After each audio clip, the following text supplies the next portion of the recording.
Alarm clock bark, sky still gray, radio clicks on, static haze. Good morning, Marianas, in my face. Brad yelling, wake up, Saipan, no escape. Coffee burns my lip, he laughs in my kitchen, talks like he knows every bruise that I am in. Good morning, Marianas, rise up, Saipan, hearts on the harbor, headlines in his hand.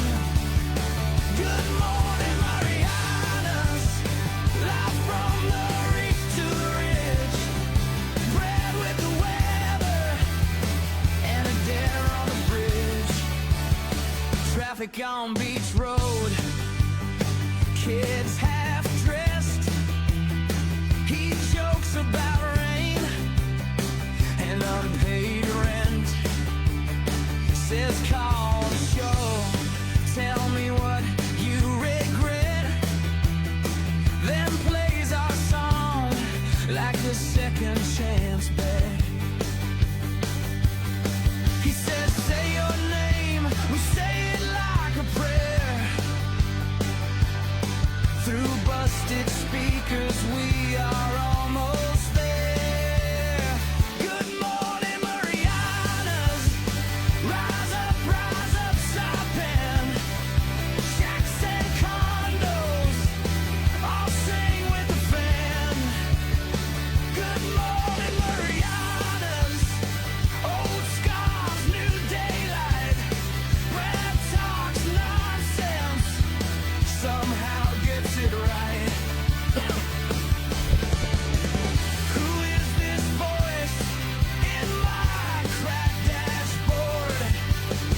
Why does it feel like he is keeping score of every tired island soul dragged out of bed? Every maybe I will make it spinning in my head. Good morning, Marianas, rise up, Saipan. Bad roads, good stories, all part of the plan. Good morning, Marianas, yeah, shout it again. Brad says you are awake, so start living it then.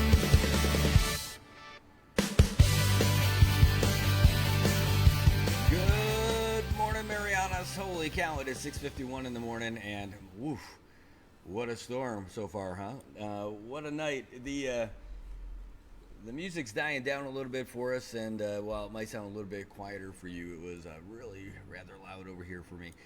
It's 6:51 in the morning here on Tuesday morning. This is the day. This is game day for us. This is what they told us is coming. They said today's going to be the day when it's getting here. The latest update that we have for you is that it is about 120 miles away.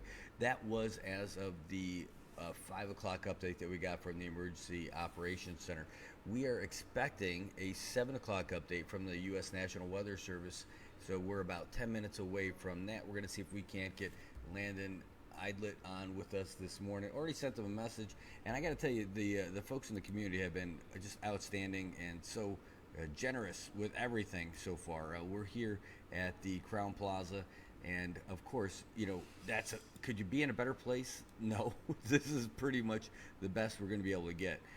But you know, just the fact that we're over here while a lot of folks are going to be dealing with all this stuff. I mean, this is why we packed up and brought everything over here, because where we have the office, yes, they do have a generator, and that may come in handy for us later in the week.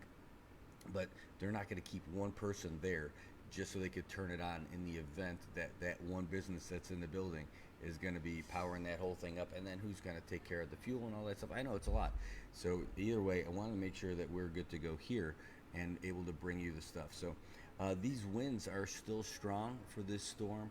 The not just the winds, but the distance is closing. And again, it's going to be a lot closer. So here's it basically. You're trying to figure out what the worst part of the storm is going to be right now. The good news is that if you look at this track that's provided by that Zoom weather, it looks like it ticked up a little bit. That could be a best case scenario for Saipan if it keeps going up, and hopefully it does.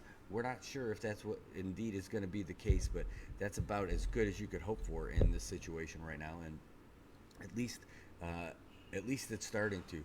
That eye wall is just an absolute beast so far, and it's just the winds aren't dying down at all. That's for sure. You see that it's still 175 mile per hour sustained winds at the eye wall. That means the gusts are quite a bit higher than that. And my gosh, if that thing still keeps tracking north, and if it ends up bending a little bit more to our east, boy, we could be in luck. But it's a tough pull. The window for that happening is shrinking quite a bit. It's just about 7 o'clock. They said that the typhoon force winds are going to extend about 80 miles from the eye wall. We'll see if that has changed at all. In fact, when we open up the latest on that one here, let's do the weather update. Is this the 7 o'clock? No, we're still waiting for the latest one. But this one was from 5:33 this morning, and I could pop that up on the screen for you so we could take a look at it together. Here, let's open that up. And I'll just move it over to this side. Jeez. All right. Okay, we got in the next 10 minutes we're going to have landed on from the U.S. National Weather Service. So there you go. That was his notification saying that he'll be on there. Let me just tell him thank you, and then we'll get more to it. Thank you. All right, great. Hopefully we get some coffee in like 10, 15 minutes, but really they don't open next door until 7. So by the way, before while I'm about to read this, I just want to say thanks to the folks over at Crown Plaza Resort here in Saipan for being so generous with this space. We were going to set up in the same place we were yesterday, but I know these winds are going to get a little heavier. There's already some water in some of the hallways, certainly by the rooms.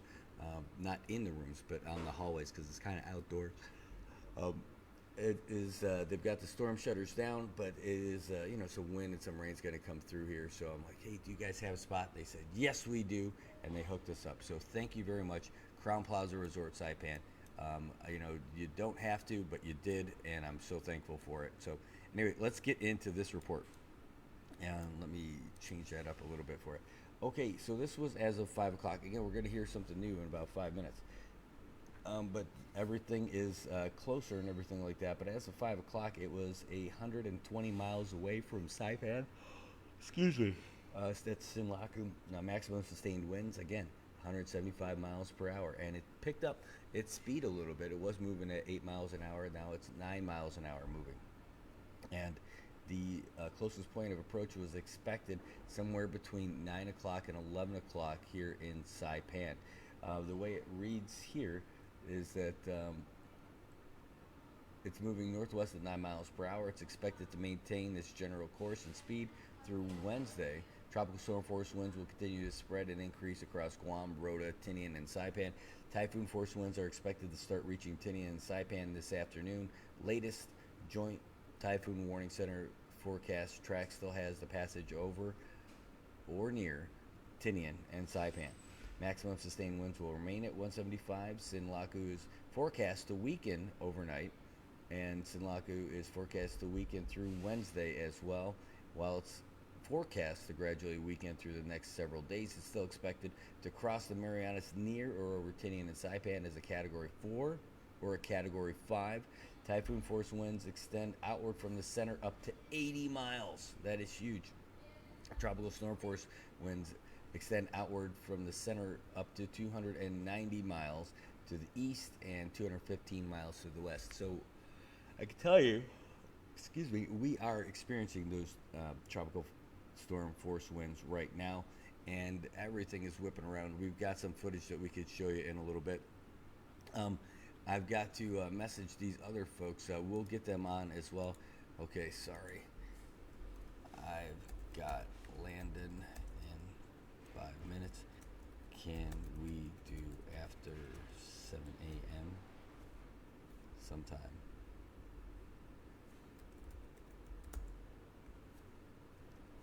That will give me the latest update for you. Okay, so that's great. That's from our friends in Guam, the Ray Gibson Show on The Point Radio Guam. Want to be able to get them some updates too. They're like, hey, can we get you at 6:45? I'm like, yeah, that'd be great, but I don't think we're going to be able to do 6:45 between all the setup over here, figuring out where we're going to go. It's not like we just can roll into the studio. We've been here since yesterday, and we want to not be driving around because my wife would not be super happy with me playing cowboy out here. But, you know, it happens, and it may happen again here later. But we'll see. We also want to say thanks to Gary Sword over at KKMP. He gave us a great opportunity, super generous. He's like, hey, you over at the studio? I'm like, no, I'm here. I'm not sure how reliable that power is going to be throughout the storm. He's like, you can do it from over here. We got a generator. How awesome is that? You know, is that the greatest? This is Gary Sword, KKMP, right next door to us too, offering for us to go over and do our stuff from his studio the whole time. That is just awesome. So thank you, Gary. And I told him, I'm like, hey, Kathy wouldn't be too happy because I know that during the storm I wouldn't be able to make it back, and but I think it would be really cool. You know, I would do it anyway. But so I'm going to stick here for the storm, and we'll be broadcasting from here tonight, but throughout the night. So thank you very much. All kinds of messages that came in, messages of support and prayers, and for safety and all that. Excuse me. And was this last night? Yeah, this was last night, and I appreciate you guys for sending this. This was an update that came in. It says, is this about a power outage? Yep, last night. I'll tell you what. Whenever oftentimes when I praise the folks at CUC who go out there and do the work, I get some comments that say, yeah, that's their job. But I'll tell you, this is not, it might be their job, but this is not something that anybody can just think of, yeah, that's their job, they should go out and do it. Well, listen to this. As of 7:48 p.m., that's last night, CUC was experiencing a power outage on Keatsa 3, affecting customers in Chalakitsa, Chalanlau, Quartermaster, Gualarai, Asfalapi, Sugar King, Chinatown, Jay's Bowling, Beach Road, Haraguchi, and southern part of Garapan due to an auto trip. Our power crew is currently assessing the situation and working to restore the service to the affected areas. The way it was blowing around last night at 7:48, call it 8, and everything after 8, if those guys were out there working to try to restore your power, boy, that is not that's their job kind of work. That is people committed to putting their safety at risk to make sure you have your utilities, and that's not a minimum wage or a double minimum wage job. I mean, it's incredible what they're doing, and I can imagine once these winds really pick up, they're not going out at all. Can you imagine what it would do to a bucket truck, or even somebody in a bucket truck, trying to mess around with any of that stuff? So we also saw a fire on one of the transformers last night, and from videos that you guys had sent out, and it was, you got people have to respond to that too, and those people who are doing that kind of stuff are awesome. You got to support those guys from CUC, and you got to support their support staff, not just the people who work in their office, but their families for letting them out there. They're doing some damn good work for you guys. Let me take a sip.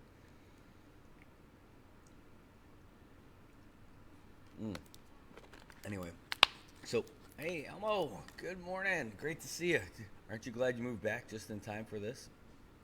Anyway, really good to see you. So that's what we had from the CUC guys. And let me see if there's anything else that popped in real quick on the old WhatsApp machine. I got some videos from some of you guys. Okay, we're going to go 5 minutes for Landon, he just said, and 7:25 for Ray Gibson show. Sounds good. All right, sounds good. 7:25. I don't want to miss it because I don't want them to feel blown off at all. Ray. Oh, man. Yep, you're right. They did leave their loved ones. Thank you, and thanks for pinning that, so that people would know about that. Kathy Palash is saying, thank you, CUC, for keeping utilities on during the night. My kids slept nicely throughout, so kudos to you. Yeah, that's right. Elmo says, hey, that's our first typhoon in 26 years. Yeah, boy, that's crazy. You know, it is, well, at least you're here for a big one, right? You're not here for a banana. You got thrown in the deep end, my friend. Anyway, great to see you. Melanie May, so great to see you. Good morning. Hey, I can't wait to get those tickets from you for your fundraiser. Also, you know, we are down for two, and we're ready for you whenever you are. Oh, you know what else we're ready for? We're ready for coffee. It's only a couple minutes away from having Landon Idlet from the U.S. National Weather Service join us. So just keep sitting tight with us here as we get him on for the latest update that we're going to have from Super Typhoon Sinlaku that's making its way. The This is that what you're seeing on the screen. That's that Zoom weather. This is the thing that's been all the rage. All the kids are talking about it. No, this is a tool that we've been using for the last few days, and it's great.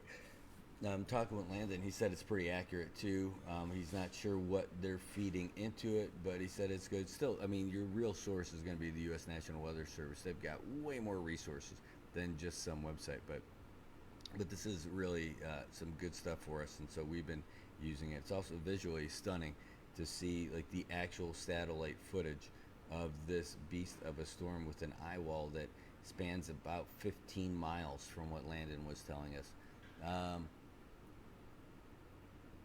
Oh, you know, there's a question. Saipan seller. Hold on, I'm gonna scroll over to get to the side there. Yeah, it did shift more north according to this, which looks good. It says, Brad, is it possible to ask for IT&E and Docomo to give free data access to everyone so they can get information? I know Starlink will be relieving for a month or two, possible of free replacements. Really? That's awesome. Wow, no kidding. That would be interesting to hear if they're able to do that. You know, we'll message them and see what they have to say about it. But if they do, I'll tell you what, they were great after our other storms. After U2, everybody came out and did some great stuff. So I wouldn't doubt it. I wouldn't doubt that they'd be able to do that for us. Mike Young, good morning. Great to see you, man. And I know that the weather's probably a little too rough, but Mike has some of the best drone footage in Saipan. He is an artist. You think you know somebody, and then you see he's not just some guy who flies up a drone. He is an artist with the way he captures sunrises, sunsets. He just knows how to set it, and he's just so talented. He's you know, everybody's got more layers to that onion, and that's at least one of his layers is his ability to do that, and he's so generous with it to share it as well. He says, I know you two, they gave us some stuff. All right, that's Landon, by the way, so let's get him on for you. Let's get him. Oh, geez, no, I got a cop. Sorry, Joe. Nope, I called the wrong guy. Sorry, ma'am. He's going to be like, what's up, dude? Sorry, I got to message him, tell him that was a mistake.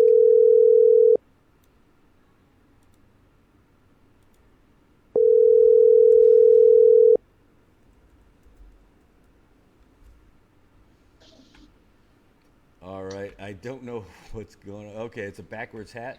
All right, cool. I saw Yeah, I saw just this strip. Oh, can you hear me? Okay. I hear you loud and clear. All right. Wow, that's so different than the setup that I normally have. All right, so that's good. You can hear All me. So I've got to set you up the way I had it yesterday. One second. righty. It's that tall version of the screen. Okay. Is my camera right on your side? You're like no, it's straight up and down is what I'm looking at. It's that Really? yeah, same thing. So when you turn it, it auto rotates.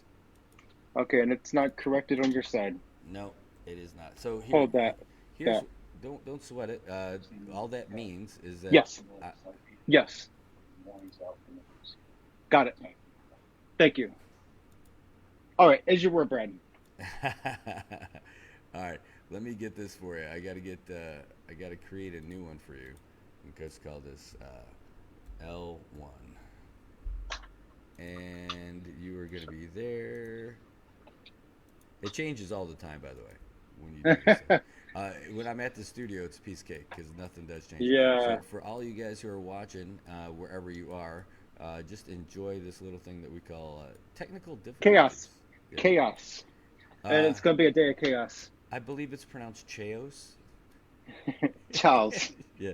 So by the way, you're cut off right above your eyes. I don't know if that's what you're going for like just that eyebrow face looking thing. But There. it was great.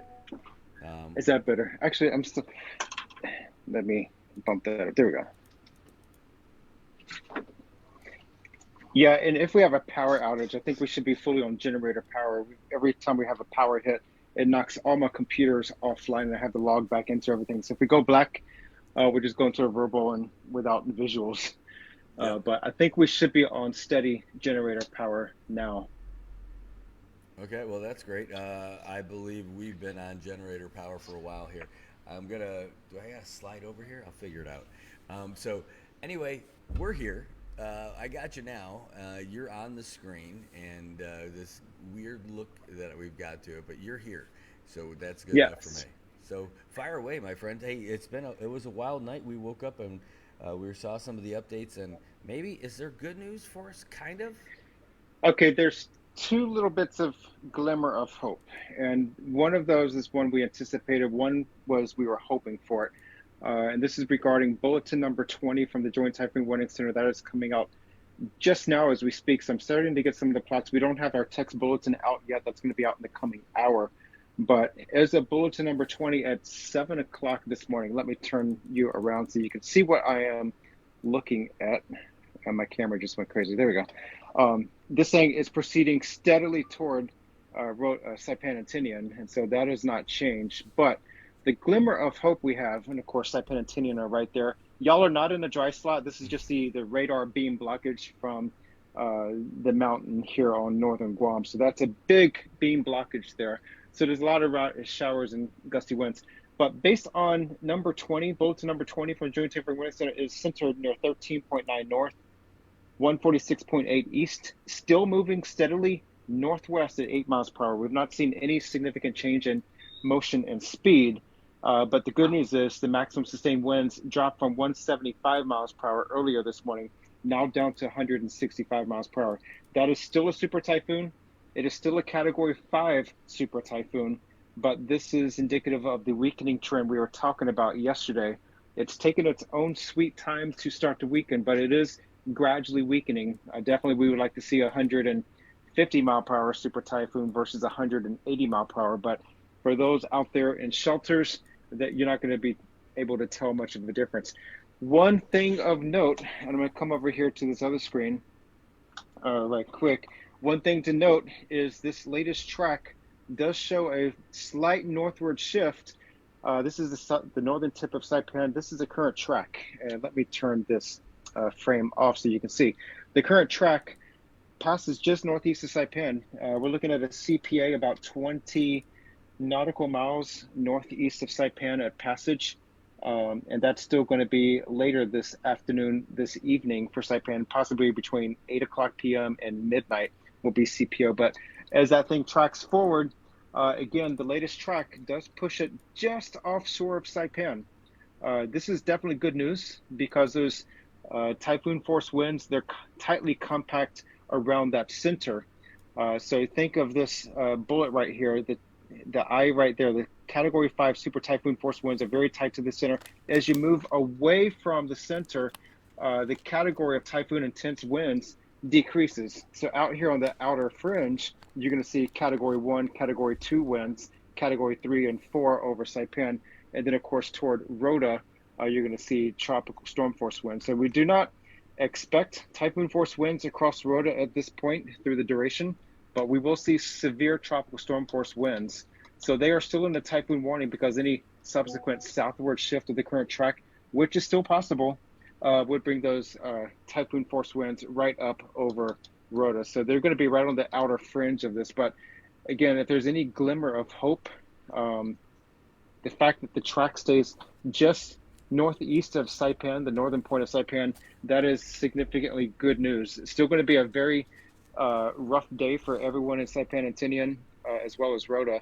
It's going to be a very long day, and you're going to have some significant damage across the islands up there as we go through the day, because this is going to be a very slow event. It's going to be a long duration event, and it's going to be probably a sleepless night for most people up in Saipan and Tinian, because it's going to be banging out there.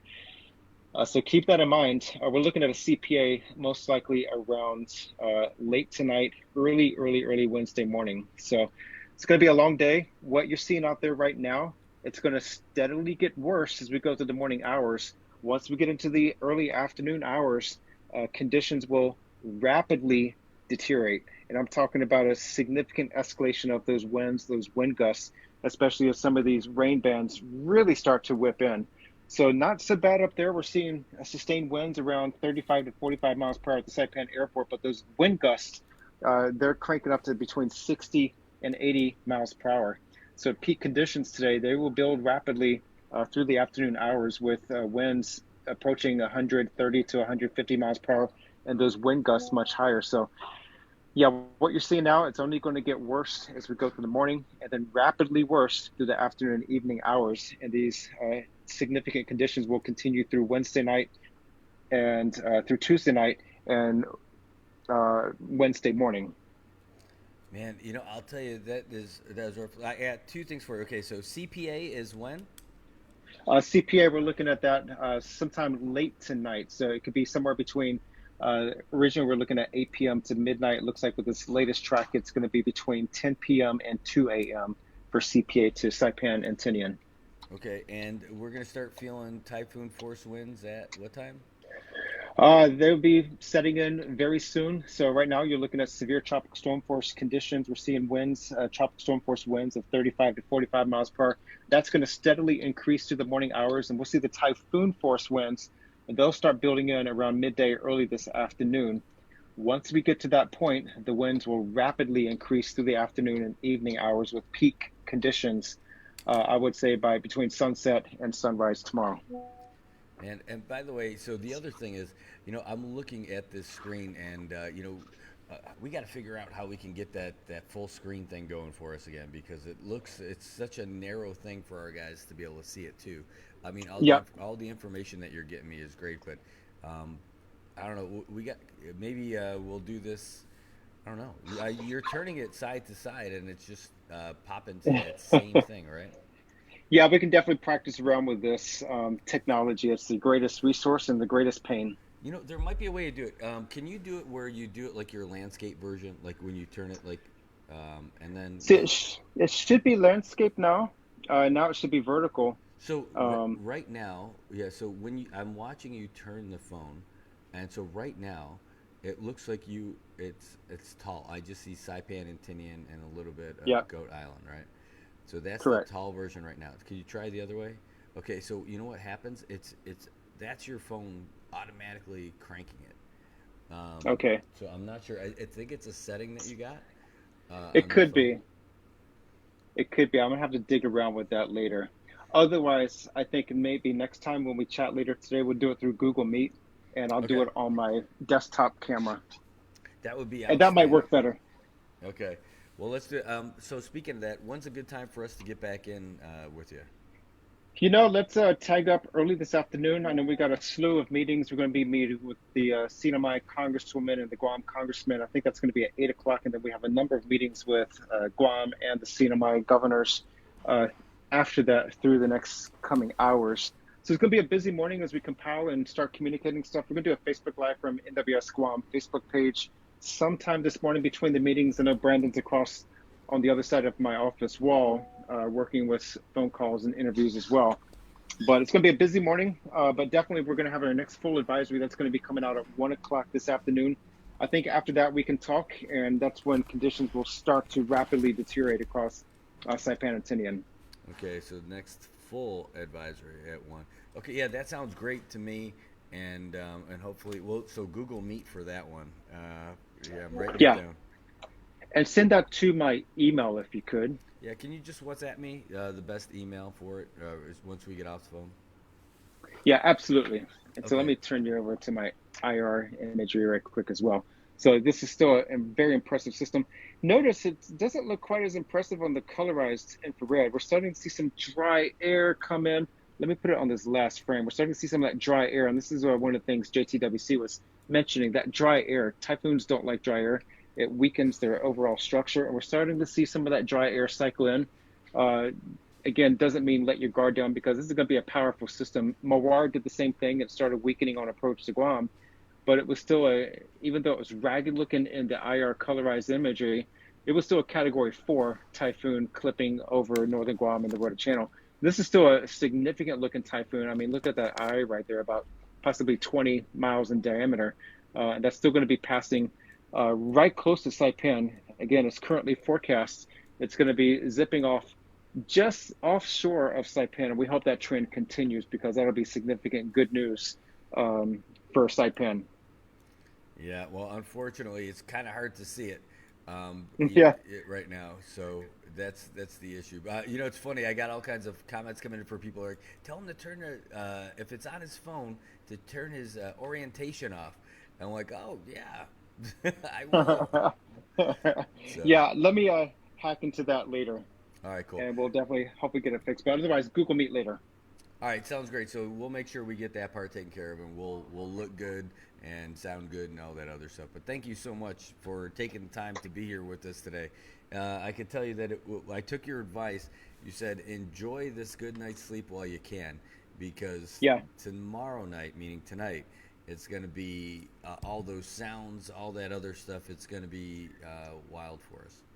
Yep, I know. I was awakened around 1:30 this morning with some of the winds and the rain slashing through Guam, and I've been up since then. So it's going to get louder and worse as we go through the day.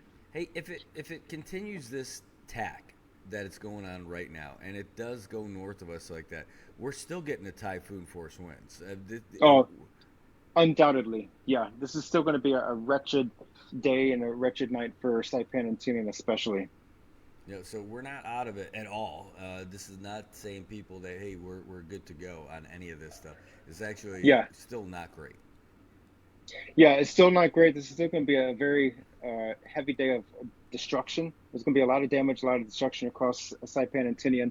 And again, what you're seeing out there right now, it's only going to get worse through the morning and significantly worse through the day. So we're still looking at the potential for a Category 4 typhoon. That's similar to Mawar, having impacts directly to Saipan and Tinian. Again, if it's moving offshore, if that trend continues, those strongest, most intense winds that are right around the eye will be just offshore, but by no means let your guard down, because this is going to be a very rough day. It's going to be a very long day, a long night for everyone across Saipan and Tinian. Will this be another U2 as forecast? This does not look like it's going to be another U2. And keep in mind, U2 was a direct passage right over Tinian with that eye wall over Tinian, and as well as a southern half of Saipan. That made landfall as a 175 mile per hour typhoon. Our Sinlaku is now 165 miles per hour, and it's expected to gradually weaken. So that is some good news. It's still going to be a very difficult day. There's going to be a lot of damage, a lot of loss. And so we want to make sure people stay in shelter, maintain vigilance, and hunker down, because it's going to be a very long day, a very long night. It's going to be a long duration event as these destructive conditions build up and ramp up across the CNMI. All right. Well, thanks. Well, thanks for the good news. No, Yeah. but thanks for any of the news. I know you guys have been working hard and working all night, getting some sleep. Tonight is not going to be one of those sleeping nights. Tonight's going to be one of Correct. those get ready for it all night. Yeah, and we'll probably be in the office overnight tonight. I know I'm not going home at this point until tomorrow, probably, but we're going to be doing Facebook Lives. We're going to push a lot of updates and information on our Facebook page through the day. So people keep watching our Facebook page. We'll be having updates as we go. Do you think you're going to be able to give me a heads up before you do that? Because we'll definitely have it for you. I'm going to try to do that, yes. Try is the hard thing, I know, because you guys are going to be going right to it. Well, Yeah. at least when you guys do the Facebook Live today, just make sure the orientation works. Yeah, I'll be on a different phone. I'll be on my work phone, so Okay. hopefully. hey, thanks so much. Really appreciate it. You're keeping us all updated, and we couldn't ask for any more than that. Yeah, always thank you, and stay safe up there. All right, take care, Landon. Have a great day. Bye-bye. Bye-bye. All right, there's your weather update from the meteorologist that you've come to know and love. His name is Landon Idlet, and he is letting us know that, hey, we are not out of this. Now, it did start to take a northern track, but it is still taking aim here on the Marianas. It looks like it could go north of us, but right now we're not going to be spared from these typhoon force winds. And as this thing's moving, it's going to be moving a little bit slower, but it's going to be coming here, and it's going to be an all day, all night kind of event. That thing's going to hit us. They were saying, well, the next full weather update is going to be at 1 p.m. So we're going to get that later. The other thing is that we've got closest point of approach will be tonight, sometime between 10 p.m. and 2 a.m. And then the typhoon force winds are going to start coming up today. Maybe as soon as this afternoon, if not a little bit sooner. Those winds are projecting. Again, it's moving at like 9 miles an hour, and it's about 120 miles away. Those typhoon force winds are extending 80 miles outward from there. So when you're looking at it, that's at 320. So that's every 10 minutes, little snapshots. So we're hours away from getting the typhoon force winds, like late morning, early afternoon, and then it's going to be here for about 12 hours. That's what we're hearing. So, all right, folks, we're going to have a phone call with the Ray Gibson Show. Let me get them online because they're our buddies, and they want to talk to us about what's going on too. So let me cue them up. I don't think I could do it as cool speaker-wise or microphone-wise, so we're going to end up doing speaker stuff with those guys as well. There we go.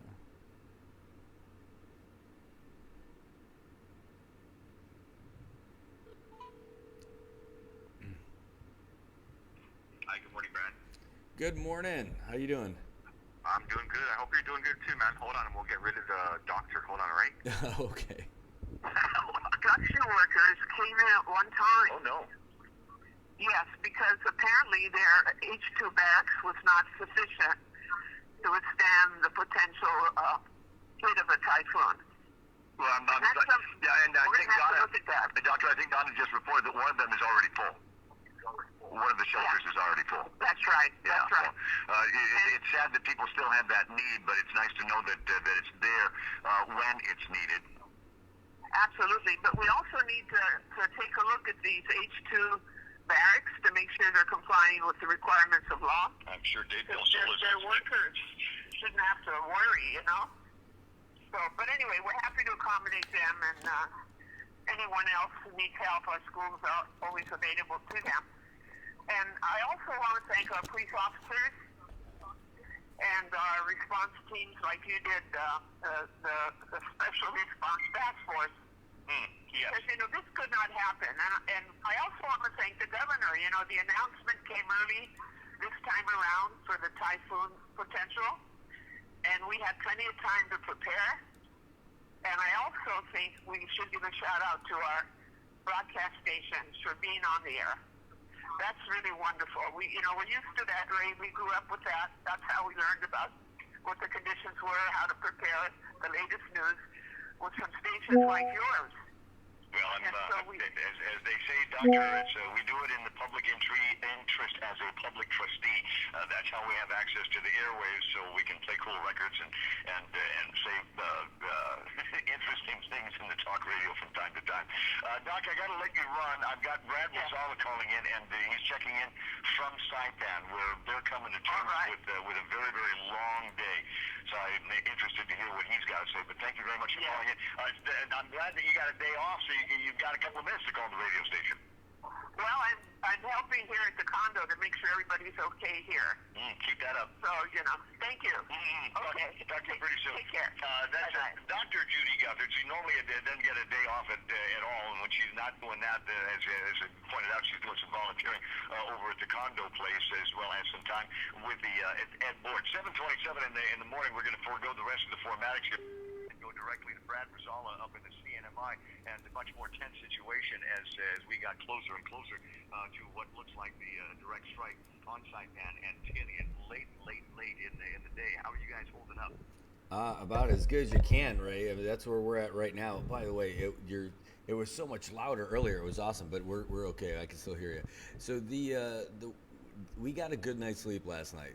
We listened to we got some advice from the folks at the National Weather Service who told us that hey, tonight's the night, meaning last night, to get a good night's sleep because now Tuesday night is going to be the night where all those sounds and groans are going to be a lot worse because that big storm is making our way. Now we did get a little bit of good news that it is taking a little bit more of a northern track. That's not gonna that could possibly potentially spare us from a direct hit from the eye wall itself. The way it is right now, it would only glance maybe the top of the northernmost part of Saipan, but you know the way this thing has been moving a little bit, you know Saipan and Tinian would still be a direct hit when it comes to the typhoon force winds, and when it does get here, it's not going to want to leave. It's going to be that house guest that just can't take a hint. It's going to be here for about 12 hours. It's a very slow moving storm, and the winds have diminished down to 165 miles per hour, and with peak gusts well in excess of that. And so it's going to be here for a while. So literally, the typhoon force winds should make their arrival for us here in the late morning, early afternoon, and they're going to be here all the way until maybe 10 p.m. or sorry, and that's just the strongest part of it. The closest point of approach is going to be tonight between 10 p.m. and 2 a.m. So Obviously, we've gotten our paperwork done with the President of the United States of America for presidential response to this. Has your governor likewise done the same thing to make arrangements so that as soon as we can get some airplanes and boots on the ground, then we can start getting FEMA in so that they can do all the calculations that they need to do and help restore as quickly as possible the CNMI. yes, in fact, all those boots that are on the ground in Guam, waiting to come over here. One of the reasons why they do it there is because they don't want to have a double disaster. They want to make sure they have all those materials and personnel standing by somewhere close, but not at that point. So there was already interviews that we've been able to have with the folks from there who are ready to come over and help as soon as it's done. By the way, you know, speaking with the folks at the, I know I kind of mentioned it, but we had this call yesterday or the other day with CPA or sorry CUC. All those letters they're getting jumbled, but your guys on the ground from GPA are ready to come over and help us out in the event that we get devastated again. That was my understanding, and likewise, I'm sure your guys at the CUC were standing by in case we needed bucket trucks and ladders and wires and transformers and yard arms that we could pull from your warehouses up in the CNMI. Yeah, whatever we have left, we'd give it to you. But because that's what we thought was going to happen. We thought it was going to go to Guam first, and that's where that phone call came from, where our folks reached out and said, "Hey, we're here for you." And then not too much longer, we got the call coming back from the folks in Guam saying, "Hey, we're here for you. Don't worry." Mm-hmm. So yeah.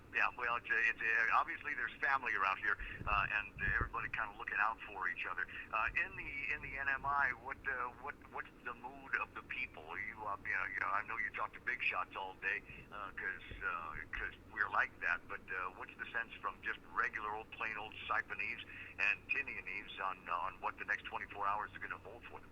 well, it's battling those worst fears that creep in. You know, that's the big thing, and that's what regular folks are talking about. And then regular folks are talking to each other to try to steal their nerves through all this stuff. And a lot of it, though, has been a repeated drumbeat of make sure you're getting to the shelters if you're not in a place that's going to be able to withstand these kind of winds. You don't want to find yourself out on the street. I know you guys, yeah, you get around to Guam and you guys have like a homeless situation too. We have some here too. And you get to used to kind of seeing some of the same places, the same people and the same faces in the same places and all that stuff. You don't see as many out, but I remember seeing one of the guys yesterday, and he was overwhelmed with the amount of food that people had given him. Oh, good. but which is great. But the fact that he wasn't in a shelter is what I was thinking. I'm like, this is not where you want to be hunkered down behind a tree, my friend. You want to get to that place. So hopefully he did get in there. But I was getting back to my family too, to get set for this thing. Yeah.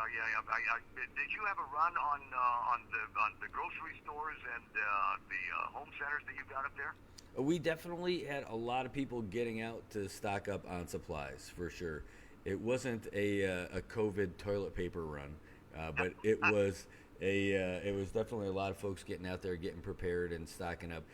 We've been through that part of the drill before too. I mean, like we're staying here at Crown Plaza. Could you ask for a better place? But we're staying here because we're not sure how bad the power outage is going to be. We're not I want to be able to bring this kind of stuff, and I want to make sure that the fam's safe too. But we brought some stuff too because we weren't sure like how things were going to be here too. And I think that's just a reflex. We packed stuff, food for the room when we're going to a hotel, just like, ooh, what if they don't? Who knows what's going to happen? What if their restaurant's not going to be open? What if the places across the street aren't going to be open? So we've got the condition of readiness around here, Core 4 into 1, and I imagine that you guys are in your version of Core 1. Yeah, since 2:00 yesterday. And that's been the case because once that happens, all these things shut down. They're able to put more control over, folks on the roadways and all that stuff, and it also just increases that level of seriousness. But Ray, I'll tell you, I went out yesterday around 5:30, shooting some video in different places because, of course, it's not going to be that strong yet. It's still going to be well over 24 hours before all the heavy stuff hits. Well, my goodness, it was hard to believe that at 5:30 last night that it could possibly get much stronger than what we were seeing, especially from the water conditions. I've got all kinds of video from the stuff on the north side and east-facing exposures, waves we've never seen. I should say I have never seen in person in those locations before, and the kind of stuff that you risk your life if you even think you want to get close and take real close shots. Don't worry, that's not me. but I got some good stuff, and to know that today use the long lens from inside the car if you want to get some of those wave shots. It's a whole lot safer that way. 7:35 this morning. Speaking of safety here, how's everything with your health centers and a hospital? Are they all ready to go? Everything's taken care of. They've hardened up. They are buttoned up and ready to go, and we even have one of our shelters is specialized for folks that have special needs as well. So all the I's are dotted, all the T's are crossed, even the lowercase J's are dotted. So we've got it taken care of at the healthcare facilities out here, and the shelters are stocked. They've got folks in there, and if people still need to get in there, they can still get in there, but they're not going to have time if they wait longer today. No. It's dicey to travel around here on Guam, and so our recommendation is for everybody to stay in until well past the closest point of approach. And again, for us, it'll be about 2:00 this afternoon, much later in the day. In fact, I think it's now stretched past midnight in the CNMI. Yeah, and that's it. I mean, that's this slow-going storm. The onset of typhoon force winds going to start late this morning, early afternoon, and the closest point of approach is going to be about 12 hours later. That's how long and slow this thing is. It's going to be. That's Pamela. That's Pamela in 1976. Storm came in and moved very, very slowly over Guam. We had an eye pass that lasted hours. And that's what they're saying. They said this. They used the words that we had for the phone call right before this one landed. It's going to be extremely destructive, very damaging, and we're not going to be escaping that. So be as prepared as you can. All right. Well, it's a long waiting game. Trust that we will be watching and waiting with and praying with you. Thanks so much, and it's great to hear you guys. And I hope I'm glad that it's not hitting you guys.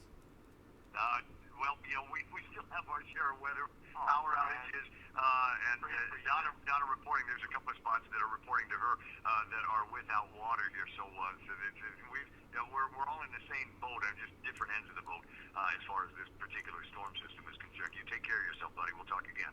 Yeah, you too. Take care. All right. 888-825. All right, that's our buddy Ray Gibson from the Ray Gibson Show in Guam, the big #1 radio show over there. The guy is the man, I gotta tell you. The other voice that you heard in the background was the real Joe. That guy is hilarious. Oh man, you hear his laugh is infectious too. And then when they've got Donna DeJesus, who does all the news updates for them as well. All right, hey, I'm going to take a real quick look while we're here. Let me switch over. I want to see if the latest update that came out, they said there was going to come out. It has not yet come out. So now we'll get there for sure. The NOAA weather report is out, but that was about an hour and a half ago. So we're just going to sit tight and kind of hold on this next report that's going to be coming out from our friends over there. Saipan then he says, so can I drive to the ATM? Like, is it safe? No. I would be surprised if your ATM, one, has any money left in it. Number two, you don't want to be out there in this weather right now. It's really windy and rainy. It's not typhoon force yet here, but it's going to be strong enough to where it's going to get you. All right, here's something I can do, though, that I couldn't do yesterday because it was Sunday in the mainland. Well, it's not Sunday in the mainland here. I can actually get you guys some news updates from the Associated Press, and I can also do sports updates from Fox Sports, so that part is good. I can give you guys some of that. The other thing, hold on, let's do that. The other thing I can do is get a cup of coffee, because I got to tell you, I need it. I had to wait until the spot opens up next door here, and I want to get over there and grab one, get some caffeine to fuel me a little bit. So let's do this. Let me get you the sports update from the Associated Press, the news update, sorry, from Associated Press, and then I'll be back with more right after. AP News, I'm Ben Thomas. Two of the world's most influential Americans are not seeing eye to eye on the Iran war. Saka Magani has the latest. It's become the undercard of the war itself. President v. Pontiff. Pope Leo said things that are wrong. The president's upset the first American-born pope is criticizing the war. Leo says he's simply following the gospel. Sorry to hear that, but I will continue on what I believe is the mission of the church. And he's not afraid of the administration. The president says he will not apologize. He's also defending posting a social media image of himself as a Christ-like healer. It's supposed to be me as a doctor. The post has since been deleted. Sagar Magani at the White House. President Trump says the U.S. military has begun a blockade of Iranian ports. It's part of his effort to force Tehran to open the Strait of Hormuz and accept a deal to end the war. Iran has responded with threats on all ports in the Persian Gulf and the Gulf of Oman, taking aim at U.S. allied countries.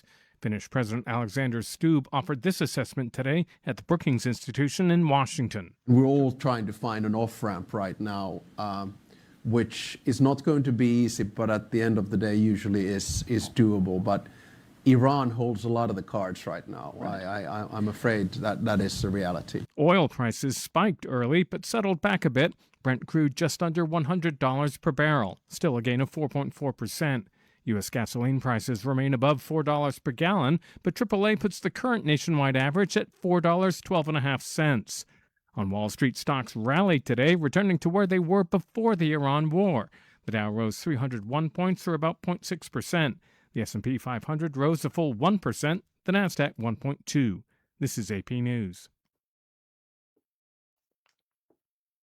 Lisa Dwyer has some new poll findings on AI in the workplace. A new Gallup poll finds that more American workers are experimenting with artificial intelligence in their jobs, but there is still resistance from some employees who remain skeptical. The poll found that 4 in 10 workers say their organizations have adopted AI tools or technology to improve organizational practices. About 2/3 of those workers say AI has had an extremely or somewhat positive impact on their individual productivity, with those in management positions trending more positive. There's also been an uptick in alarm that the new technologies will replace workers' jobs. Many who are not using AI say they prefer to work without it, have ethical opposition to the technology, or worry about data privacy. I'm Lisa Dwyer. There's more news at apnews.com. I'm Ben Thomas. Thanks for listening.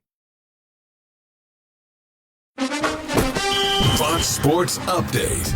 NASCAR returned after the Easter break with a green-white checkered finish at Bristol Motor Speedway. Blaney hugs the yellow line on the bottom, side by side. Ty Gibbs is a NASCAR Cup Series winner.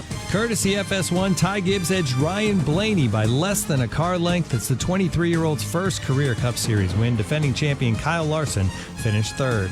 Before last year's Masters, it was fair to question if Rory McIlroy would ever get his Masters green jacket and the career Grand Slam. Now he's just the fourth player ever to go back-to-back at Augusta. It wasn't easy. He started the day tied with Cameron Young for the lead, fell back to fourth place early on, but righted the ship to edge world number one Scottie Scheffler by a stroke. Final day of the NBA regular season on Sunday. The 20 playoff teams were already set, but the 6th seed in the East was still up for grabs. The Raptors took care of business, beating the Nets 136-101 to avoid the play-in tournament, which starts on Tuesday. The Kings season was decimated by injuries. Sacramento entering the day with a 22-59 record, but the team announced that it will retain head coach Doug Christie. In the WNBA, one day after signing 4-time All-Star and 2-time champion Kelsey Plum to a one-year deal worth just under $1 million, the LA Sparks have acquired 2-time All-Star Ariel Atkins from the Chicago Sky in exchange for 2024 number 4 pick Rickea Jackson. The Premier League race is tightening up. Manchester City dominated Chelsea 3-0 Sunday to pull within 6 points of first-place Arsenal. City has a game in hand and hosts Arsenal next Sunday. At the bottom of the table, Tottenham lost 1-0 to Sunderland and is sitting in the relegation zone with 6 games to play. And there's a change at the top of the tennis world rankings. Jannik Sinner beat Carlos Alcaraz 7-6, 6-3 in the final of the Monte Carlo Masters, hopping over Alcaraz to number 1. You can listen and follow the Fox Sports Podcast at foxsports.com or wherever you get your podcasts. I'm Tim McMaster. Get more on the Fox Sports app and foxsports.com.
Welcome back, Marianas. It is 7:47 here in the morning, and we are just getting through some of these updates that are coming in for Super Typhoon Sinlaku that's making its approach to the Marianas and hopefully north of the Marianas. But right now, from what we're hearing from Landon, that is not going to be the case. Best case scenario is that it continues its northward track and at least spares us from the eye wall passage over the island. But what we are looking at right now is that no matter what, Saipan and Tinian are going to be getting some very destructive typhoon force winds from a Cat 4 or a Cat 5 typhoon. Again, the sustained winds now are dropping a little bit to 165 just from what he told us on the phone this morning. So that is going to be that's a trend that we like to see.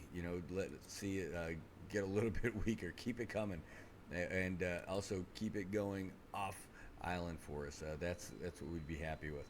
But in the meantime, it's still very strong. It is still going to be very destructive, and it's going to be here for a long time.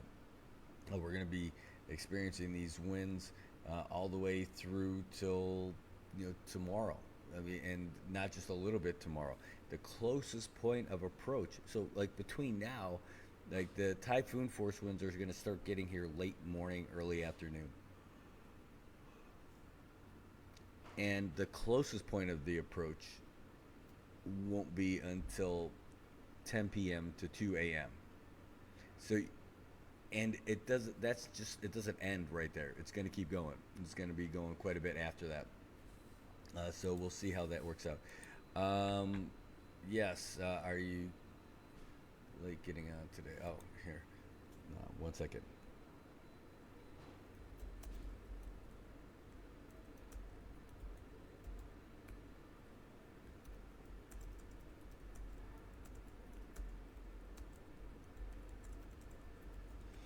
Yeah, so some folks who are accustomed to seeing us on YouTube are like, oh, maybe you're not on yet today. So, like, no, we're on. We've been on. Just letting you know that they're like, hey, are you late getting on? Do you guys still have power? Excuse me, do you still have internet? And are there other things that you need? I'm like, the only thing that we need right now is more of this coffee. This coffee is so good. I was only able to take a little baby sip because it's so hot right now. It's like Hansel in Zoolander movie. It's so hot right now. But anyhow, we'll give you a little bit later when we break up. We're just waiting for the latest update that's going to be hitting from the National Weather Service that we're expected to see it here on the email here pretty soon. I'm surprised, really, that it's not here yet. Let's just take another look. We're refreshing like constantly just to see if it's in already because it's about that time when it should be out. Here, let's see. Inbox. Again. Nope, not yet. So when it does get here, we'll make sure that we get it out there for you and pop it up. By the way, this is something that we could do for you. If you got a call for us, we don't have the same phone board. I didn't bring that. I mean, that would be a massive amount of equipment. This is no small amount, what we're sitting in front of right now, too. But it's just not the full thing like what we would have in the studio, of course. So still got 2 monitors and lights and the internet and all kinds of stuff around here, but I don't have that cool Bluetooth soundboard phone thing. I'll mess around with that, see if I can actually get that so you guys can hear that later. I would still be able to take your calls if you want to give us a ring and talk to us about what's going on and how you're feeling, and if you've got any thoughts that you want to share. Maybe you got some worries about it you want to share and get off your chest. Hey, don't worry, that's what we can do for you. We'll be here. There is a number that you could call too if you want to be anonymous with all that stuff. You want to call 988. They're able to take those calls for you, and that's specifically, folks, we're trained to be able to help you get through some of this. I know that anxiety is a thing, right? And we are all going to be entertaining at some point, some of our worst fears on this stuff, but really when it comes down to it, it's not going to be able to do anything for you. That's whatever is going to happen is that storm is still going to be coming. There's nothing we could do about that, but you can prepare about this stuff. Drinking water is really helpful for you. Taking deep breaths is really helpful for you. But talking to friends, talking to family, that's helpful for you as well. All right, well, folks, the number, if you want to give us a call, is 670-789-2323. 670-789-2323.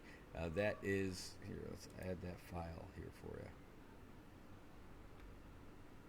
Yeah, that's it. Hopefully this will be something. Oh, you know what? We want to get that that update out there for you too. We got a message from. Oh my gosh, I'm sorry. I'm tired. So are you guys.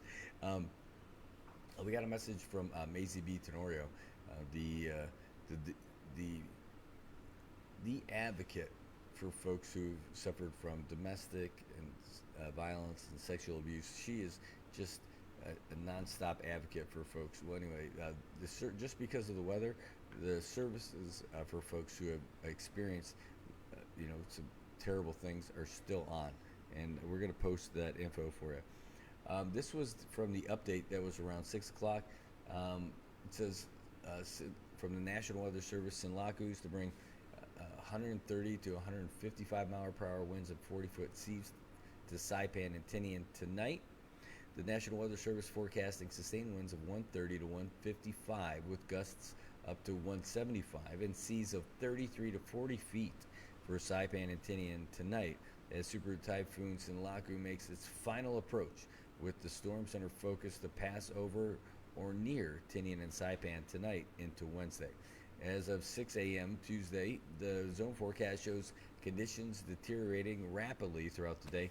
Northeast winds of 50 to 60 miles per hour expected this morning, increasing to 95 to 105 near noon and 115 to 130 by this afternoon.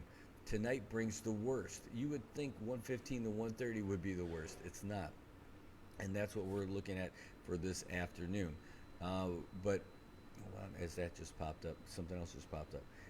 It says tonight brings the worst of it. Northeast winds of 130 to 155 with gusts to 175 before shifting southwest at 100 to 115 late in the night. Visibility will drop to 1 mile or less. Torrential rain and thunderstorms are expected near the center. Coastal flood warning is now in effect until 5 a.m. Thursday. Keep in mind today is Tuesday, and it's going to be along north and east and south facing shorelines, upgraded from coastal flood watch. The high surf warning and flood watch remains in effect through Thursday and Wednesday morning respectively. Wednesday we'll see typhoon conditions with south winds to 75 to 85 miles per hour with gusts to 95 miles per hour before gradually decreasing. Tropical storm conditions are expected to persist throughout Thursday.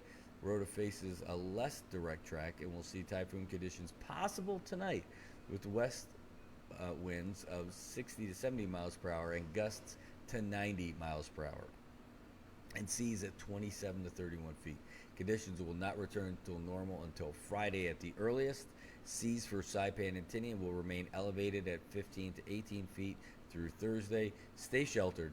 Do not go outside under any circumstances until an all clear is issued. That was the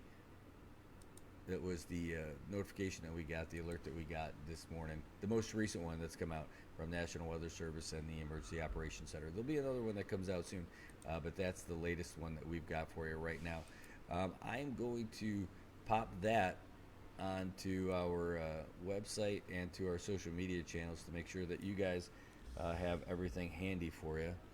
And that's it. That's what I've got at the current. Let me see if anyone else sent the meeting. Yes, we just got a message. Hello, media partners. Activating this chat again. Okay, here we go. We'll send all kind of releases will be sent here and through email as well as social media. All right, it's the JIC, CNMI Joint Information.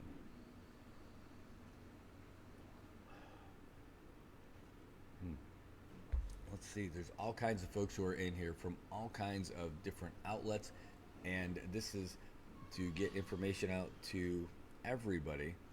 There are a lot of folks. This includes, I think, this new WhatsApp group includes all the PIOs from everywhere.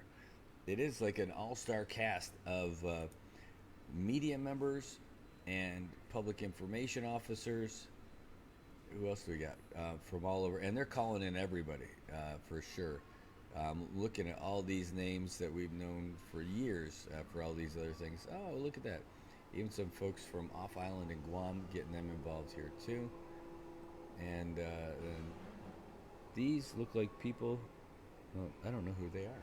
But either way, there's a new joint information WhatsApp group that just started, and we'll go from there. All right, so here we go. All right, I'm going to start posting some of these things, so I'll give you guys something to watch or something to listen to. Let me just check to see if, while that happened, if you guys had any questions that came in. I was saying, Sissy says, good morning, thanks so much, and stay safe, Brad and family and Saipan families. Yes, indeed.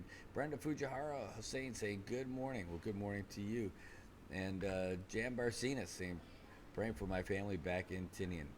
Yep, they're going to need them. Everyone's going to need them today. Evelyn Kengo saying, good morning, Brad. Well, good morning to you, too.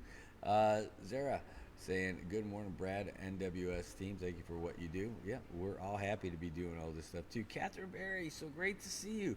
My mentor, the one who gave me my start after or my liberation, I guess, from the Tribune. It was a great job I had at the Tribune, but gave me the job that really launched me over there with IT&E. Started at PTI. PD, the Super Dolphin. Also, Lou Choffer Savant saying, shout out to all the essential employees still working and roaming the roads. God bless you all and your families for weighing out the storm while you're out working. That's right. What's the good news, says Christopher Castro? Well, the good news is that the storm has taken a little bit of a northward track, but that could possibly spare the islands of Saipan and Tinian from the direct eye wall, but not going to be sparing them, the folks from Saipan and Tinian, from the full force of the typhoon winds. But that is going to be a while before we actually feel them. In fact, later this morning we're supposed to get the typhoon force winds just to get started, and then the closest point of approach not going to be till 10 p.m. or 2 a.m. What are you eating for breakfast? Right now it's called coffee. That's what breakfast is for me. It's my breakfast of champions. Katie Ann, good morning. Great to see you too. Teresita Tovez, great to see you. She says, sending prayers from Guam's for Saipan, Tinian, and Rhoda. Thank you. And who's that? Richard Lazama saying, I've been monitoring the typhoon by your show, Brad, here in Korea, and it looks like now my flight to Saipan may be canceled. Man, I missed this opportunity to visit my beautiful island. I have to return back in 10 days. God bless CNMI. Yeah, there's a lot of flights that were canceled. And here's an interesting story, I think.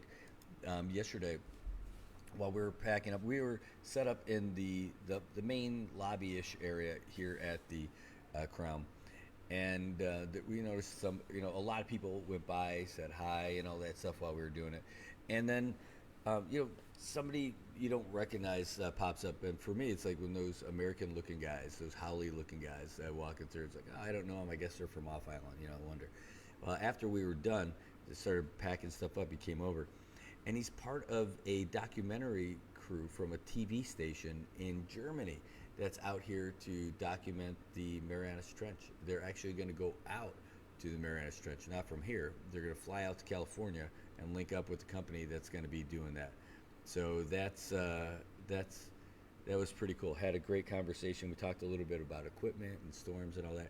Well, Richard, they are also delayed from leaving here. It's going to be a few days before they get out as well. Oh, yeah, Patty Mendoza says, wow, Brad mentioned PTI shows OGs when you know. Sending thoughts and prayers to everyone. Hoping everyone's Mariana's strong way of taking care of yourself and others while hunkered down. Yeah, that's it. That's us. Definitely one of the OGs back in the day. Pat Itamar saying, good Buenos Lesor, Marianas. Good. God bless us all and stay safe, everyone. My gosh, I'm going to have to, my eyes are getting tired. I'm going to have to go bust out the glasses. I don't want to do it. And, the number one reason I don't want to put the glasses on is because of the rain. I don't want to have to be wiping off glasses all the time. Anyway, gonna keep checking these updates for you as well. By the way, I gotta post these things, so let's get you a little bit of some of the music stuff that we ended up doing, and we'll be back with more. This is gonna be playing while we're posting.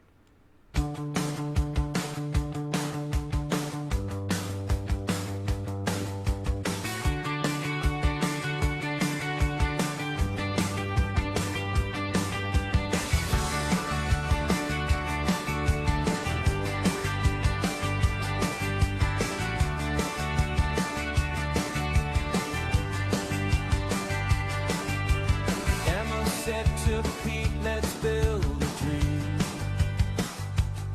from the waves and the stars and the sunbeam gleam.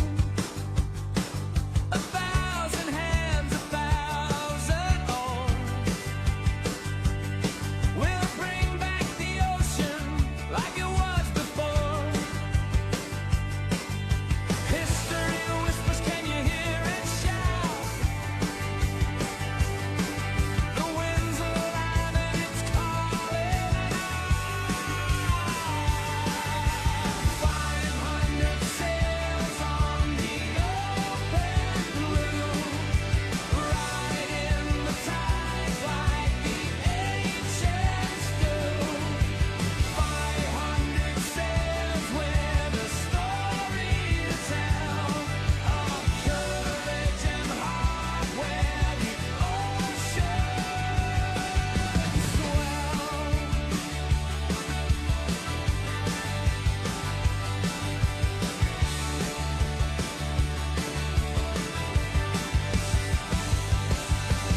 Pete laughed loud, said count me in.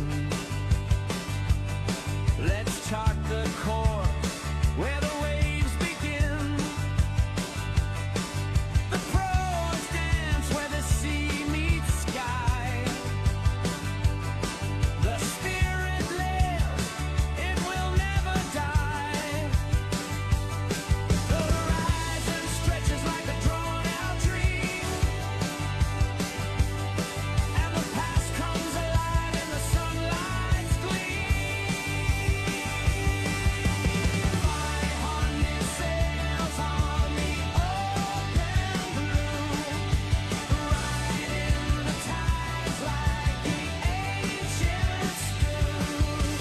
500 sails with a story to tell of courage and heart where the oceans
golden sands under my feet,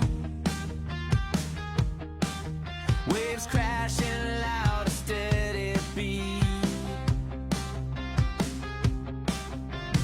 palms swaying left, swaying right,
ignites the night's persistence. Saipan calling, feel the breeze, taste the ocean, salty seas. Saipan calling, hearts collide, paradise where dreams reside. Tomorrow chance, they rise, they fall. History carved in every wall. Tibian whispers, ancient lore. Saipan soul forevermore. Saipan calling, feel the breeze, taste the ocean, salty seas. Saipan calling, hearts collide, paradise where dreams reside. Saipan calling, feel the breeze, taste the ocean, salty seas. Saipan calling, hearts collide, paradise where dreams reside. Dreams reside. Dreams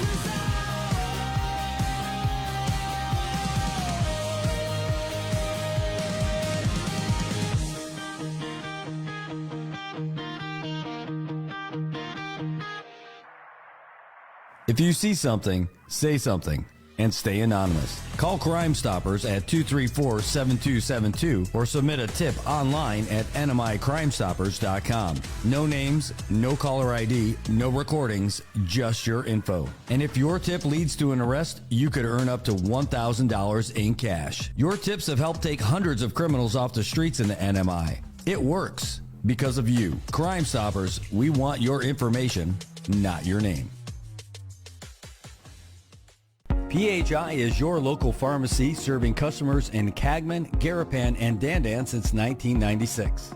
Shop PHI Pharmacy for all your prescriptions, and we even offer a large line of multivitamin supplements. Our Dandan location is open weekdays from 8 to 6 and 8 to 4 on weekends. Or visit our Garapan and Cagman locations weekdays from 8 to 6 and 8 to 1 on Saturdays. Check us out online at phipharmacy.com or follow us on Facebook.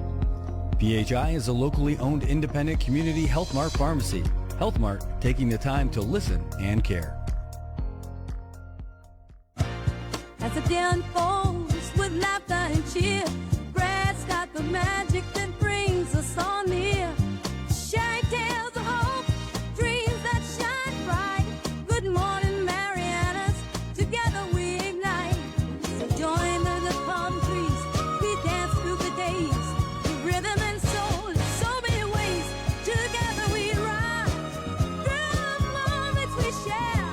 Good morning, Marianas, feel the love everywhere.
right, Marianas. Well, let's get to it here. I want to get you guys the latest update that we just got. Some of the latest info is that the governor has announced that he does not want you on the roads anymore. This is the conditions have gotten just way too intense. Here, let's give you this. Let's get that on the screen so you guys can actually see it. The governor is saying, hey, shelter immediately. COTA is suspended. You are not going to be able to get a ride to get to at least not from COTA, for what's going on now. And I'll read this out to you, but that's how serious this is now. The folks who drive those vehicles have families they got to take care of. They've got homes they got to take care of. And if you haven't gotten into a shelter by now, my goodness, what have you been doing?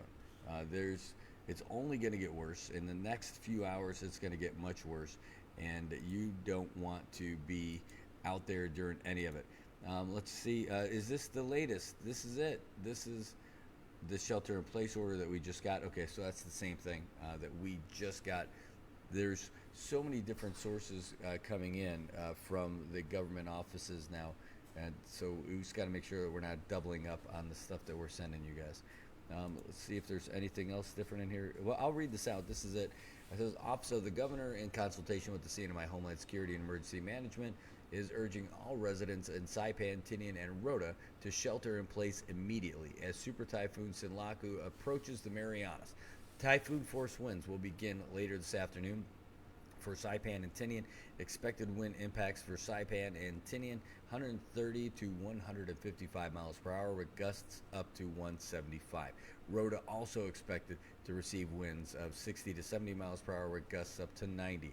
The strongest winds impacts of Saipan the strongest wind impacts of Super Typhoon Sinlaku estimated to be late tonight, Tuesday the 14th. Members of the public and all government agencies except law enforcement and emergency personnel are advised to shelter in place and remain indoors.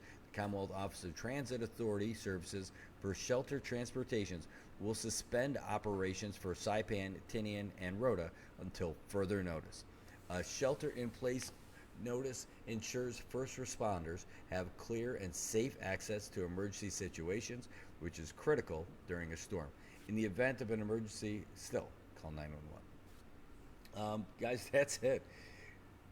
COTA is not out there picking folks up anymore because that's how bad this is. Don't make these mistakes. Don't. The gov is saying to get off the roads, and that's what you should be doing. You should be off the roads for this kind of stuff. Keep in mind, excuse me, keep in mind that we are paying attention to all this stuff here, and notice we're not on the roads. We're safe and sound inside. You got it. By the way, while we were here, we got contacted by the Associated Press asking for all kinds of coverage stuff, so I'm looking forward to doing some things with them. That's really kind of cool. Hooray, Associated Press. We use them all the time. Hey, they just replied to us. That's great. Yeah, they're asking for some stuff right now. So let's get them to. It's one of the fun things we get to do. 1 second.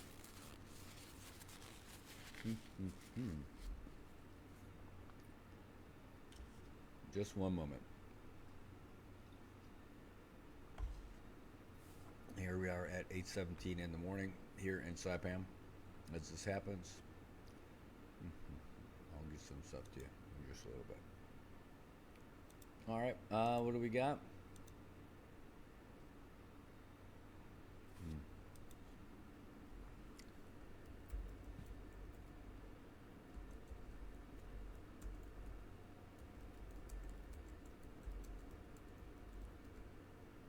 Oh, we got a call coming in.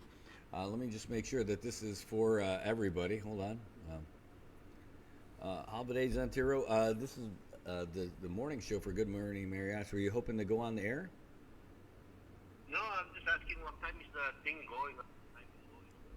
Oh, the typhoon? Okay, the typhoon's not going to be going away for a long time. The start of the typhoon force winds are going to be later this morning or early afternoon. And the closest point of approach is going to be sometime between 10 p.m. and 2 a.m. So we're going to be having these kind of winds all the way through tomorrow as well.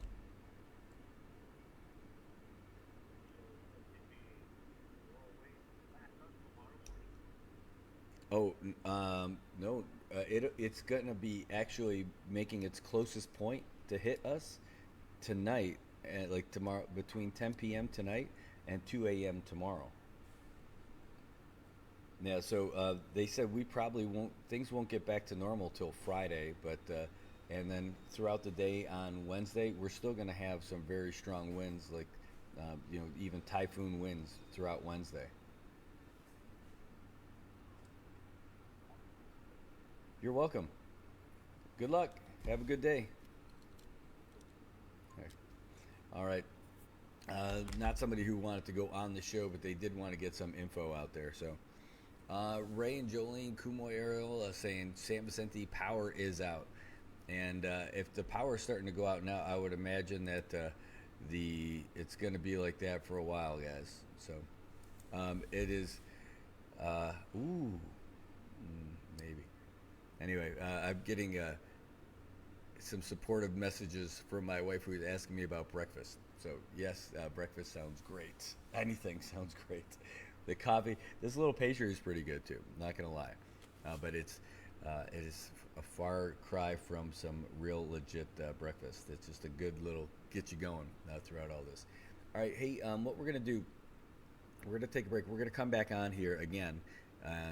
We'll be with you again with some more info, but I think what might be a good idea for us first is to head off. We'll go and we're going to sneak outside, take a few photos. I know, right after they say shelter in place, right? Just get some shots of some of these trees and all that stuff, and we'll send it to these guys over at the AP. We're doing it now before it gets crazy, and then we'll come back. So this is going to be our headquarters for the day, so expect that. And let me see, do I have the other stuff on here too? I'm just seeing if I can give you this stuff and have this going.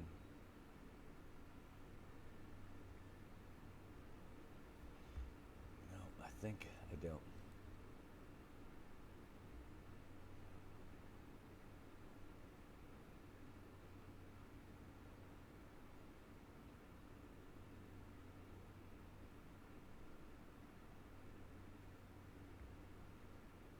That's all right. I can reload that stuff for you anyway. All right. Well, here's what I am going to do. I'm going to wrap this up for right now. I'm going to go out and stretch the legs a little bit.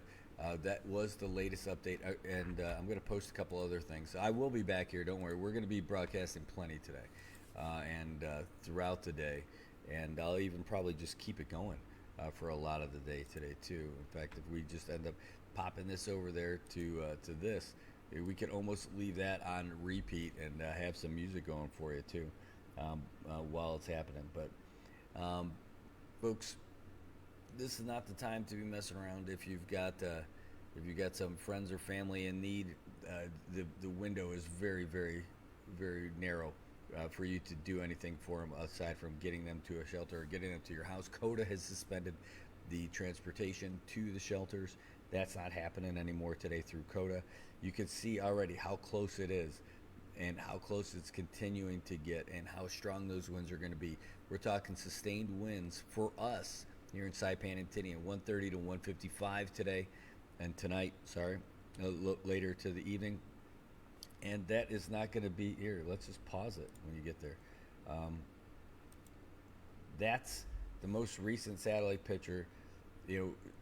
Look how close we are to the big stuff there. That's it. That's the 8 o'clock photo, and that's it. That's what's coming for us, folks. So we're gonna get through it. But I want to get some photos and some videos, and we'll be back a little bit later. So don't go. Yeah, you can go somewhere because we'll be back later. But in the meantime, we're going to be out of here for today. So we'll see you guys a little bit later. Don't worry. We're going to get through it.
All right, folks. Sorry, I actually was bopping my head and stuff like that. I thought you guys could hear the music too, but you couldn't. That is the live look right now outside here at the Crown Plaza from a camera up on top of the roof. This is that Earth Cam that's providing this kind of an image for us. And my goodness, we're going to keep this going for you guys throughout the day. We'll make sure that this is a regular thing for us to throw to all the time, aside from the actual storm itself.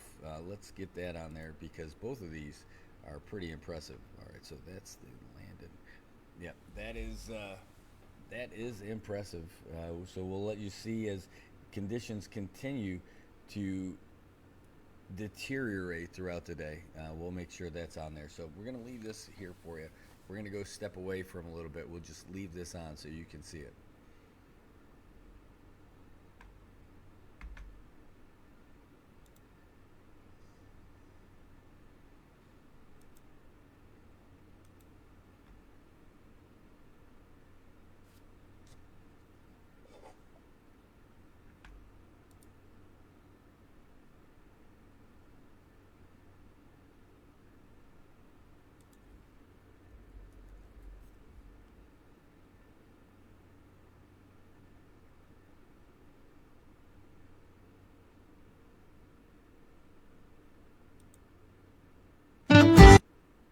That's it.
Hi, welcome back, Marianas. It has been a blustering morning. You can see that is the live version on there. You know, it's funny. I was out and about, hopping around through Garapan. Believe it or not, see, I'm already wearing different stuff than earlier. It's because I was soaked to the bone. Wanted to get out there before things got so bad that it would have really been crazy. Fun fact, it kind of already was, but it wasn't nearly as bad as it could have been. I've got some footage, but at least right there, I was gonna go to the backside of the building, and I realized, well, we can already see what the backside of the building looks like with this camera, so maybe I'm probably okay. But I did walk around through Garapan, and then I went back upstairs, had to, put on some dry clothes and all that other stuff. Really smart move, Brad, because the only shoes that you brought, save for your Zoris, totally soaked. The socks, totally soaked. So that's what I got going for me, which is pretty nice. What I was able to do while I was upstairs getting ready to come back down here, we got the latest update from the Emergency Operations Center and from the National Weather Service, and so we were able to put that stuff up there on the social media channels for you. So if you're watching it now, the latest is already up there now, which is great. We're going to see if we can't get some more updates from folks here in a bit. Let me just creep over. We were told that we could probably get a good interview, a good heads up on some things a little bit later. I'm going to see if I can't speed up that timeline a little bit, because earlier is always better than later when it comes to this stuff. And you know what struck me? I had some conversations with folks who just didn't really know what was going on with the storm, and not just didn't know what was going on, but they didn't appreciate how long this thing was actually going to be going for. And they thought that, hey, are we almost done with it? And the answer is, oh, far from it, my friend. We are very far from the end of it. We're not even at typhoon force winds yet. So the stuff that we're getting right now, this is not the end of it. This is not even the start of it. This is just us getting ready now while it's here, getting ready for all of this. The big stuff is coming. This is not it for sure. So, what does the drain look like? Is it a rapid? No, that drain that you're used to, it doesn't look like that anymore. It's all covered. Somebody in our WhatsApp messages, someone who used to live here, saying, hey, what does that drain look like, the one that used to be outside? And when you get over to where IPI and Crown meet, there's that outflow. And to be fair, I didn't even want to look over there because the wind was whipping so hard, and the sounds that you hear, and that sounds pretty bad, right? But the thing that sounds worse is the sounds of metal clanging around. Stuff that it would be a projectile, stuff that that would be coming toward you, that you don't want anything to do with.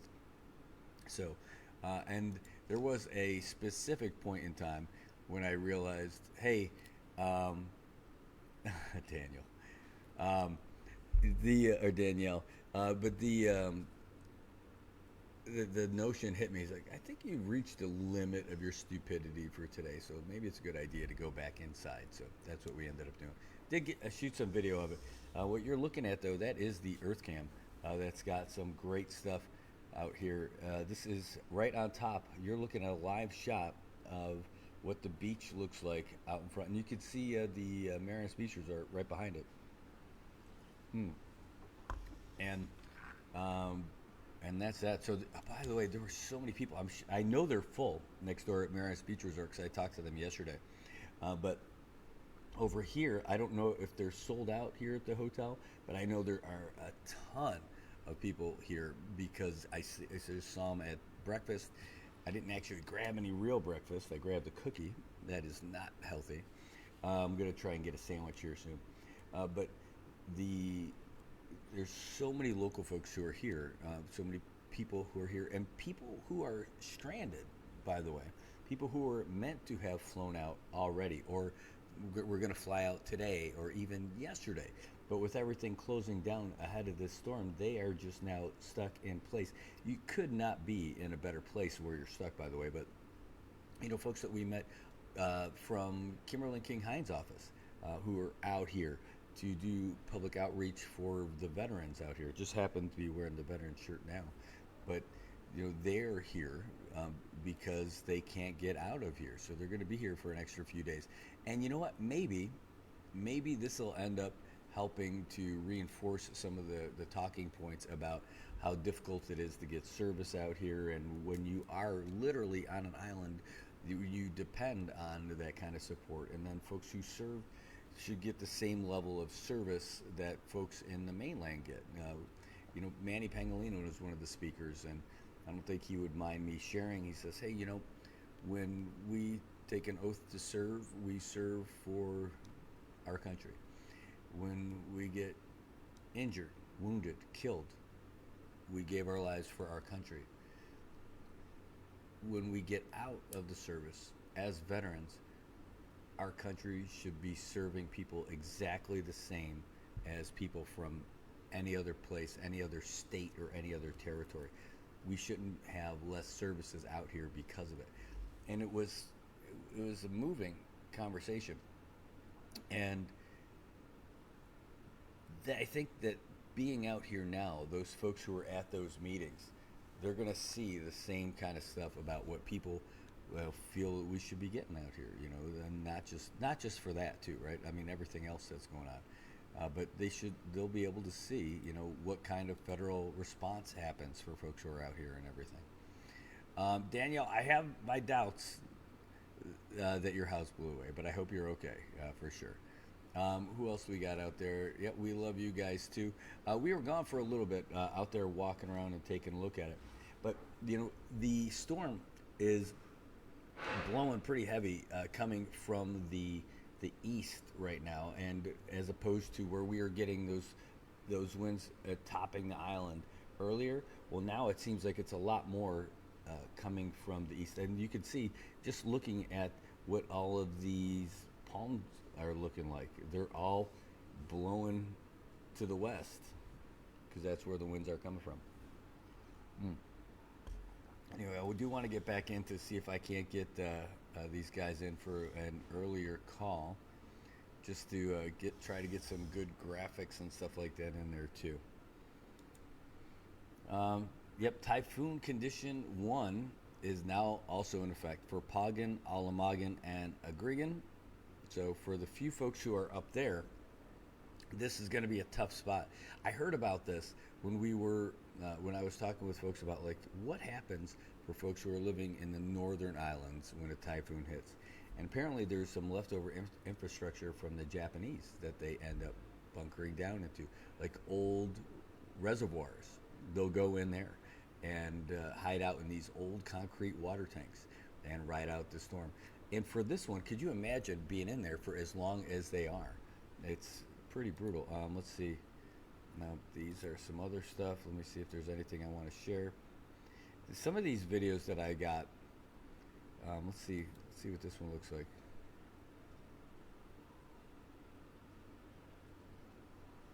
Minor bar. I don't even want to bother showing you guys that video because it's like nothing. I do have good stuff. Let's see. And maybe I'll just post them up. Let me bring these from the phone over to the computer and I could show you guys some of these things. 1 second. By the way, I can see you guys in the comments. It's great to see you. Mara May, great to see you. Everybody's okay for us here. Thanks. Hannah, great to see you. Hannah Banana Igasire is here. Great to see you. Morning, and stay safe to you too. All right, so just gonna grab I got a bunch of photos and videos from walking around in Garapan that I am about to pop over, and some of the stuff I'm going to send over to the folks over at the Associated Press because they were asking about that as well. So let's just share this stuff. There we go. Yeah, it is howling out there for sure, no doubt about it. There's a sad tree of a few trees already in the water. You're starting to see the water come up a little bit higher now too, and that's going to be a trend that's going to be continuing quite a bit. Ooh boy, yeah, wow, this is a new shot I haven't seen. Thank you very much. My goodness. This is, where is that spot? It says Garapan. And oh, okay. This, I know where this is. This is along the, along that one of those crossroads in Garapan where a palm has fallen onto some power lines. That's going to cause some trouble for the power crews. Is this a video of that happening? Yep. So we'll show you these things too. I didn't walk that far in Garapan, nor will I today. Let me just see if I got something else I could show you. Yeah, we're just going to pop these up for now. All right. All right, and we'll, getting that stuff for you now too. Yeah, prayers for North Carolina. Thanks. It says we're still good at last shot. Are you guys open? Are you guys serving, Travis? That would be a fun drive to get down there and hang out with you guys. It would be a one-way trip, I'm sure. Okay, let's take a look here.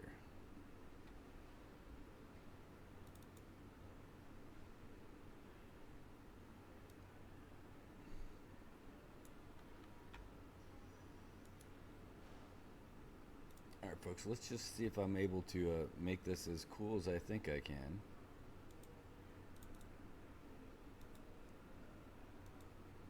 There we go. All right, so this is the video of this tree that's on a line over there in Garapan. You can see the store over there by the Western Union.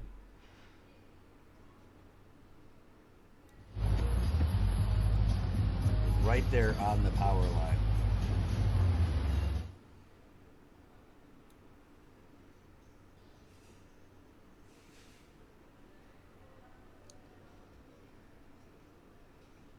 But we expect that we're going to see more of that kind of stuff in the next few, for sure. And while we're at it, we've got other stuff that we can show you. Well, actually, that was going to be a still of that is what I was going to show you guys. Let's see some of the stuff I shot when I was down there. There we go.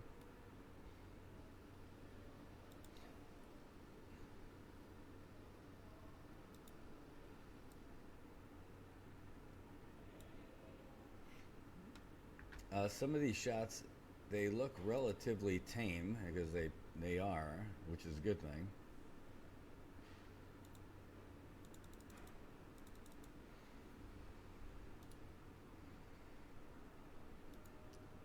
Where are we? Another video here. We're just gonna start showing just some more of these shots.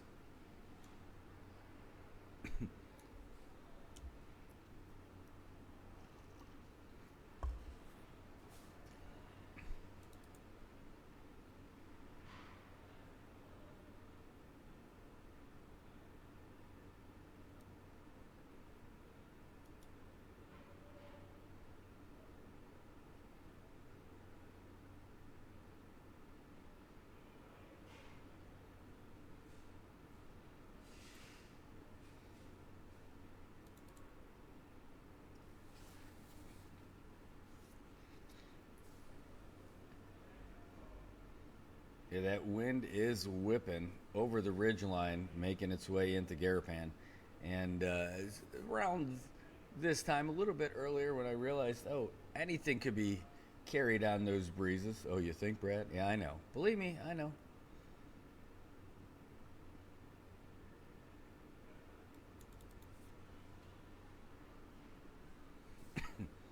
Yeah, all these things had already gotten knocked down. All those gates. I was watching stuff surfing on those puddles on the way as well, like a cone and a bucket and all kinds of stuff making its way down the road. And those golden kids have never looked cleaner than they do right now. They have been getting blasted by wind and rain. Some of these trees, these smaller trees that were set up as part of the Garapan Vitalization Project, already coming down. Not super well rooted, but also these gusts are mighty.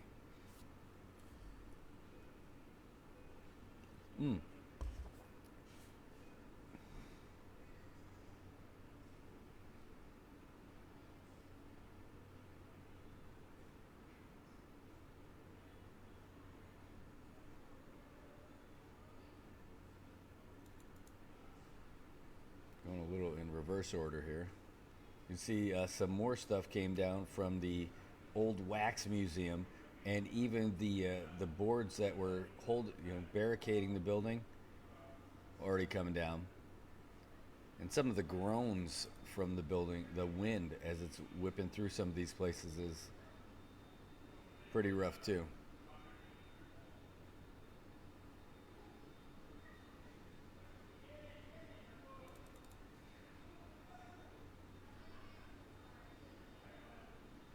Just some of these looks down the side streets. See where the rental cars parked up real close to these buildings. Try to keep them safe and sound.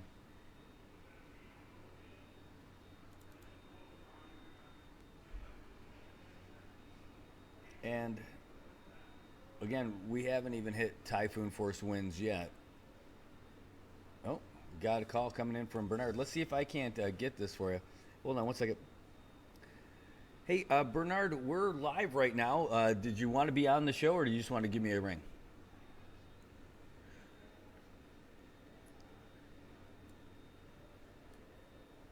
Okay.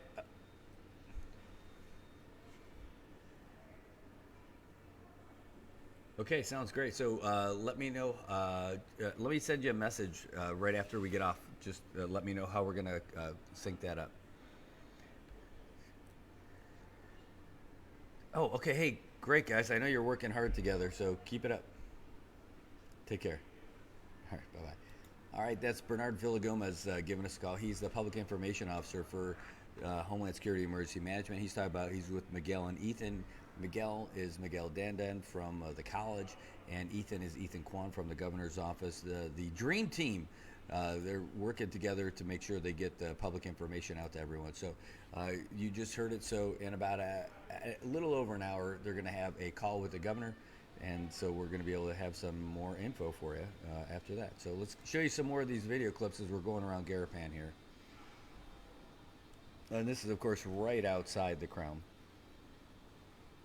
And it's about 90 minutes ago or so, maybe about an hour.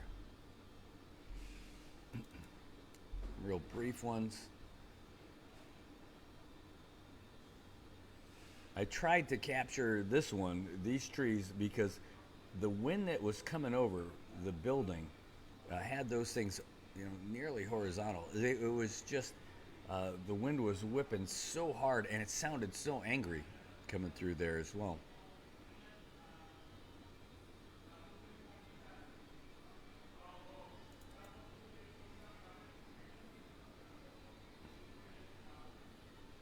And this is just your western Garapan core area, just showing you some clips going through, and the folks here at the hotel. One of the things that you're here is a nonstop sound of the wet vacs trying to vacuum up all the water that's making its way in here. They're trying to keep everybody safe and sound out there. Well, anyway, that's just about it. I think I got one more clip that's just from the other side of the street. Let's throw that up there, and then we'll call it. But again, this is from about an hour ago, and it is just, like they said, deteriorating the conditions out here, as we continue to move along.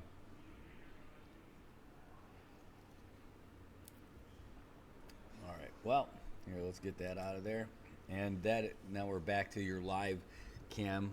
That is 9:55 in the morning here in Saipan. That's what it looks like outside from the rooftop cam here at the Crown Plaza Resort Saipan. It is whipping, and we'll have this all day with you. Now, what happens is this, we've been streaming now for a little over 3 hours. Now, in about another hour, we're going to have the governor on, and we'll have to reset this at least 5 hours from now. So that's going to be around 3 o'clock. So when that happens, we'll let you know, and then we'll pop back on. But this is the situation out here, and if you guys have some questions or some comments you guys want to give us a ring, feel free. The number is 789-2323, 670-789-2323. Really want to make sure that I've got information for you. If I don't have information for you, I don't need to be on here. But let me see if I can't get our buddies over there. on the line with us. Okay, 1 second.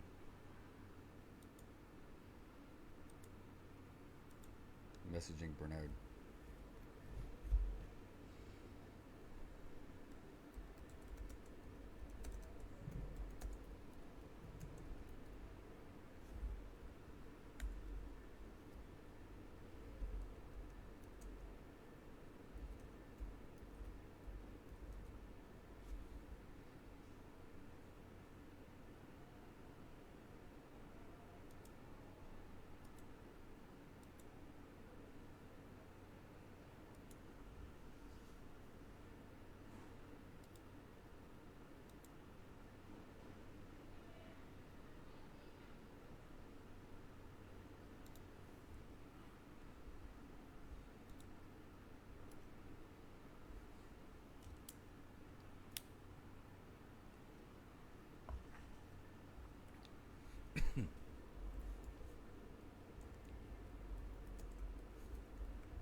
Holy cow. All right, we'll show you this video for sure. My goodness. And this is something that I think CUC really needs to get a hang of. Holy cow. Let's get this on here for you.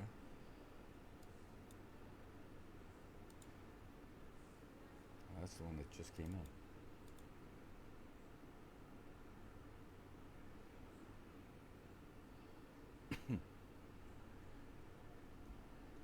And again, we are still early in this process. Far from the worst of it.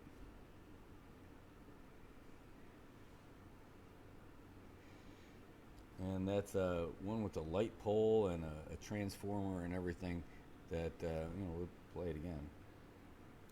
But folks, I know that it's not the case where somebody sent this to us first, but if you see something like this, make sure that you call folks so they can do something about it before you send it to us.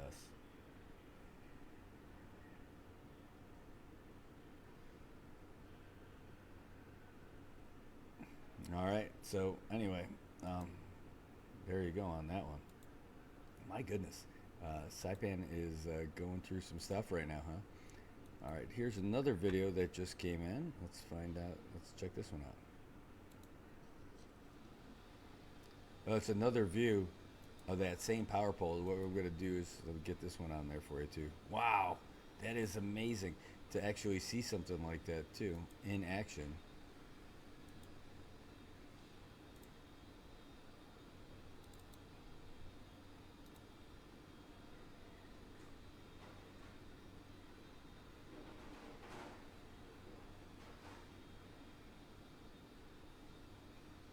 So there's a whole lot of things like that going around right now. I know if I'm getting them, I know you guys are getting them too.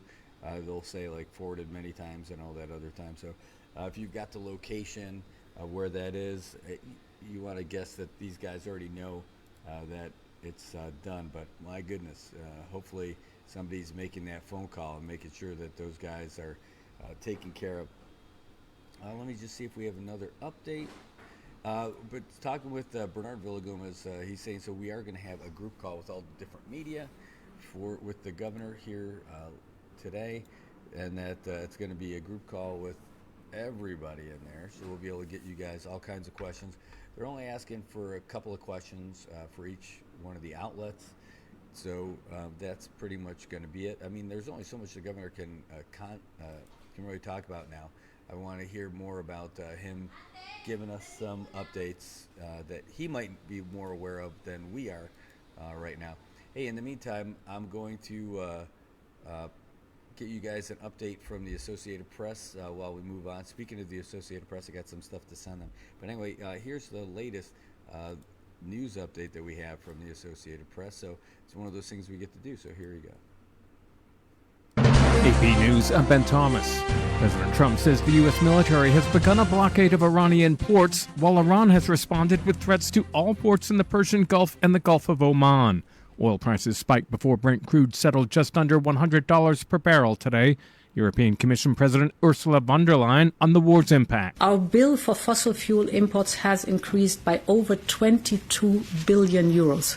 44 days, 22 billion euros, not a single molecule of energy in addition. President Trump says more talks could happen. We've been called this morning by the right people, the appropriate people, and they want to work a deal. Meanwhile, Nicole Winfield is traveling with Pope Leo. Setting off on an 11-day trip to Africa against the backdrop of an extraordinary broadside issued by President Trump in which he said that Leo wasn't doing a very good job and should stop catering to the radical left. This was in reference to Leo's prayer service on Saturday night, in which he blasted what he called the delusions of omnipotence fueling wars today. It was an apparent reference to the U.S.-Israeli war in Iran. Saga Magani reports on Capitol Hill this evening. California Congressman Eric Swalwell's swift political fall is now complete. The 7-term Democrat says he will resign his seat following multiple sexual assault allegations. He denied them in a social media video Friday. They did not happen. They have never happened, and I will fight them with everything that I have. Yesterday, Swalwell suspended his California gubernatorial bid. This morning, the House Ethics Committee said it started a probe into Swalwell, who faced a bipartisan uproar to step down, and did so hours later. Sagar Meghani at the White House. And a federal judge has dismissed President Trump's $10 billion defamation lawsuit against the Wall Street Journal. Over a story on his ties to Jeffrey Epstein. This is AP News. Gethin Coolbaugh reports Rory McIlroy joined more elite company at this year's Masters. Only the fourth back-to-back champion with his sixth major victory. I thought it was so difficult to win last year because of trying to win the Masters and the Grand Slam, and then this year I realized it's just really difficult to win the Masters. McIlroy shot a 1 under 71 for a one-shot victory at 12 under par to join Jack Nicklaus, Nick Faldo, and Tiger Woods as repeat winners. McIlroy sees control for good with a bold shot at Rays Creek to 7 feet for birdie on the par 3 12th. Just keep going. Just keep your head down and keep going. World number 1 Scotty Scheffler finished one shot back after a closing 68, nearly rallying from a 12-stroke weekend deficit. I knew going in today, I was going to have to do something special if I wanted to catch him. I'm Gethin Coolbaugh. There's more news at apnews.com. I'm Ben Thomas. Thanks for listening.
All right, folks. So I got a little bit of an update. We are going to have Landon on in about 30 minutes from now. Landon Idlet from the U.S. National Weather Service over there in Tiedzin, Guam.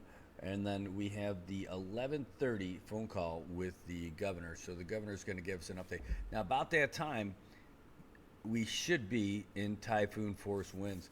And I got to say that we got to be close to that as we're getting closer in the morning. Is there a source or current winds at the airport? Question mark. All right, so because we're watching these winds pick up quite a bit out here, and we don't want to go outside with a little pinwheel to measure it ourselves. We played those fun games earlier. Wow, so interesting watching those waves lap up on the beach and watching that. You know, I have just a small amount of curiosity to hop into a car. I'm not doing it, don't worry. To head up and see what those waves really look like at those same locations we were at yesterday. And here we go. Boom. We're going to go click on that right now.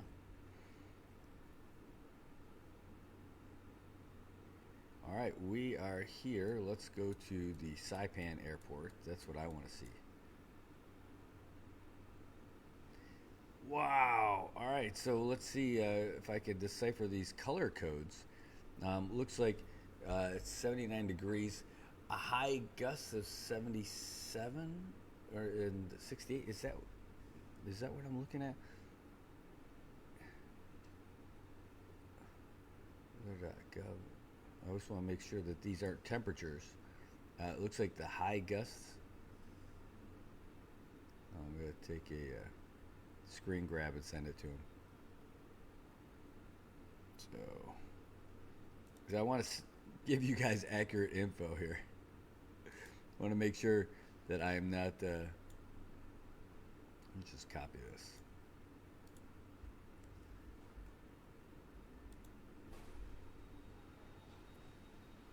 Okay.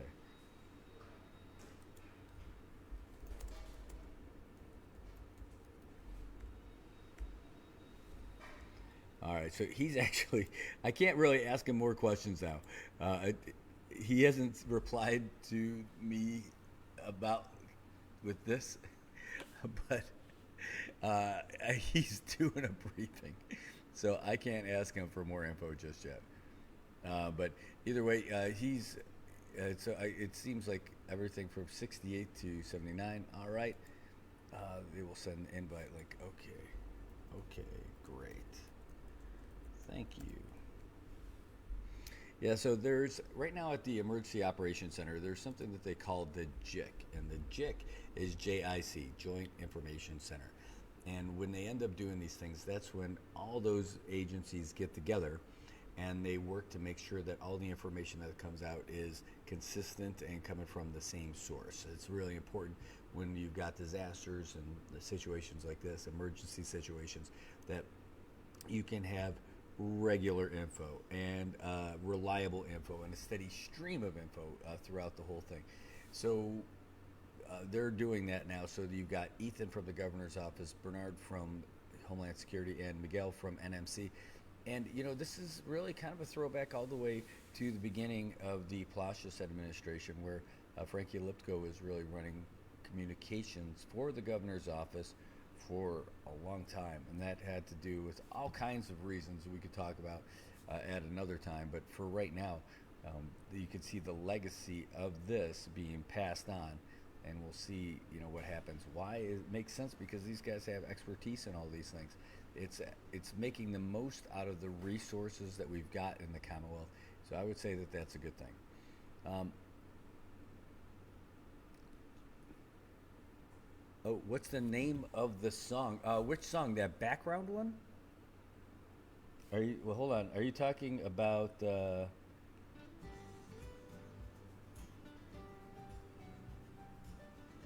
Mike, is that the background music that you're asking about? I'll tell you what, this is one of the projects that we've been working on. It's all AI music because I don't want to get any copyright things and all that other stuff. And so I have been working for a while on creating a little library of AI songs. And now, this would be fun to do if I was at the studio and I had all the monitors and everything available to me. But I was starting to create the video version of that, not an actual video of someone singing or something. Oh, hold on, which, is it possible it's this one?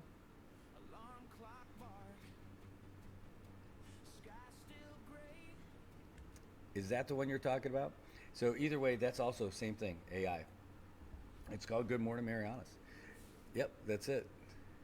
And so I've got all the songs I want to upload to YouTube, but I have a video with a graphic on it and everything like that, and it's going to have a whole playlist called "The Sound of Good Morning Marianas." So I've got so many songs, and I just want to make sure I have that consistent look for all those things when I upload them, and every time we pop up a new one, we'll do it. And I've got a lot. And you know what's fun about them? You know, they're all about the islands here or the people here. Sometimes it's the regular folks who call. Like even this one. Like this one was one I wanted. The rock and roll one, not that one. So I thought that's what this was. Hold on.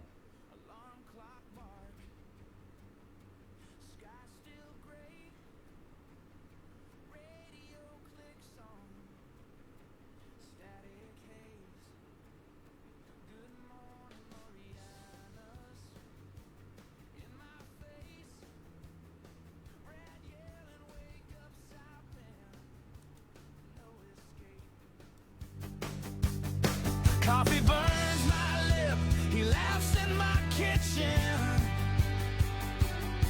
talks like he knows every bruise that I am in. Good morning, Marianas, rise up, stop and hearts on the harbor, headlines in his hand.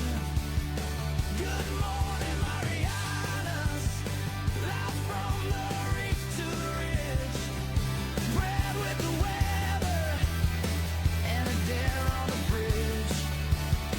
traffic on Beach Road. There's more than one of them, Mike. Kids have but maybe this is it. He jokes about rain and unpaid rent. Says call the show. Okay, cool, yeah. Tell me what you regret. Then plays our song like a second chance bet.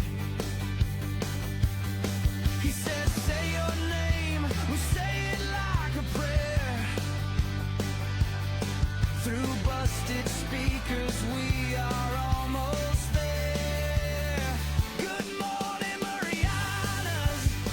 Rise up, stop and shacks and condos all sing with the fan. Good morning, Marianas.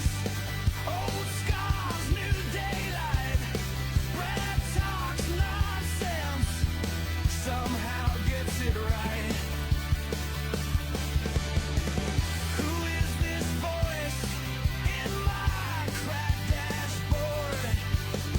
Why does it feel like he is keeping score of every tired island soul dragged out of bed? Every maybe I will make it spinning in my head. Good morning, Marianas. Rise up, stop and bad roads, good stories, all part of the plan. Good morning, Marianas. Yeah, shout it again. Brad says you are awake, so start living it then. Yeah, man, I gotta tell you, I love that song.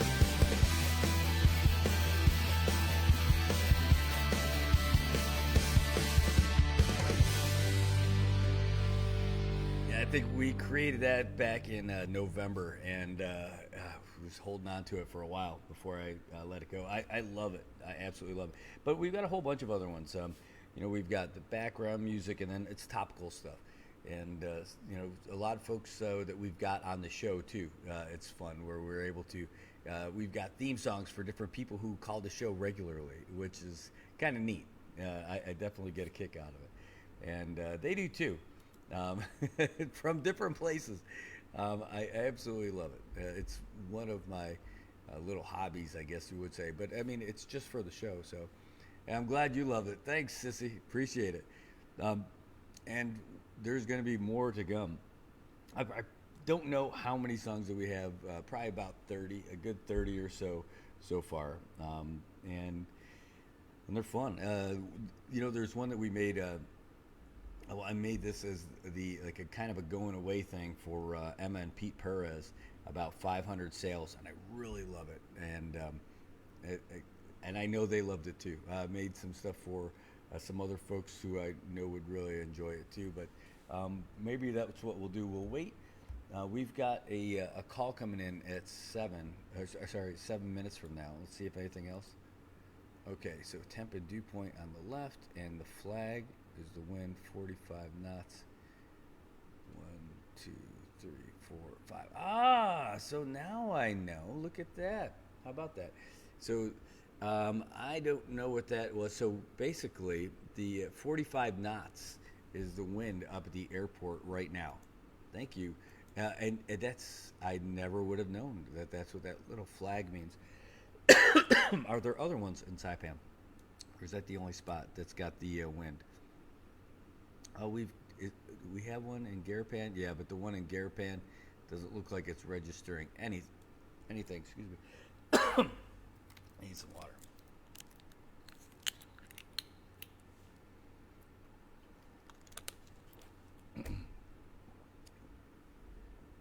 All right. So anyway, this is up at the airport where it is 45 knots, and knots versus mile per hour. That's a great question. Knots versus mph. So, interesting. So, how about that?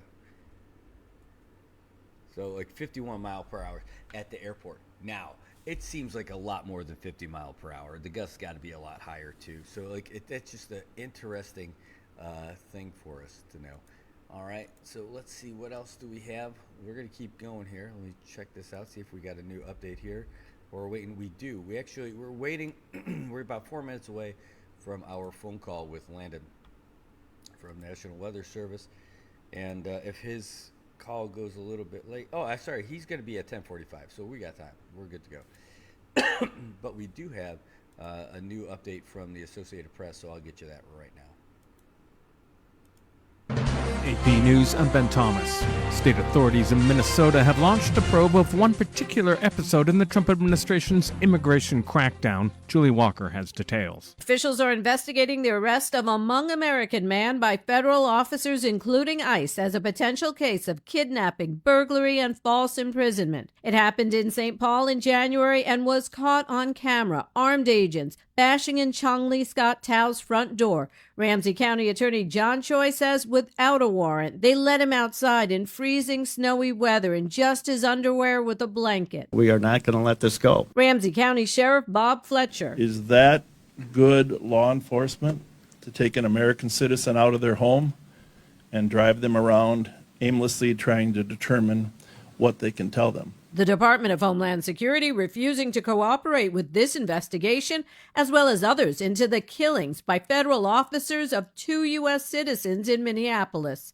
I'm Julie Walker. Democratic Representative Eric Swalwell says he's resigning from Congress amid sexual assault and misconduct allegations. The 7-term lawmaker had been seen as a frontrunner in California's gubernatorial race, but he's also dropped that bid. President Trump says the military has begun a blockade of Iranian ports. Iran's threatening ports across the Persian Gulf and the Gulf of Oman in response. All of it threatens to further undermine global supplies of oil, fertilizer, and food. Speaking at the Brookings Institution in Washington, Finland's President Alexander Stubb. I think we've all learned that the ramifications of this war are broader than we expected. So the Straits of Hormuz has basically become a de facto nuclear weapon. President Trump says he will not apologize to Pope Leo for criticizing his opposition to the war in Iran. Leo says his appeals for peace are rooted in the gospel, and he doesn't fear the Trump administration. This is AP News. President Trump's hosting the King and Queen of the Netherlands for dinner tonight. Saka Magani reports he ordered DoorDash for lunch. Even for a White House that flouts norms, this was a new one. Outside the Oval Office, I have your DoorDash order for you. Sharon Simmons was wearing a DoorDash grandma t-shirt as she handed the president 2 bags of McDonald's. This doesn't look staged, does it? It was. Reporters had been urgently summoned to the Oval minutes earlier. The president's been playing up a policy that lets Americans temporarily deduct some federal taxes on tip income. I saved over $11,000. Asked if people at the White House tip well. Wait. Yes, very. The president handed Simmons $100. Sagar Magani at the White House. There's more news at apnews.com. I'm Ben Thomas. Thanks for listening. If you see something, say something, and stay anonymous. Call Crime Stoppers at 234-7272 or submit a tip online at nmicrimestoppers.com. No names, no caller ID, no recordings, just your info. And if your tip leads to an arrest, you could earn up to $1,000 in cash. Your tips have helped take hundreds of criminals off the streets in the NMI. It works because of you. Crime Stoppers, we want your information, not your name. PHI is your local pharmacy serving customers in Cagman, Garapan, and Dandan since 1996. Shop PHI Pharmacy for all your prescriptions, and we even offer a large line of multivitamin supplements. Our Dandan location is open weekdays from 8 to 6 and 8 to 4 on weekends. Or visit our Garapan and Cagman locations weekdays from 8 to 6 and 8 to 1 on Saturdays. Check us out online at phipharmacy.com or follow us on Facebook. PHI is a locally owned independent community Health Mart pharmacy. Health Mart, taking the time to listen and care.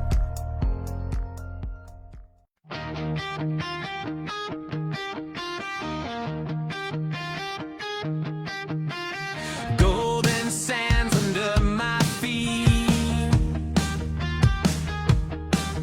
waves crashing loud, a steady beat.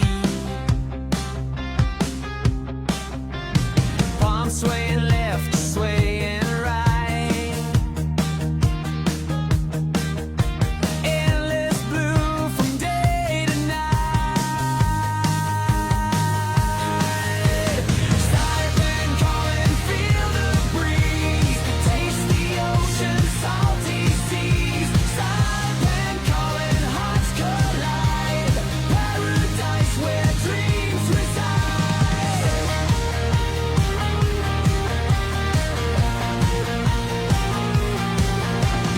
Barbecue smoke fills the air. Street stalls glow without a care. Red rice served with love so true. Callaghan shining in the view. Drums pounding in the distance. Dance ignites the night's persistence. Siren calling, feel the breeze. Taste the ocean, salty seas. Siren calling, hearts collide. Paradise where dreams reside. Tomorrow chance, they rise, they fall. History carved in every wall. Tinian whispers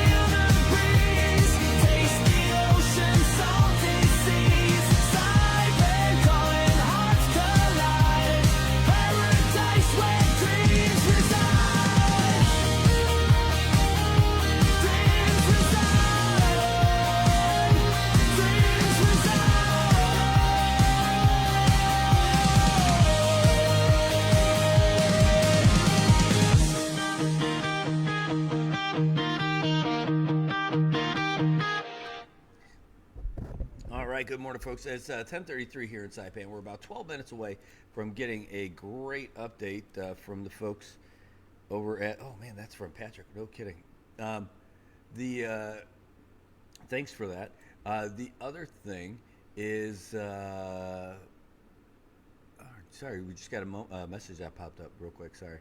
All right, so 10:34 now. So we're about 11 minutes away from getting our next update call with folks from the National Weather Service. There are marine advisories out there and coastal advisories, but basically, if you're out there on the coast right now, you are making a mistake, and especially if you're on any of those east-facing exposures, because it is just so dangerous out there. The seas have to be crazy. I would love to go out there and check it out. I also love that I would be still alive, so I value the second one. So I'm not heading out over there, no matter how cool it would be for me to see it, to see some kind of waves like that. We're not heading out there and checking all that stuff out. But geez, it would look really cool compared to what we saw yesterday, and knowing how much stronger and how much more intense all this stuff is right now. I would love to see what that looks like, but you got it's priorities. Prioritizing not getting beat up and getting all the damage from the vehicles and from the storms and all that other stuff. So we're gonna end up staying here, safe and sound, locked down here, and you guys should be too. If you're not already in a shelter, CODA can't get you there unless there's an emergency. If there is an emergency, you can call 911 and they can help you out. I mean, that's what you should be doing. But if you want more information about what's happening storm-wise, the shelters, folks are in there already, and it's only going to get more intense from here, folks. This is not us getting closer to the end of the storm. This is us just still getting closer to the start of the storm. That's where we're at. That's what's happening right now. And, it's funny. A lot of people have not gotten that yet. I don't know how that message hasn't gotten out yet, but that's what's going on with this storm, is that we're just about there to the start of the typhoon, not the end of it. So, yeah, I know. I agree. All right, hey, I'll tell you what, we got a sports update for you, so we'll give you this real quick, and then we'll be right back. Fox Sports Update. All right, NBA postseason is just about here. The play-in tournament starts Tuesday evening. Up first, the Heat and Hornets from Charlotte. That'll be followed by the Blazers and Suns from Phoenix. Here's Blazers head coach Thiago Splitter. Of course, we play in the air, so it's going to be a tough game, tough environment. But it's going to be awesome to our guys to experience that and go through that type of match. A lot of guys are craving to be in that situation. Especially the young guys, and they're excited about it, and we all do. The action continues Wednesday. The opener has the Magic and Sixers gathering in Philly. Then it's the Clippers hosting the Warriors in L.A. Meanwhile, the Bucks are not in the postseason. It cost Doc Rivers his job. He's out as head coach of Milwaukee. They'll embark on their third head coaching search in 3 years, will Milwaukee. Again, Doc Rivers out. Baseball news, and it's not good for the Houston Astros. The injuries continue to pile up. Jeremy Pena, the shortstop, Tatsuya Imai, the starting pitcher, both on the IL. Pena has a hamstring, Imai arm fatigue, which of course is never good. Elsewhere, the Blue Jays acquired infielder Lennon Sosa from the White Sox. Going back, Jordan Rich, a minor league outfielder, Toronto looking for a boost. They lost George Springer over the weekend to a fractured toe. Hockey, Jonathan Quick says he's retiring at age 40 after nearly 2 decades in the NHL. His start for the Rangers against the Panthers will be his last game. It'll be the 921st appearance, counting the playoffs, of his career. Kudos to Jonathan Quick. For more scores, stories, and features, go to foxsports.com. I'm Jay Berman. Get more on the Fox Sports app and foxsports.com. As the day unfolds with laughter and cheer. Brad's got the magic that brings us all near. Sharing tales of hope, dreams that shine bright. Good morning, Marianas, together we ignite. So join the palm trees, we dance through the days. The rhythm and soul, in so many ways. Together we rise, through the moments we share. Good morning, Marianas, feel the love everywhere. Wake up to the sunshine in the morning light. Good vibes all around, everything feels right. Brad on the show, bringing joy to our day. Into the Marianas breeze, let the worries drift away. Yeah, there was a connection grows stronger. We show that we care. Rock on, feel the soulful flow. Look right on in Mariana, that's where you belong. The sweet island breeze and the ocean's embrace. Brad's got the stories, sunlight behave. Some signs bet the tinted, fall in this ride. Yeah, we're shining with love as our guide. So raise your voices high, let the music play on. Good morning, Marianas, we're where you belong.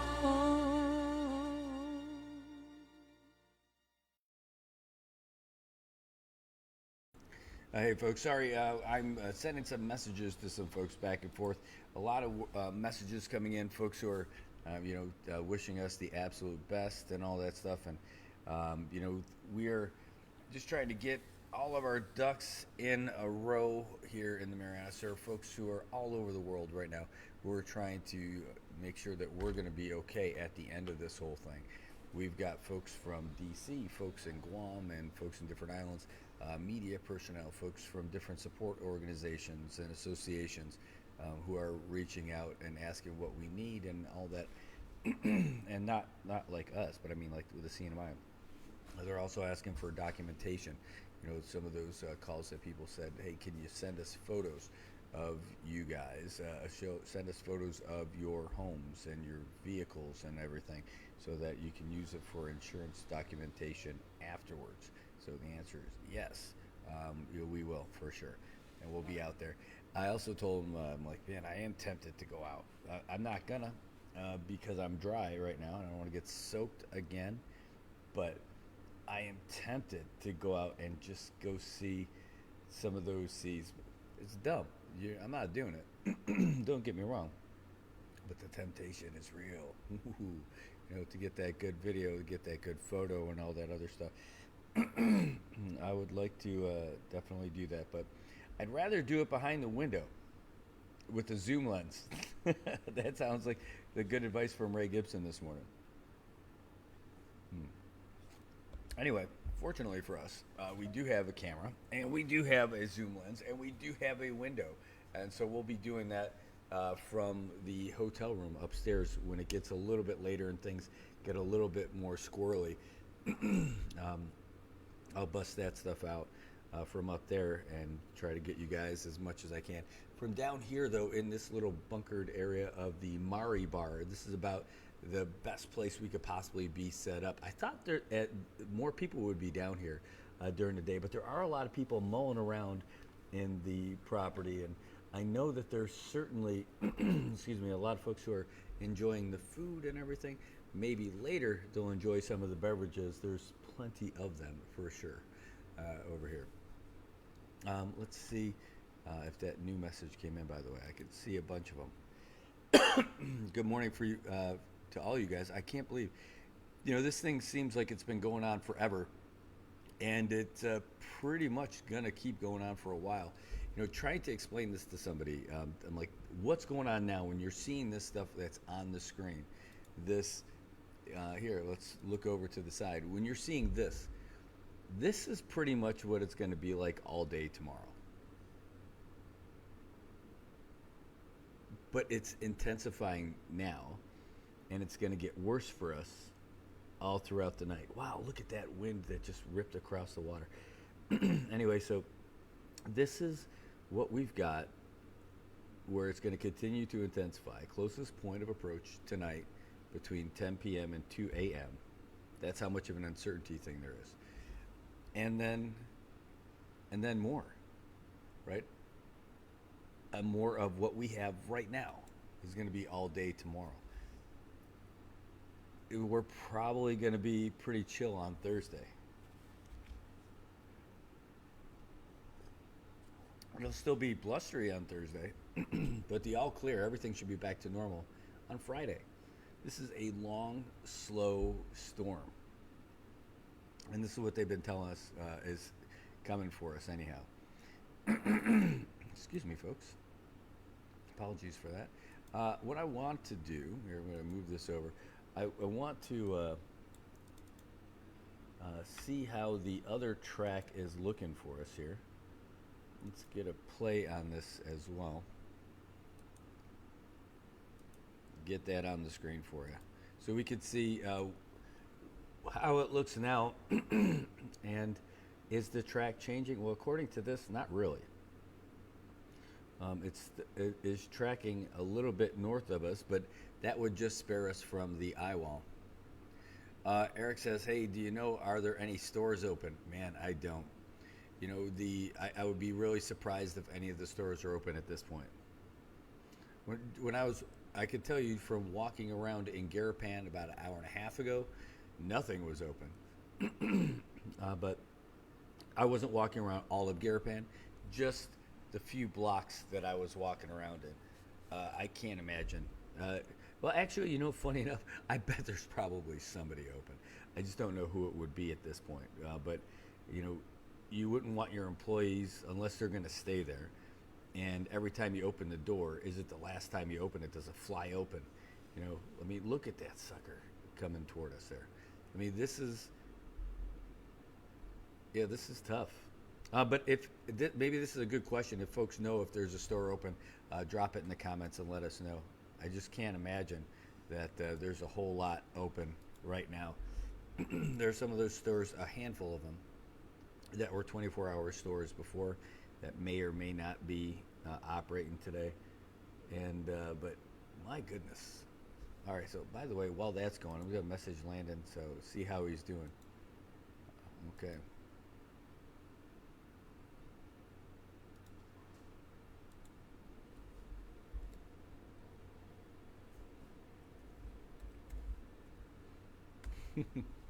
We just message him to see if he's good for a call. If he is, I got to set up a quick Google Meet, which is okay. I need to. We're going to try to squeeze this in before the governor's call, which is going to be a Zoom link. And we have not received that yet. Come on, calendar. Let's go for a meet. See if we can just do it directly. New meeting.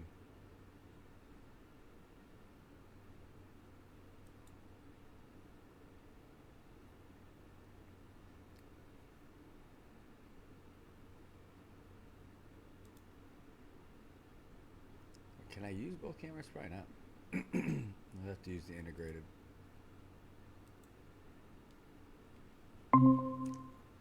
Alright, that's the sound. And I will copy this.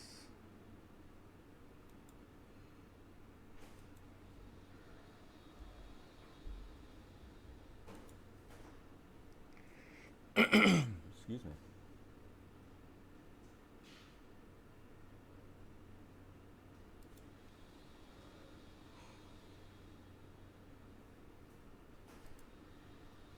We'll see if this works.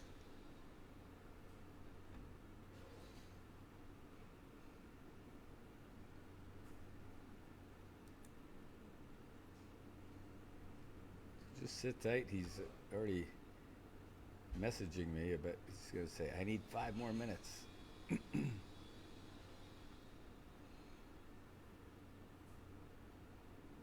Yes, I can.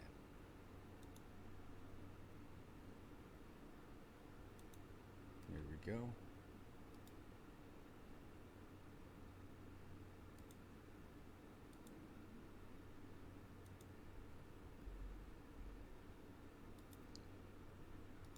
So sit tight, folks. We are right now just emailing him the link. Here you go. Bam. And that should do it. This way, he's going to be able to share the screen with us.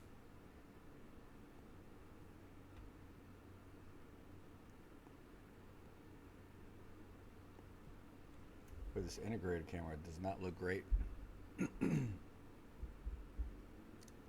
Don't feel bad, camera. You're okay.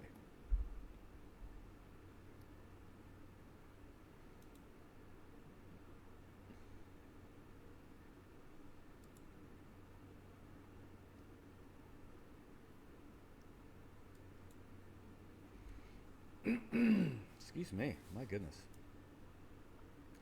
We're just trying to get him all started right now.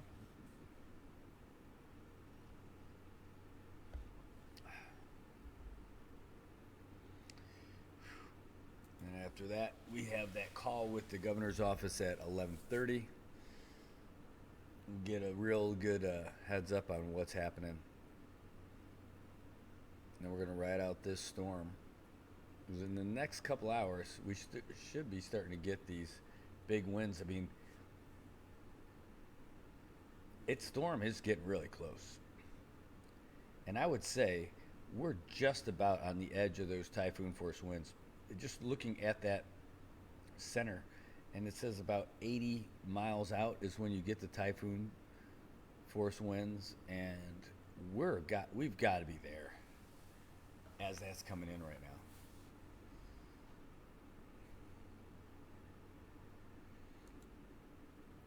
That's, excuse me, just eyeballing it. 1 second. Real saying, currently I'm on my vacation in the Philippines, worrying that what's happening there. How is the eye of the typhoon changing in direction? Well, we're going to hear. You're going to get the latest from the National Weather Service any minute now. Oh, they're going to be on with us. So, here we go.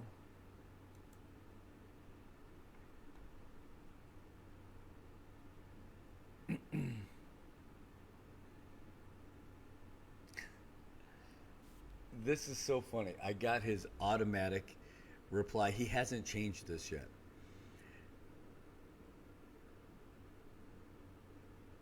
So Landon had set up. I emailed him the Google Meet link, and what bounced back was what his real plan was, what he has already had programmed into his email as a reminder. I'm just looking to see if he replied yet. And here's the funny part. It says, half a day. I'll be out of the office from 31 March to 12 April on leave. During this time, I'll have little access to emails.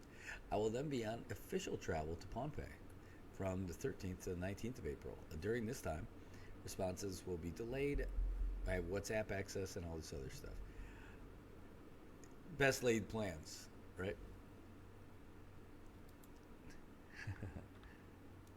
All right, let's see if he's in there yet.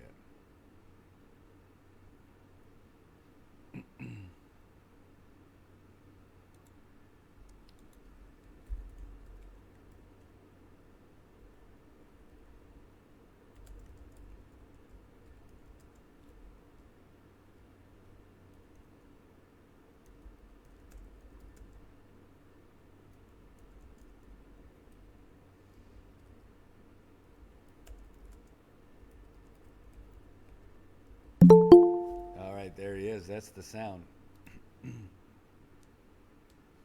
Let's admit. All right. Holy cow. He's actually on the screen. Let me move you over to the other side of the screen here so people can actually see what we got going on over there. My goodness. I just WhatsApped you just to tell you, when I sent you that email, I got your auto reply with your, hey, I'm on vacation, and then I'm going to be going to Pohnpei. And so I'm like, yep, best laid plans. Oh, no, you're frozen. Oh, goodness.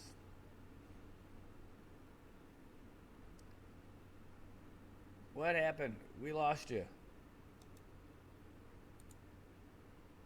Oh, boy. Hold on. Let me WhatsApp him real quick. it froze. Let's see what he's got for us beyond that.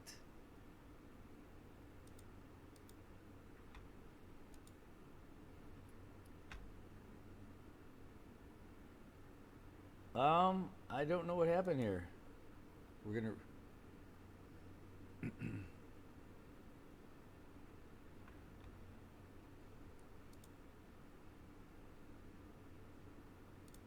I mean, we're still good, right? Everything's going on here. You guys can see us just fine. I can see you guys in the comments. Yep. So.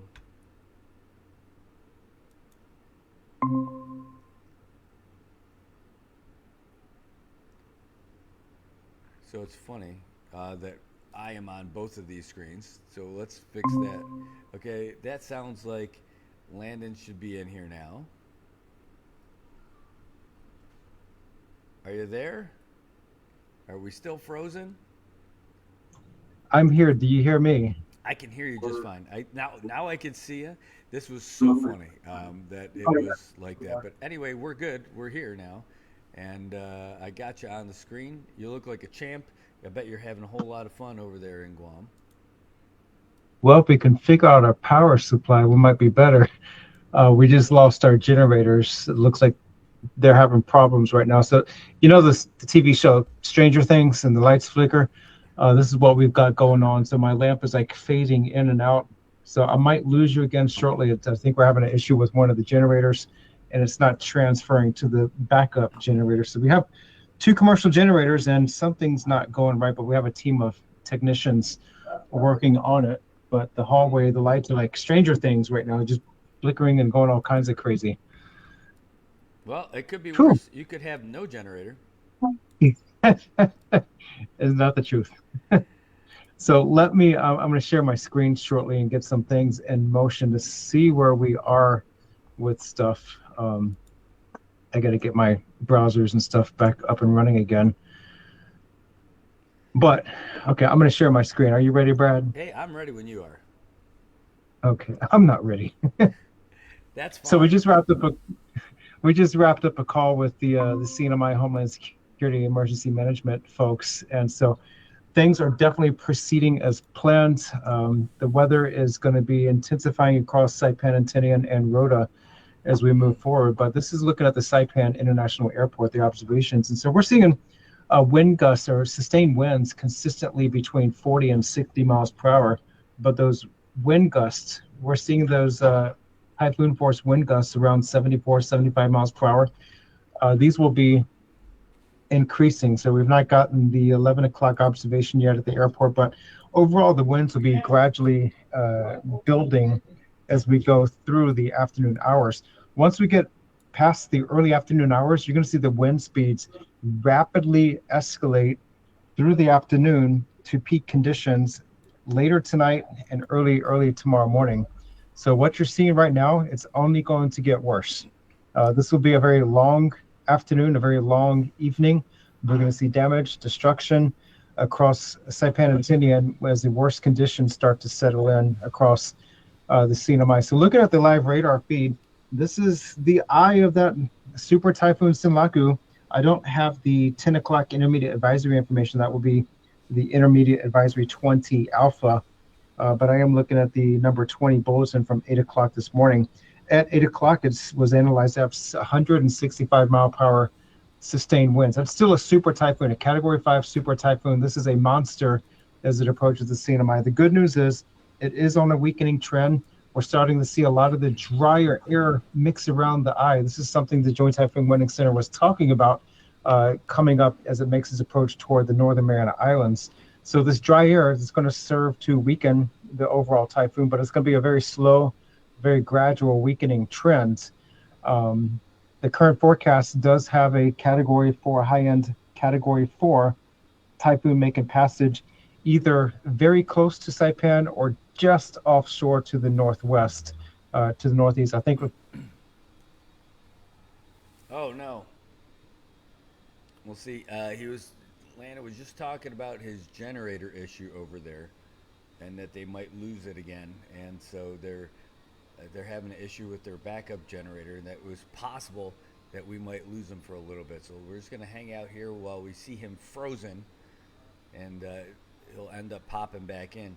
And it's amazing because they're having issues with their power and everything in Guam while we're going through all this stuff here. So we'll just sit tight here for a moment, and hopefully he's bouncing back. There he is. He's back again. Oh, this time he's with the phone. Did I have to go with the phone at this point? Wow. So we are in the dark again. The generators just are not playing well together. But yeah, as I was saying, this is still a monster typhoon, 165 mile per hour winds. We're going to have that intermediate advisory coming out by 11 o'clock this morning. But we're going to have more information coming up at the 2 o'clock advisory. That's going to be number 21. As I mentioned, this typhoon is approaching Saipan and Tinian, and the conditions you're seeing, they're going to begin to rapidly deteriorate as we go through the afternoon and evening hours. We're looking at a closest point of approach later tonight, somewhere between 11 p.m. and 3 a.m. Wow. This is going to be...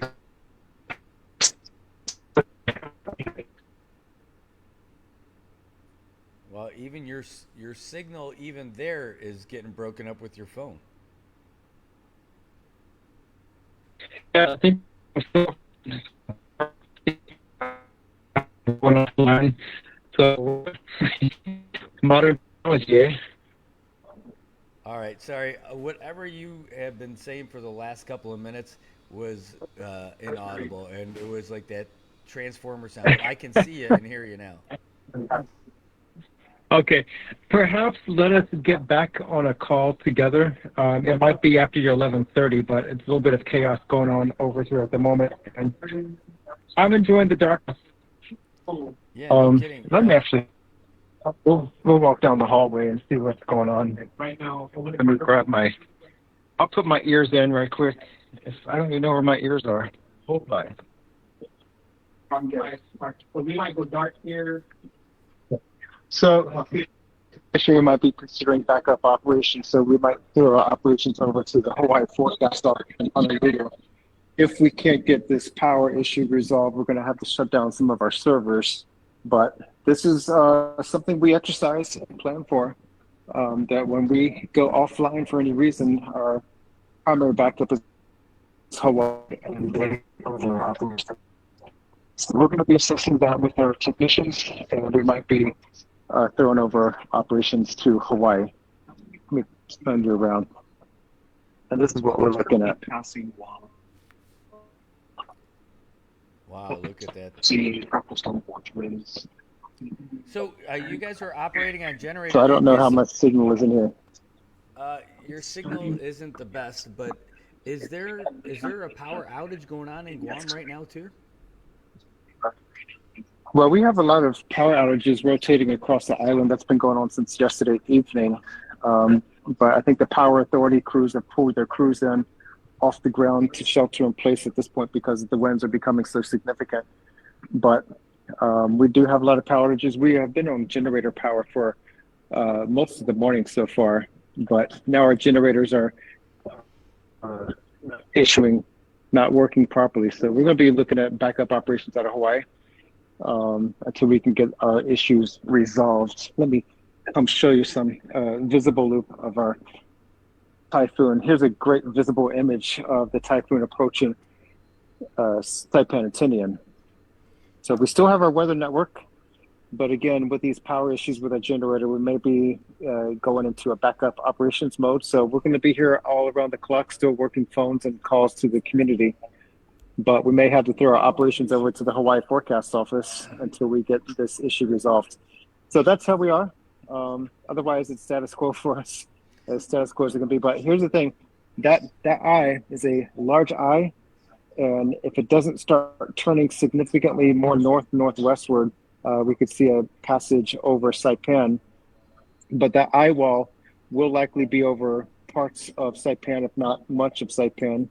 Or I'd like to back on again, but this is going to still be a significant hit. Again, Category 5 Super Typhoon Sinlaku with maximum sustained winds of 165 miles per hour. It's gradually weakening, but this is still a monster system that's approaching Saipan and Tinian with peak conditions expected through the evening and overnight hours. So as this eye comes closer to Saipan and Tinian, the winds you're seeing outside will rapidly intensify through the coming afternoon hours. So be ready for that. If you're in shelter, stay there. If you're not in shelter, get in shelter immediately because things will be deteriorating very rapidly. You know, you mentioned that the typhoon winds were extending 80 miles from the center of the eye. Is that still the case? Yeah, that's still holding the case. We're going to see not too much change with that. It might contract just a little bit, but otherwise we're going to see that stay about the same. So a passage over northern Saipan, we're going to still see typhoon force winds extend across all of Saipan, all of Tinian, and close to Rota. It looks like Rota may be avoiding the typhoon force winds, the Category 1 typhoon force winds, but Saipan and Tinian, they will be taking the brunt of this. So this is going to be a very destructive afternoon, a very destructive evening and overnight, and a destructive Wednesday morning. It's going to be a very long process for everyone across Saipan and Tinian. Yeah, just a real quick anecdote for you. I was walking down the hallway, and one of the congressional staffers that's here from Washington, D.C., was walking down the hall, and she's not able to leave because of the storm. And she was saying, so are we almost done with this? I'm like, oh, my goodness, let me get you up to date. And so she was Not under by the a long impression shot. that we were getting close to being done with all of this. I'm like, no. Just started. Yeah, this is just the beginning. We're going to see peak conditions again late tonight through early Wednesday morning. All right. Well, Landon, I'll tell you what. I'll let you go at this. We're going to get prepared for this Zoom call that we got with the governor's office, but I'm going to stay in contact with you on WhatsApp. Okay. Yeah, we're going to do a state of chaos. We're going to try to get things resolved as soon as possible over here with Hawaii on standby. Otherwise, we are business as normal. All right. Well, thanks so much. I really appreciate the time and the update and the info, and good luck with the power. Thank you. We're here through the best of times and the worst of times, and we're going to be watching things through the afternoon and overnight for you all. Awesome. All right. Well, I just got my Zoom link, so I'm going to get ready for this call that we got coming up. And thanks so much for giving us that update. Let's go back to our main screen here. And you don't need to see me again. Let's do this. Kapow. And press play on that. All right, folks. Here's what's going to happen. In the next 25 minutes, 24, we're going to prepare, get ready. We have the live call with the governor's office coming up, and that's going to be a Zoom call. It's going to be with us and all the other media folks who are out there. They've asked that we only give a couple of questions each for the gov, which is fine. So we'll do that, and then, but in the meantime, we'll get you guys just something to look at till we get back. But I have to go and offload some of this coffee that I have been uploading to the system, and we'll be right back. Don't go anywhere, folks. The call with the governor's office is coming up for us next.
righty, folks. Hey, we just making our way back now, and we can give you a little bit more of an update about where we're at and everything.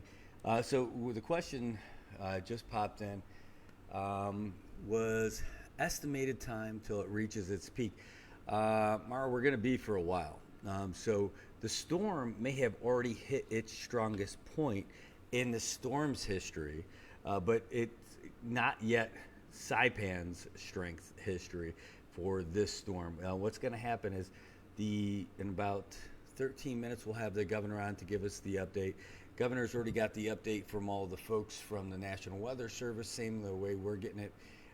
And then he's going to have some ideas.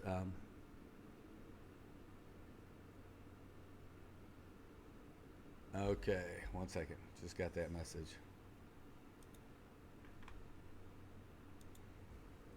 Sure. I'll have it muted and off screen. I'll be live already when I join. All right, so there we go. So that's from the Gov side. They're just sending, hey, Brad, please don't go live until we're ready for you. I'm like, all right. But that's where we're at, because we're not going to start. Like, we're already broadcasting live, so we're already going to be here with you guys. So that's it. Not sure what that sound was, but let's close that. There you go. And keep you guys up here. Yeah, we'll still be watching over here. In the meantime, though, I'll take that piece off the screen. Boom. In the meantime, while we get ready for all this stuff, so I'll be muted and off screen. I'll be already. There we go. So they know. As far as the way the storm is working out, it is going to be here. It should be typhoon force winds here pretty soon. But again, it's not going to be the strength of it. It is just the outermost reaches of the typhoon winds that are just about here. This is what they were talking about, was going to be late morning, early afternoon.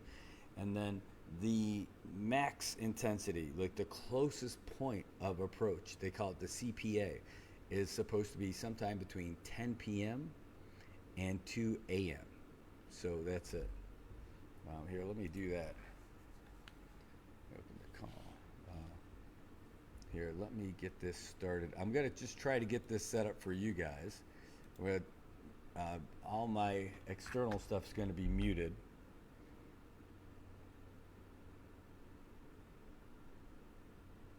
And mainly I want to do this to make sure that I'm able to, allow. Sure.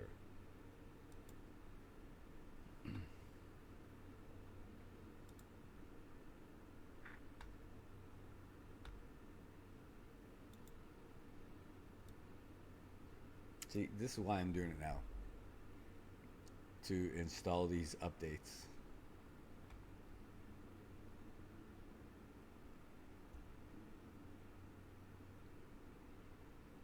No problem.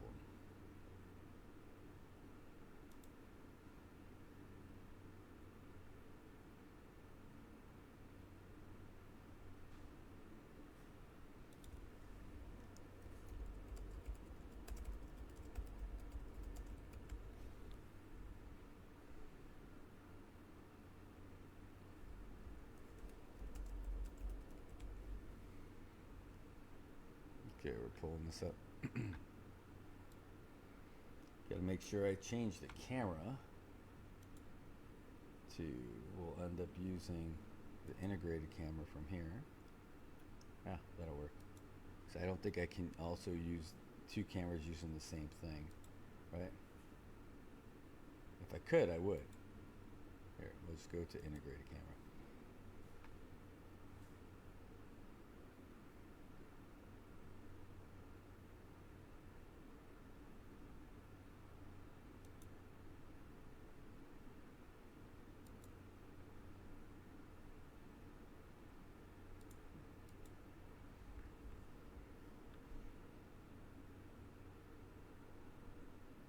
Sorry, I was just trying to get set up over here.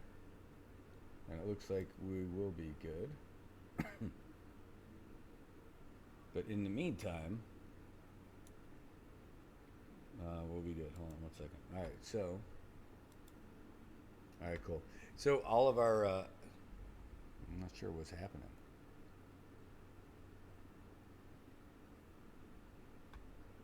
Okay.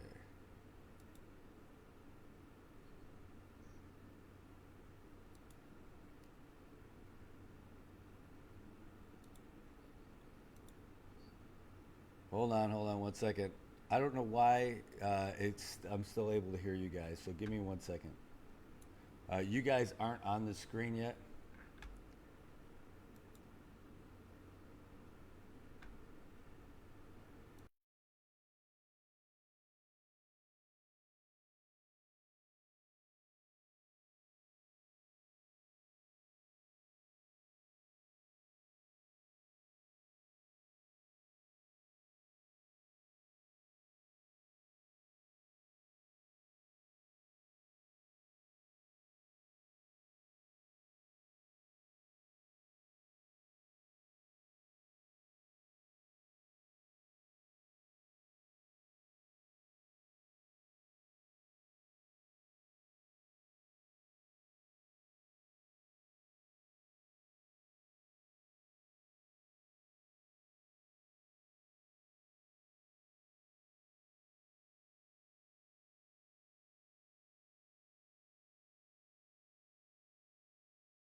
All right, so our mic is live, so people can hear us. You guys who are watching, you'll be able to hear the folks from the governor's office later.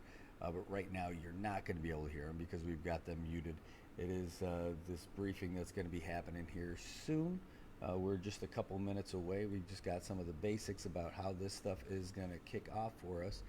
And I want to make sure that I can have them ready for you on the share screen. All right, so our mic is live, so people can... There we go. That's just confirmation that that works.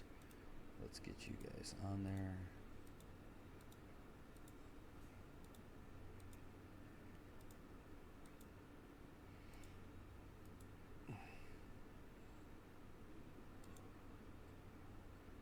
And for some reason, I'm not getting that on there at all. So I'm going to try something else for you.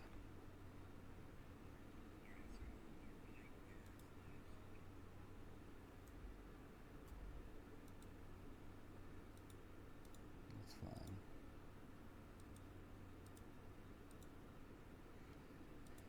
Okay, and that's how we're going to end up doing it. So we'll be all right.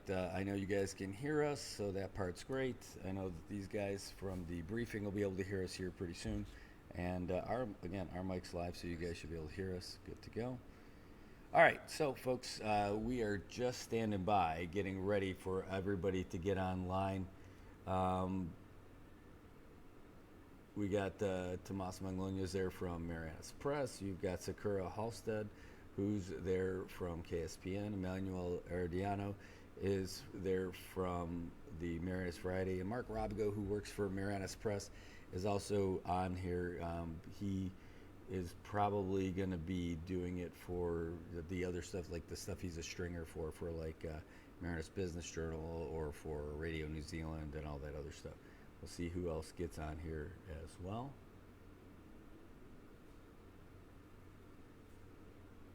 wait to hear when they are ready to go for us.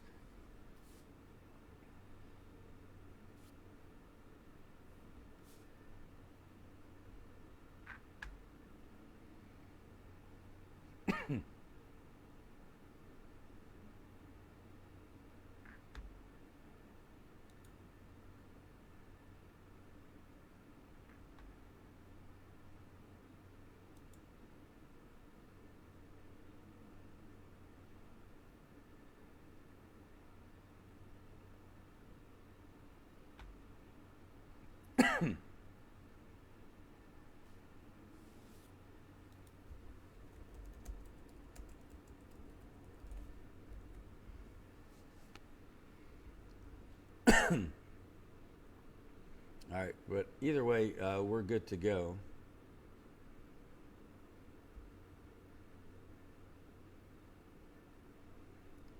And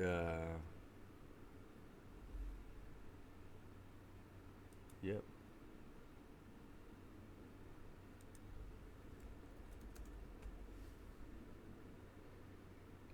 I wonder if those guys lost their connection. I just sent them some info.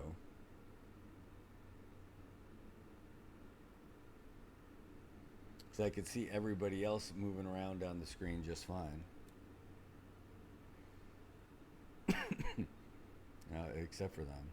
So either way, maybe they're losing some signal up there at the EOC. But they've got the call on, so we should be fine.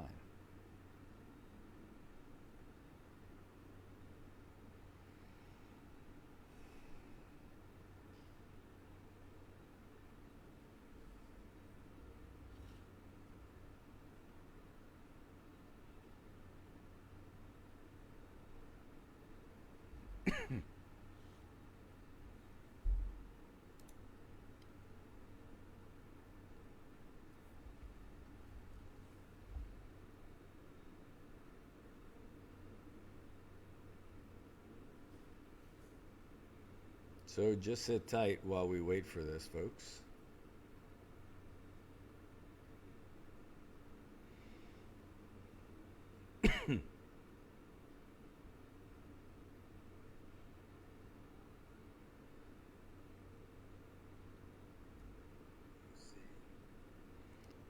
I'm looking at my other screen off to the left. I've got the folks from the weather briefing who are going to be here. We're going to stand by. They're saying stand by. We'll be here shortly. And I don't mind sharing that a little bit. We're not sharing any of the details and stuff like that, but like that's what we're looking at right now. These are the folks who are going to be here with us. So there we go.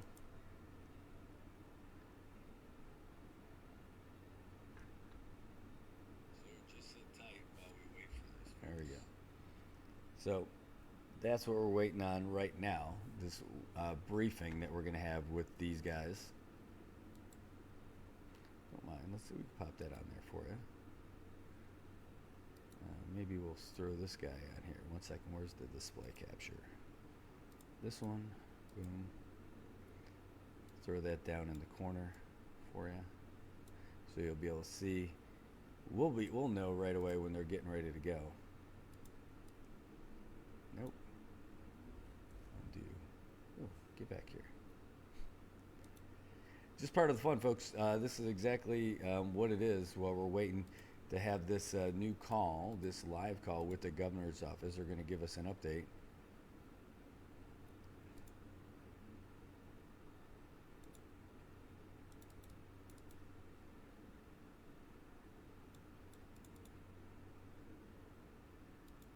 Oh, it looks like they're just about ready.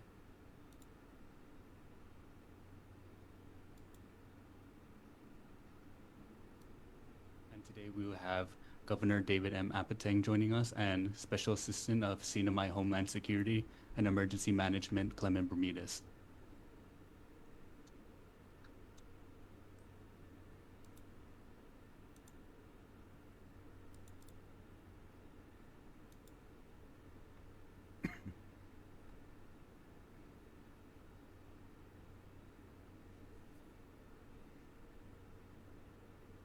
Good morning, Marianas. I'm here with the team at the Emergency Operations Center as Typhoon Sinlaku continues to approach the Marianas. I urge all members of the community to follow guidance from the Office of Homeland Security, shelter in place, and continue all typhoon preparedness measures. Again, I want to stress one point clearly. Please stay off the roads. This is not a storm we can afford to take lightly. Emergency services will only respond in critical situations because conditions are unsafe at this point. Our Commonwealth has faced storms before, and we know the importance of acting early, staying calm, and looking out for one another. Again, I ask our people to be calm, stay at the shelter, stay at your house, don't go around, and be safe. So let us work together and weather this storm out together and keep each other safe. Thank you, Commonwealth. We love you. Hey, good afternoon or good morning. I'm Clement Bermudez here with the governor. As you heard him, as calm as Sinlaku, Super Typhoon Sinlaku is, I think it characterizes the nature of the Marianas, and that is for us also to remain calm. If anything, the leadership under Governor Apateng and the members across the CINAMA, including the federal partners, are ready, and just as we are, prepared to respond and go through the recovery process. Start thinking on how we can recover the Marianas, and we can do this together. Shelter in place is a notice has been issued this morning. In addition, we're upgrading to the Northern Islands Typhoon Condition 1. As you may know already from different sources, we'd like to we urge you to please seek trusted official sites for information. There's so many others that are out there. If anything, get it from the Homeland Security, because we're here to make sure you get the right, accurate information, and we get it directly from the National Weather Service, the Joint Typhoon Warning Center, and other federal assets that are looking at us and monitoring this storm so that we can respond appropriately. We have, for those such shelters across the CINAMA, we have over 300 residents that's across from Rotatinan and Saipan. And we urge you, like the governor said, to shelter in place, stay indoors, away from windows, as far interior as you can. The force that you feel from this storm is not even close to what it will be when it gets here. So we urge you again to please seek safety and do not take this lightly, like the governor said. We must take it seriously. But here at the Emergency Operations Center, we're prepared to answer and respond to emergencies, but we have to weigh the risks. So please stay indoors, away from the roads, away from the beaches. The surfs are going to be high, and so that we do not risk, again, emergency responders. If anything, call us here at the EOC at 670-237-8000. You see those messages. Our numbers are all over. Keep us informed. And if you're not informed, let us know so we can keep you informed. The better informed you are, it will be the better we respond to this storm. Again, I urge you, keep updated, stay indoors, stay safe, Marianas. Okay.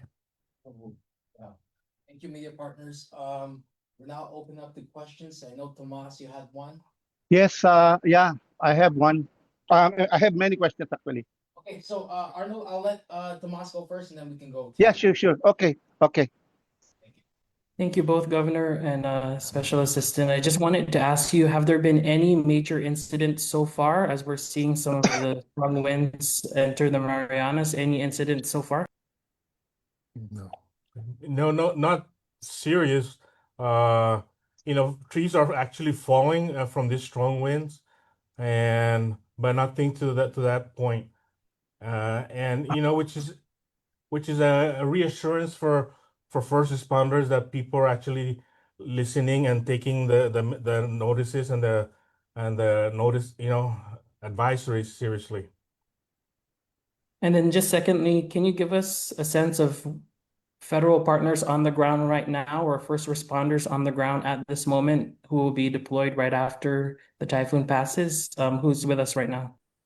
Okay, across the Sinai government, we got the Department of Public Safety, the defense. We got Department of Corrections. Every cabinet department is ready and prepared. The mayor's office across the CNMI. In terms of federal partners, we have the JTF Micronesia LNOs that are here, JRM, and FEMA rep has been on ground and has been coordinating directly with FEMA, and they're prepared, at least out of Guam. Once we go all clear, that they will be responding this way. Tomas, this is the governor. I spoke with a FEMA rep from Washington, D.C. This morning. And so has Mr. Fenton. They're ready to show their support to the Commonwealth once this is clear, which is maybe Thursday.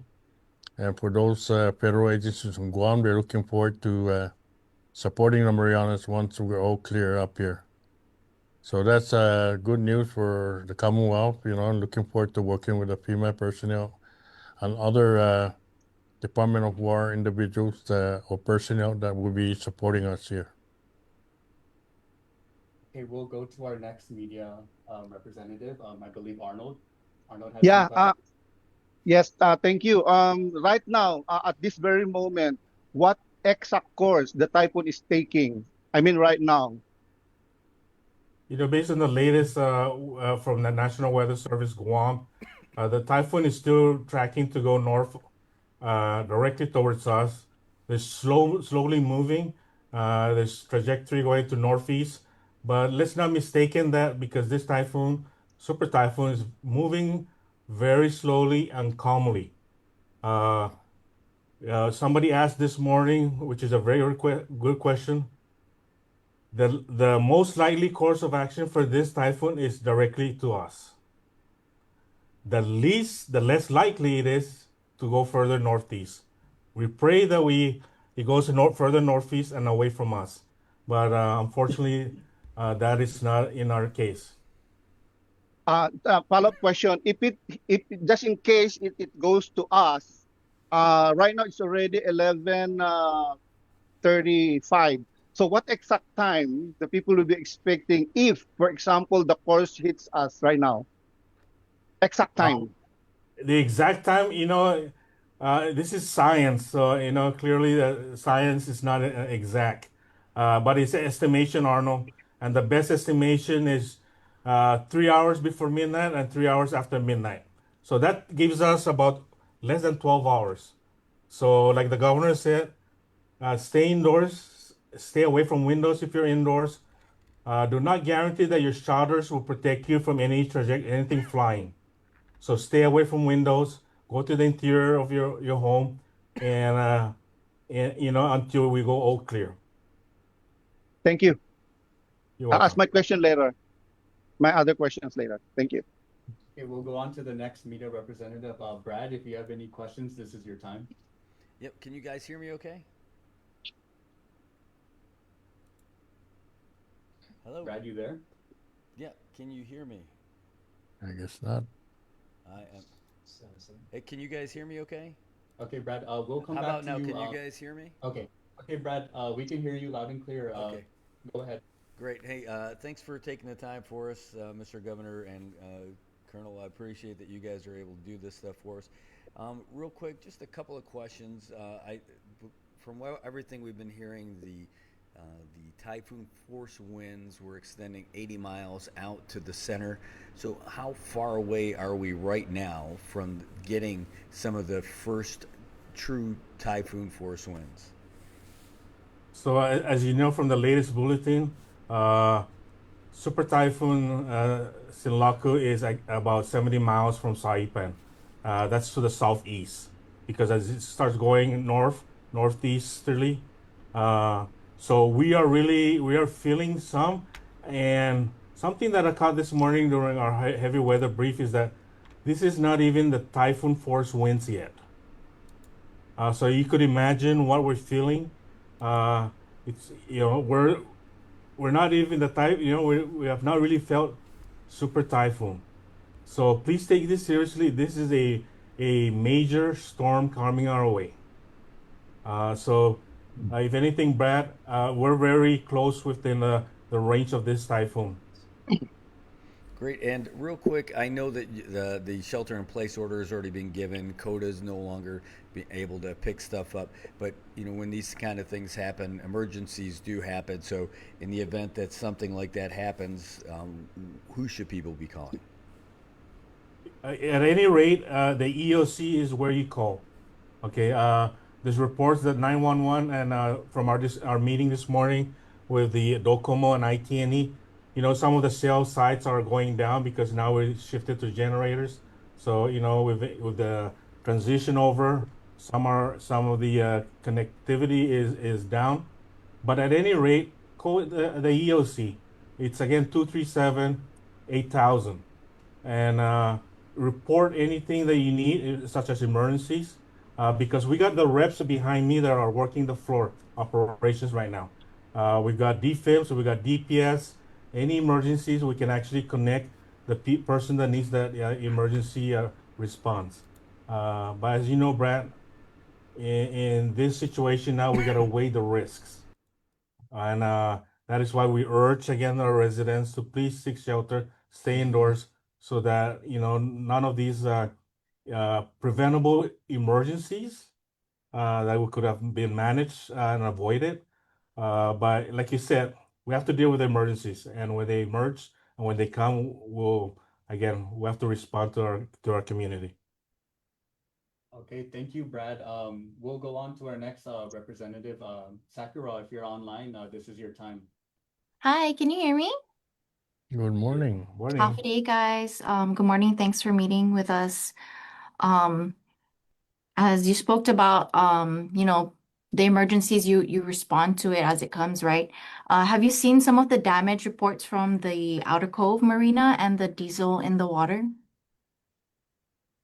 There's been clips from some people. Yeah, the marina, and as you know, we issued notices to the boaters to secure the vessels early on. At this point, Sakura, again, that's if what you see is what you see, and with the conditions, it's not prudent to actually deploy any of the first responders at this time. Okay.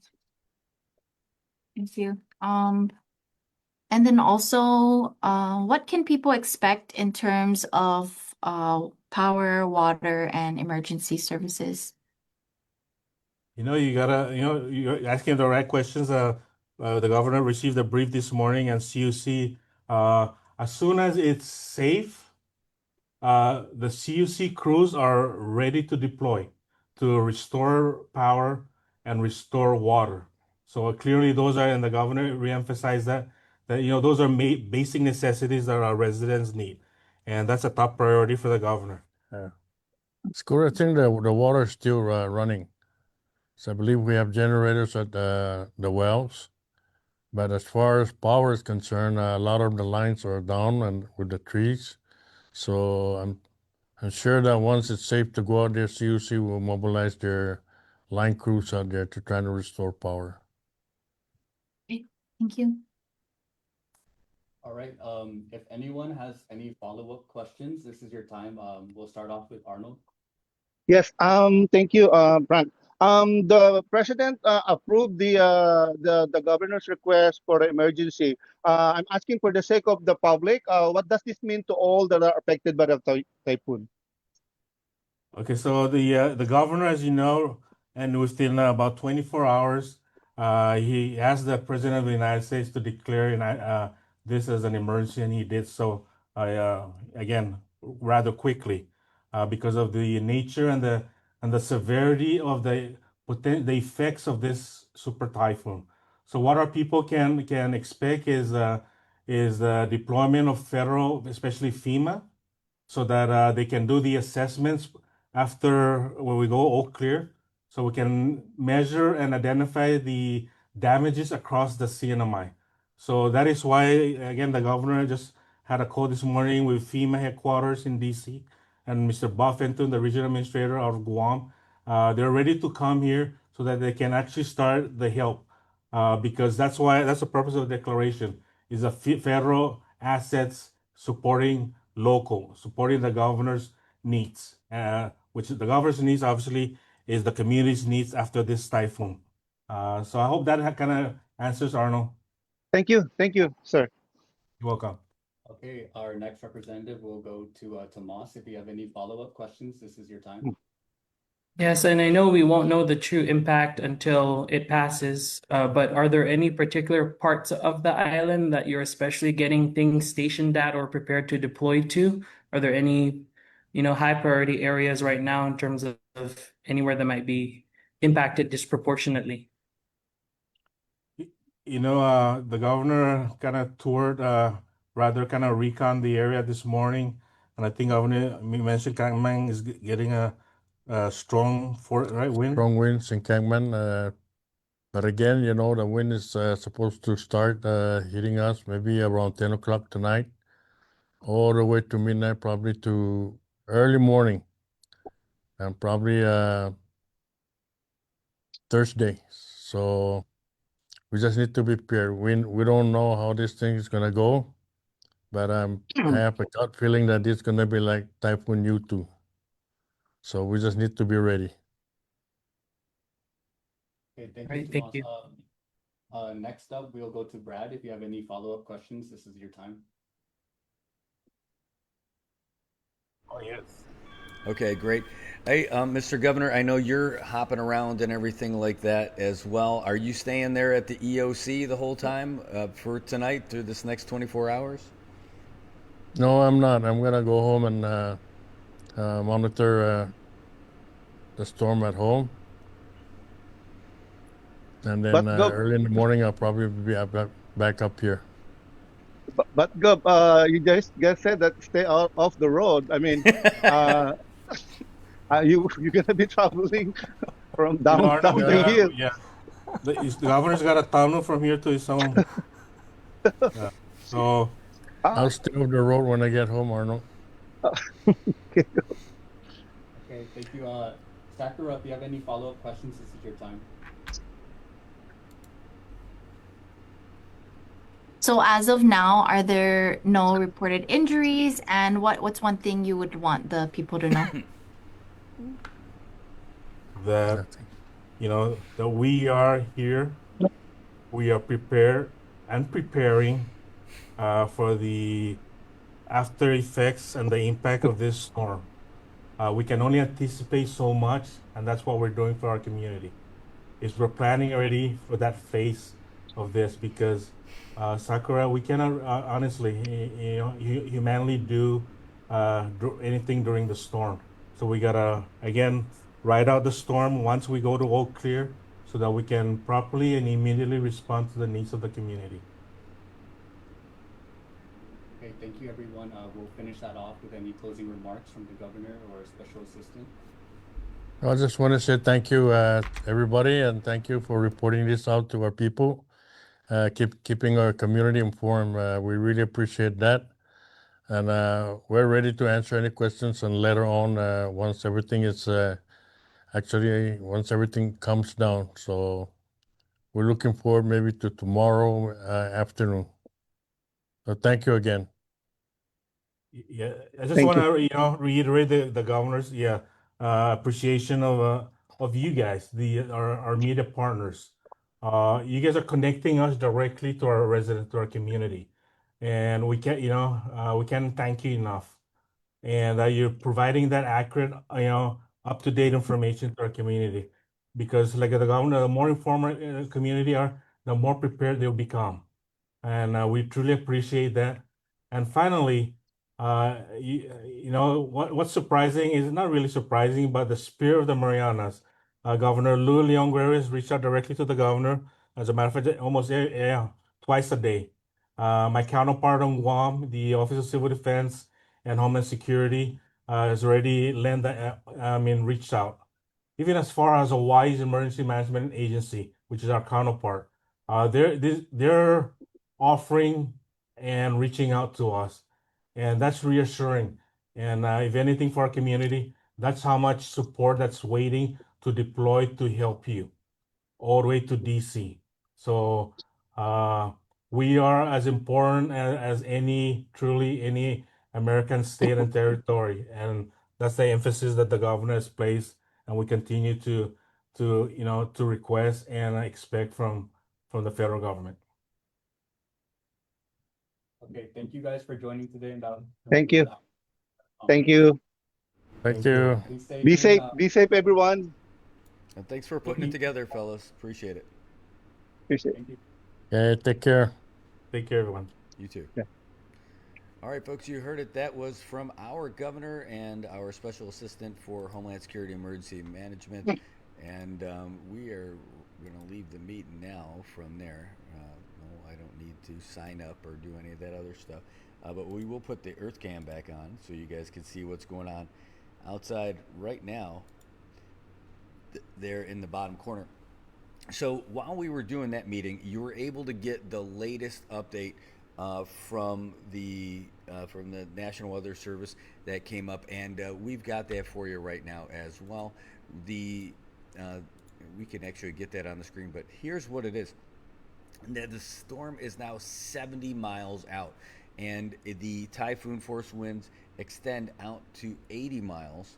Boy, I hope that camera didn't die on us, because that's such a great view that we had. Okay, good. It's still good to go. So the typhoon force winds reach out 80 miles from the center, and that means that we should be getting the beginning of the typhoon force winds. Now, that doesn't mean the super typhoon force winds yet and everything. That's still on the way, and that is not expected. If you listen to what they described it earlier today, saying, hey, it is 3 hours before and 3 hours after midnight. That's kind of what they're going for right now. But as we heard it even a little bit more narrow, that it was going to be more like a 10 p.m. to 2 a.m. as opposed to a 9 a.m. to 3 a.m. But we'll find out what it is. But you could see that telltale look right there. Those big waves. There's all kinds of massive waves and videos that are going around right now that people are able to check out. In fact, let's bring you over here, and we'll put that on the main screen here, and I'll get on there somewhere. There we go. Look at me. Ready? Aw. Yeah, there you go. This is your live look right here from the Crown, where a lot of people are taking refuge from the storm. I've seen a ton already. All kinds of local folks who are fortunate enough to be in here have done so, and they are definitely not disappointed that they're here. I can tell you that, because this is a great spot to be in right now. Let's see if I can't get this out just a little bit more. There we go. It is a great spot to be in. The folks here at the Crown doing a good job of taking care of everybody for sure, and making sure that everybody's safe and sound out here. It's a constant work of progress for them cleaning up in here too, and that's in here where it's safe, right outside the doors. You don't want to be out there in Garapan right now as typhoon force winds are starting to approach us. And it was out there just for a moment and got soaked. And that's the least of it. All the stuff that's going to start now picking up and flying around, all that debris, you don't want to be out there for it, folks. I mean, that's not a maybe. The idea of, believe me, I have the same temptation of going out there and shooting some video of all this stuff, because that's who I am. I like to be out there for all that other stuff. But my goodness, You can't control and you won't be able to hear that piece of tin that's caught up in the wind that could knock you out. At the very least, that would be the safest thing that could happen if you only got knocked out. So it's not a good idea to be out there for any of that stuff. And if you're gonna tempt the fates, well then hope you're gonna be okay out of it. Anyhow, this is the situation that's out there right now, and we're going to be going through this for hours and hours and hours. This is not a short-term storm. We're just at the start of it. We are literally about 12 hours away from being in the worst of it. So while we're here, let's see if we can't check back real quick and see if we could take a look at that imagery that we had before from here, from Zoom Earth. This is what it looks like right now as it's getting closer to us. And that's from this morning. Let's zoom in, get as close as we can to now, just to get a real feel for that track. And I'm just going to pause it there at 11:10 because that was at the top of the hour. And the track, if you see it, it has it going the center of the eye, just off of the northern end of Saipan, right? Even at that, if that's the center, that means the center of the eye wall would be splitting Saipan in half. And that would be the fiercest winds of the whole thing. If you take a look right here, you follow that on either side, you could do the math right there with your eyeball. Here, let's open it up, put you on the bigger screen. Even if it maintains its current track, that means the center of the eye would be here, but it's the eye wall that would end up like going right through Cagman and over Tapachow and on the way back. That's if it's perfect, if it maintains its exact thing. And this is the speed that we're looking at. It's still going to take a good 10 to 12 hours before that would get here. So we're here, and we're going to be here with it. So when you see that little line goes past Saipan, it's not a case of, oh, so we're going to be fine. No. So we're going to just keep following this with you. And I know a lot of folks are standing by here. Let's just see. I think it resets right about there. That's about as close as you're going to get before it resets again at 12 o'clock. So we've been on for about 5 hours now. We've got you some of the most up-to-date info. We're gonna sneak outside the front door and take a couple photos. We are not going to get drenched, I can tell you that.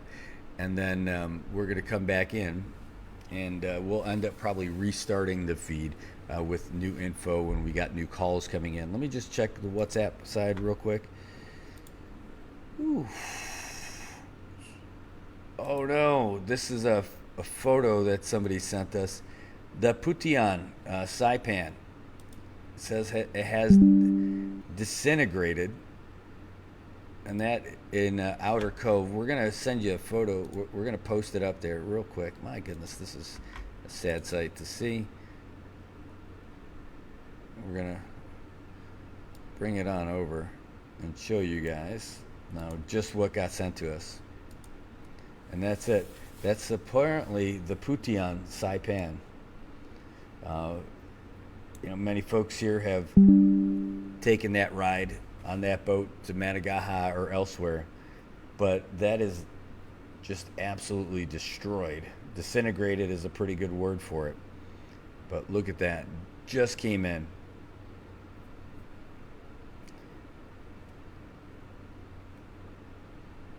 And we're about 10 to 12 hours away from the strongest stuff.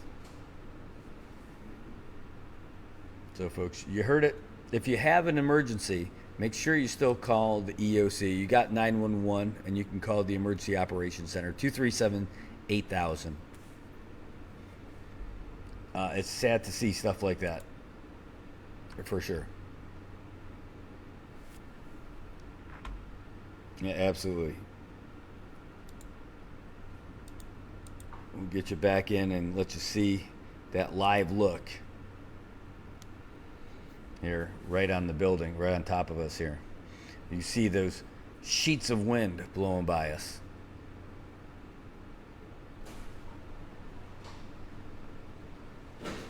And we're going to keep you connected and all that.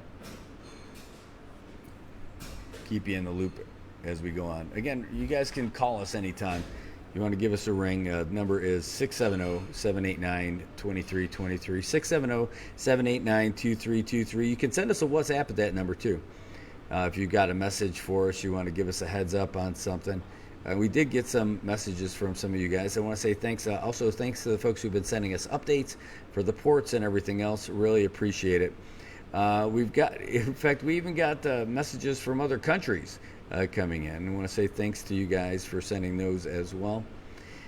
And, we'll be here. We're going to be here for you. And maybe you just need someone to call. Maybe you need someone to talk to. We'll be here for that too. Don't worry. You don't have to be on live. You just send a message. We'll call you.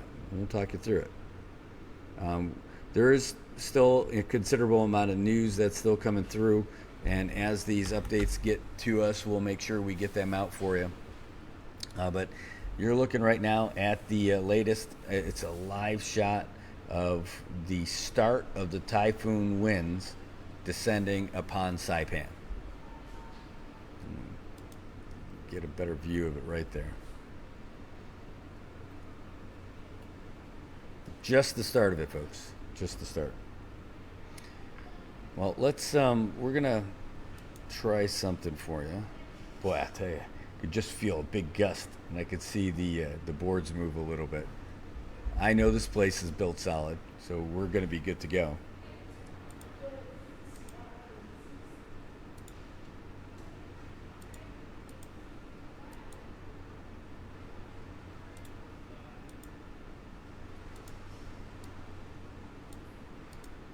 You can really hear that wind that just rushed in.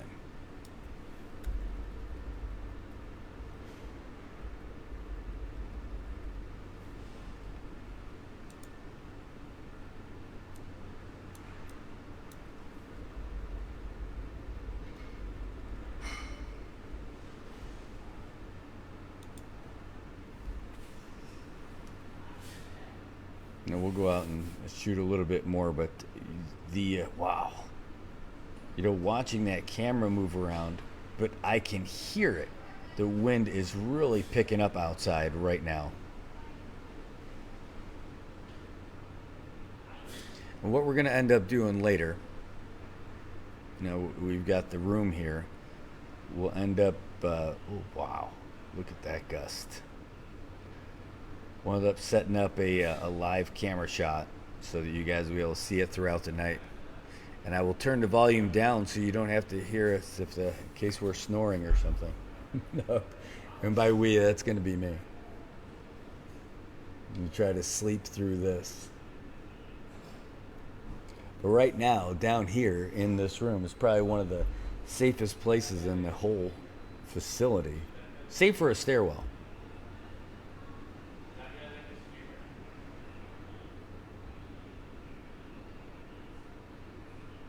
Not sure if you guys can pick up those high whistling sounds of it going through right now.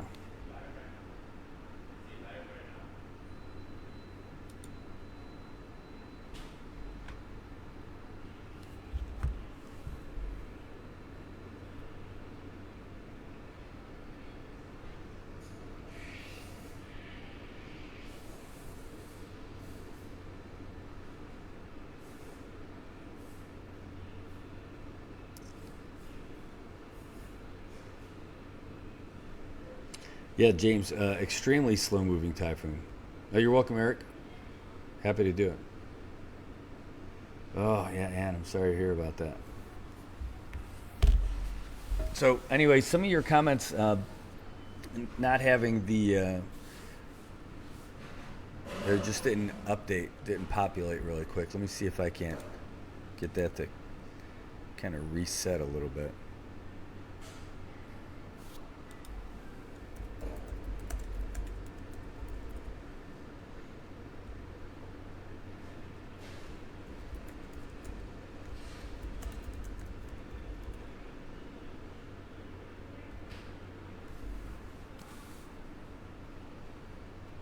All right, there. Maybe that'll get jumpstart some of those comments.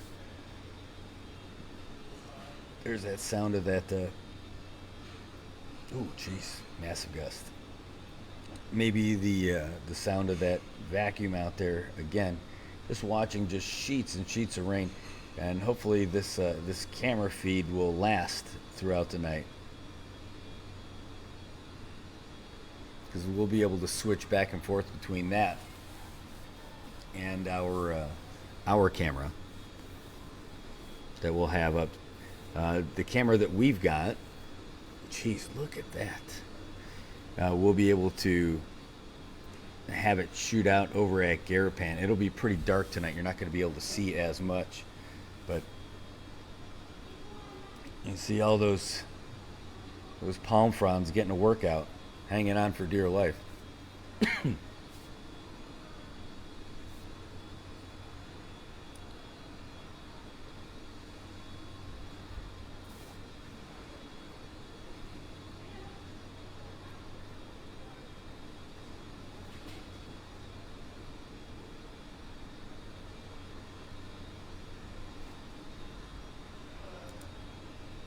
I'm just hanging out, watching it like you guys. Here for your questions. And while that's happening,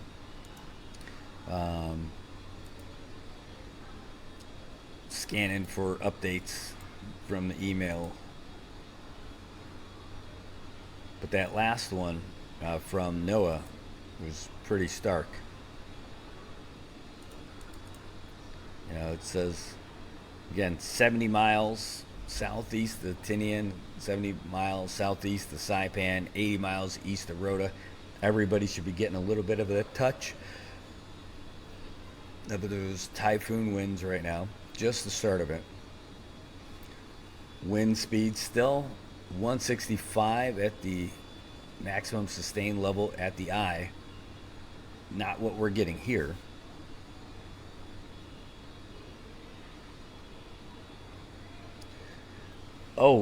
Cecile, yes, we are still Typhoon Condition 1. Cecile, we're going to be at Typhoon Condition 1 for more than another 24 hours. That's why this storm is so devastating, because it's so big, so powerful, and so slow. The winds are fast, but the speed of the storm is very slow. Between 8 and 9 miles an hour is what it's moving at. It's what it's been moving at. Actually, now it picked up a little bit of speed. The last one says it's moving at 10 miles an hour. And that's why it made up so much ground since our last update. Now, they're still expecting it to turn up a little bit, but not a whole lot.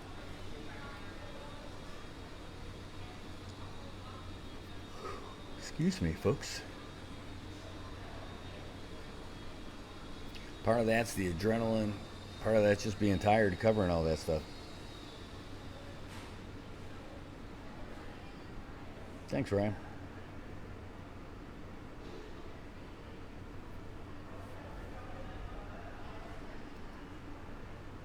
So, typhoon winds, we're going to be here for a long time, guys. Typhoon Condition 1 for a long time.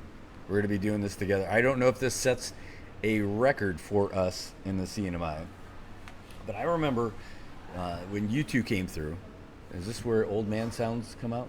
I remember my day, but I remember when Super Typhoon U2 went through, that even the next day, we were still at typhoon force winds when we were going out and surveying damaged areas and stuff like that around 6:30. Tomorrow, we're still going to be in the heat of it at that time, for sure. And we're already seeing some significant damage in some places. Now, you saw some of the damages to the utilities, some trees that fell over and hit the lines. Last night, when we were driving on our way back from the Route 36 beaches, which were enormous at that time. When we were driving back at that time, you could see already one of the neutral power lines was hanging mighty low.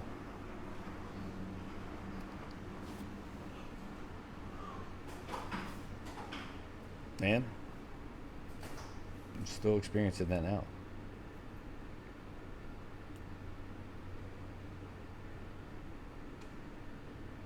So it is going to be brutal for us, folks. We're going to be fine. We are going to get through it, but it is going to be damaging, and it is going to require us to do some significant cleanup.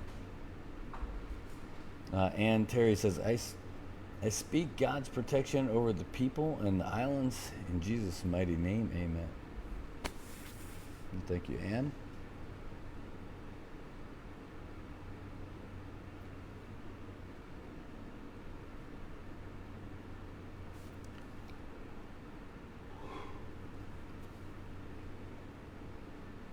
Yeah, Melinda, we're going to need it. We're going to need it.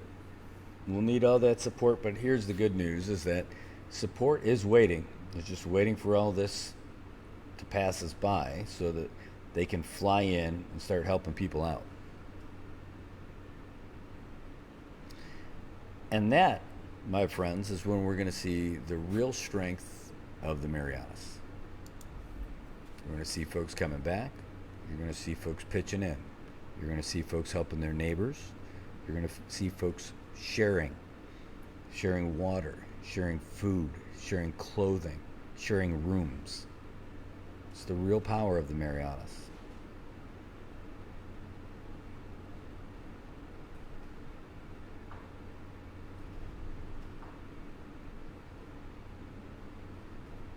You know, you look at these camera views, and it looks like absolutely brutal.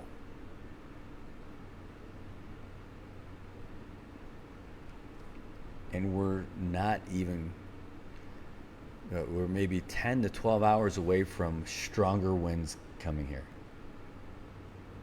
by quite a bit. Double the speed, if not more.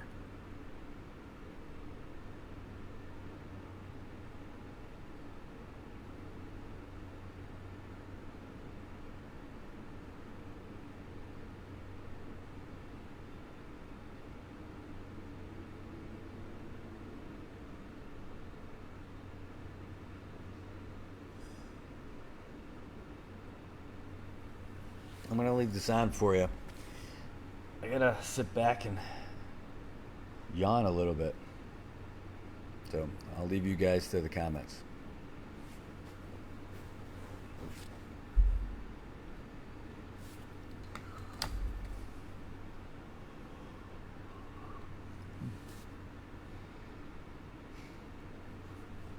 Let's check the news again real quick. The email, see if we got any updates.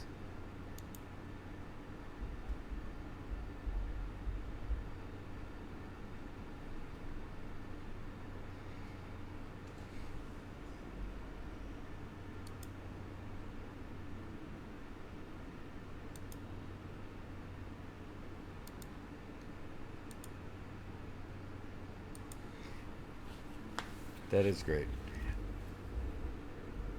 I do want to share this. Let me see if I can't forward it. If I can download this. This is Frankie McDowell. My own team station live in Sydney, Nova Scotia.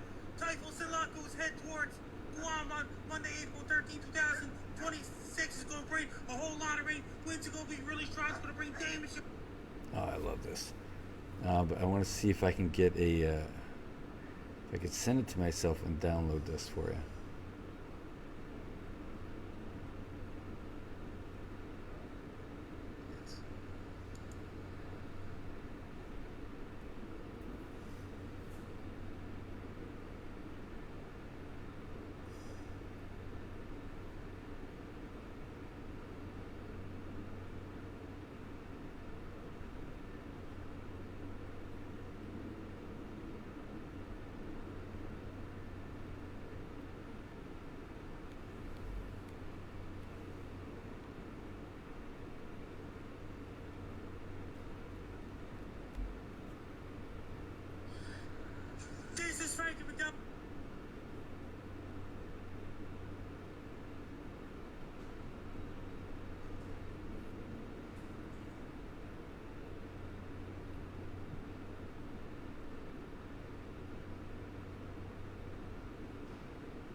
Excuse me, folks.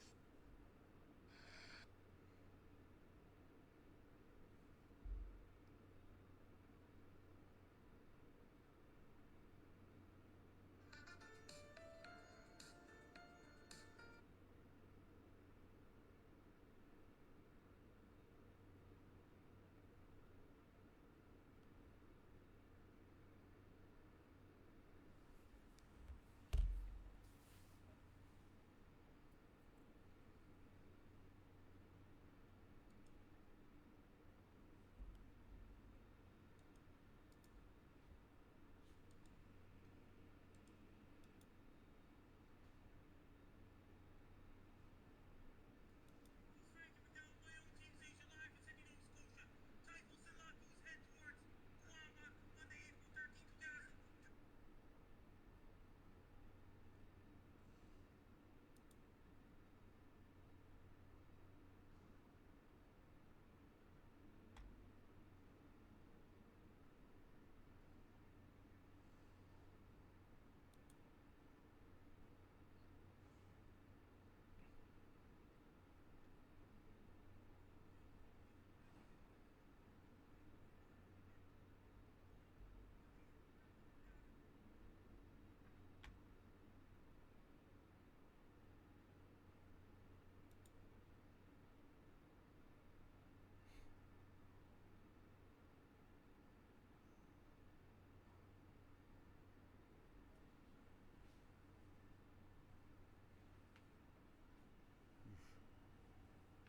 Flickering lights over here.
Geez, you can just see that visibility getting worse and worse as this wind's starting to pick up, and you can see the waves going in the opposite direction of the wind that's coming across. 12:28, this is about the time when some of the real typhoon winds are starting to make their way up. Again, we're still hours away from the strongest, maybe as many as 10 hours away from the strongest winds making their way over here to Saipan.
right, folks. Hey, what we're going to do, we're going to hop on a call real quick because what a great, unexpected.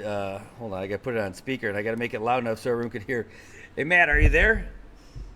I'm here, brother. This is like the most unexpected call of unexpected calls. Right now, as we're watching live, you can see the storm blowing through. That's the camera angle right on top of the Crown Plaza here. It is 1:22 p.m. here on Tuesday, and we're still about 9 to 11 hours out before this thing hits us with its full strength. And who do we have on the phone? A blast from the past for me. He's calling all the way from Oregon. We got Matthew Blanco. How's it going, my friend? Hey, buenas, half a day, everybody. Just want to call. I'm so concerned, man. With all the talk out here is with the typhoon, hitting home and with the force behind the winds, man. We're just so concerned, man. Our heart goes out to everybody out there. Yeah, Matt, well, we appreciate it. I got to tell you, it is, we are definitely concerned about it, but when you see like what this thing is right now and what it's tracking for, that right now it is just, it looks like you would think by looking at these views that this is as strong as it gets, but we're looking at the wind, doubling at least, if not more, the speeds. By the way, we just had a phone call with Landon. It wasn't broadcast live, it was just a phone call. And saying that right now at the airport, they're already getting gusts up to 90 miles per hour. Wow, man. Well, my prayers go out to everybody out there. I was not there for YouTube, but I remember, the damage it did and how everybody was hit real hard by that one. And I just want to tell everybody that we're praying for everybody out there, man. Man, that's so great to hear from you. What are you doing out there in Oregon? Living the good life, man. I'm getting into things here and there, but I'm focusing more on I'm trying to get into the career of recovery. Actually these days. Really? Yes, sir. That's awesome. And that story's for another time, but it's just I'm keeping myself busy out here. I'm going back to school soon, and I don't know. I heard that you were on the air, and I just wanted to give you a big shout out, man. Me and you, we go way back.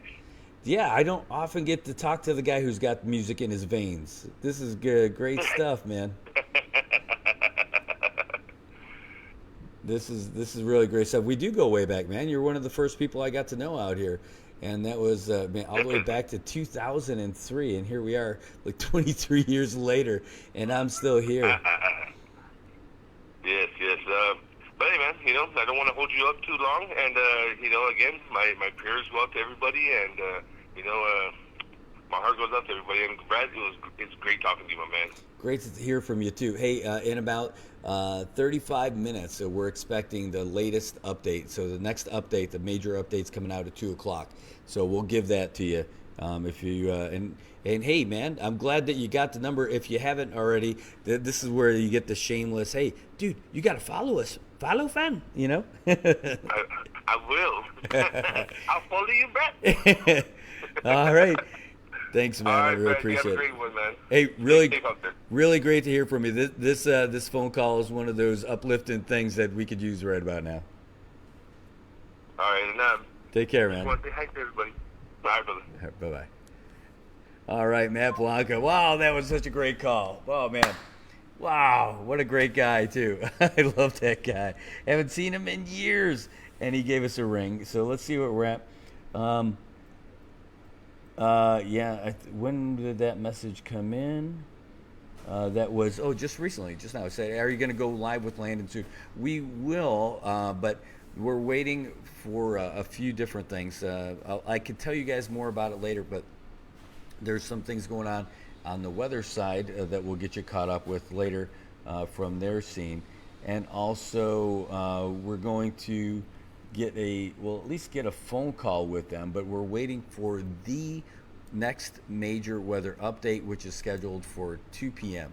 And then probably after that, we might take a little cat nap as things continue to ramp up a little bit. We're going to try to like at least get like 20 minutes, maybe 30 minutes of sleep in, because it's going to be a lot stronger as the night goes on, and I want to be ready for all that. Oh, geez, hold on, sorry, that is a video someone sent from the storm that just popped up in the phone, and it was a lot louder than I planned. So anyway, next big weather update coming in 30 minutes. But in the meantime, we're going to stay here so you guys can keep watching what's going on here. And as a reminder of what we're looking at and what the situation is here on the ground, is that this is still not the strongest of what we're going to be getting. It is, oh wow, it looks like another tree went down. Yeah.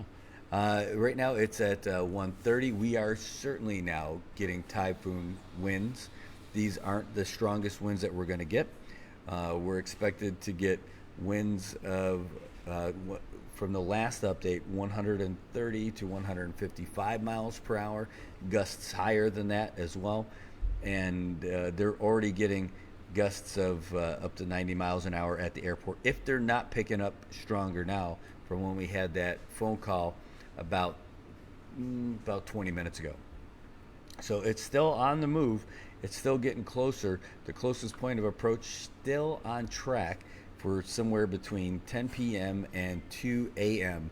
this morning. So folks, it's not dying out soon. It's getting stronger on its way to Saipan. Man, I don't know how that coconut tree, let's put this over here. I don't know how that coconut tree in the bottom left is still able to have that funky shape.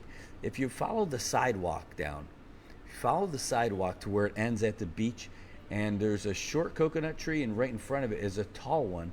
And look at that sucker, how it's growing off to the right and then blowing back to the left. That's got to have some, that's a tree that really wants to live. That's a tree that's got some power, for sure. That is the mighty coconut. All right, well, anyway, let's see.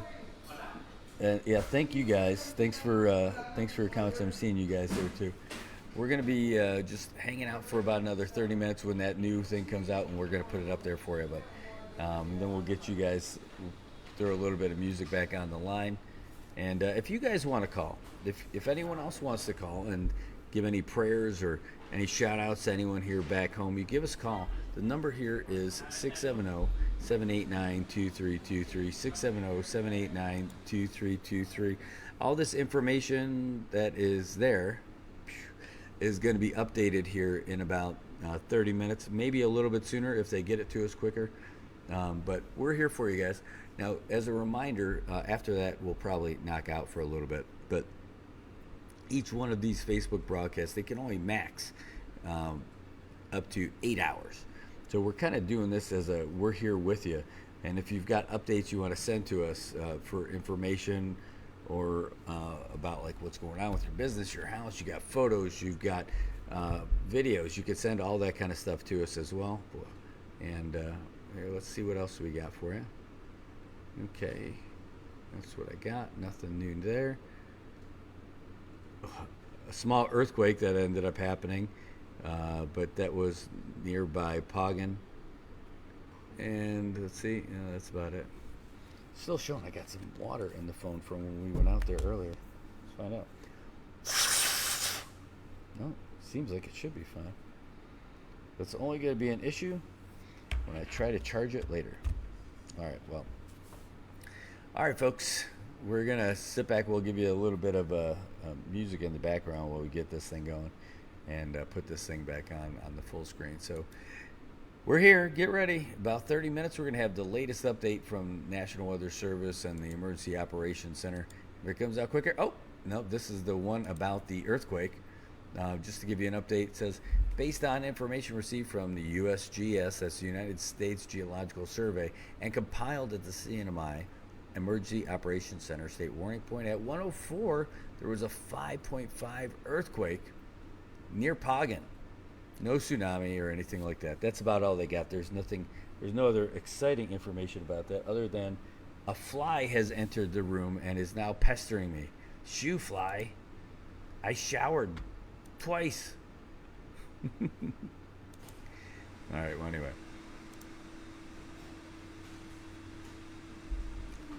It is definitely a pest.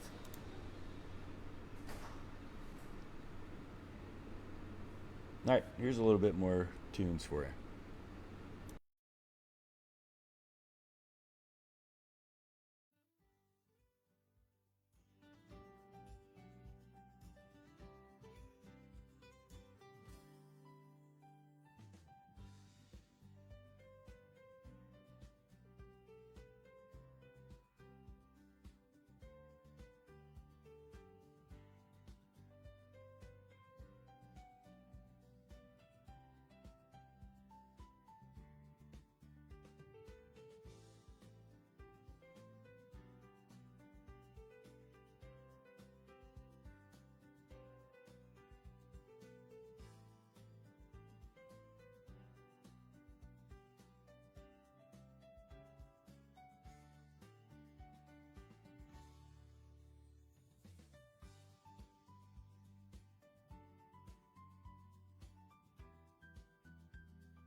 folks. Oh, that was pretty sudden. All right, hey, folks. Is that all coming from this? Maybe so. Well, anyway, I want to give you an update on what's going on. First of all, some of these storm-related activities are getting a little rough. We've got some video of the building next door. I'm going to save this to the computer and I'll share it with you. The folks here at the hotel are going to be shutting down some of these operations here, and we're going to have to go up to the room, and that's going to be great. I want to say thanks to them for letting us be down here all day today. And nobody's here, which is really even better. It would be nice to be out there too, but I could tell you that the water that's going on, the wind that's coming through and everything, it's easier for them to have all the guests go up to their rooms. I do not blame them at all for it, because you can see in that camera angle right there how brutal this is getting, and it's taking its toll. We're already seeing some of the damage occurring to the building itself. Nothing massive, but some of their protection measures are starting to kick out a little bit. It's just one of those things that you can't. You're going to have to be fighting nonstop. So it's just going to be smarter and safer for everyone to go upstairs. So that's what we're going to do.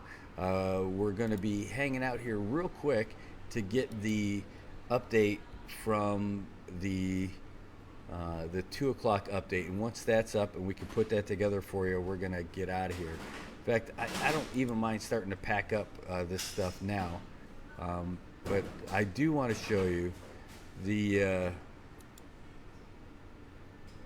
yeah, I know we are in a typhoon already. In case you're wondering, we are in the typhoon right now. These are the typhoon force winds. These are not the tropical storm winds. We're in the typhoon winds as we speak. That's already happening right now. It is not the full force. It is still going to get stronger. That is what we've been told to expect, and that is what is happening. So this is it. I mean, we're in it right now. I mean, the winds extending from the center out to 80 miles are considered typhoon force winds. So that is what is getting us right now. Now, that video I was just telling you about should be saved to the computer by now. I just want to make sure, because I want to show you. Boom, boom. And downloads. And this is across the window from us here. Let's see.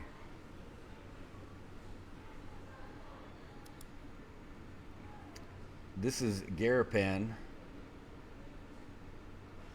right across the street from us here at the hotel. Starting to see those pieces of metal flapping up. And again, these winds are going to continue to get heavier. So we're going to see, who knows what's going to happen with those. You would imagine that they could take off at any time. And there it is. You can see it already going. And that's it. That's what we're going to be looking at. And it's only going to continue to get a little bit more intense from here on out, folks. Excuse me. That's just basically it. You can see the visibility, even on this camera angle, is getting a little bit rough. So what we're going to start to do here, just last minute checks to see if the updates are coming through. Again, the next update is scheduled to be through at 2 o'clock. But yes, the answer is we are in the typhoon right now. We are not in the eye wall. We are not at the strength, the way one of the guys here at the hotel, he said, when are we going to be in the heat of it? We're not going to be in the quote-unquote heat of it until tonight, sometime between 10 p.m. and 2 a.m. It is going to get stronger, and we are going to get through that too. But right now, I'm with you. This is a brutal one, and we are going to roll through this thing.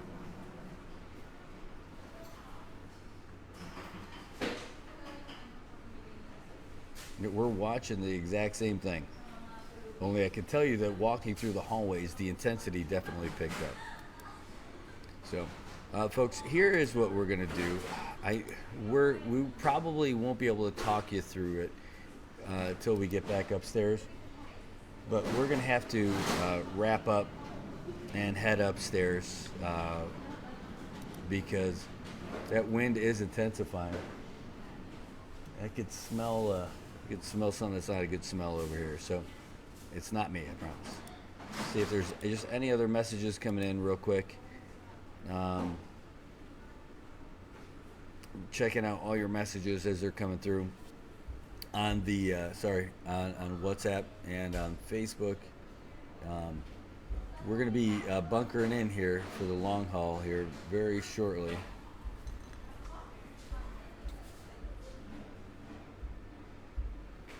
There's just some last minute checks for you.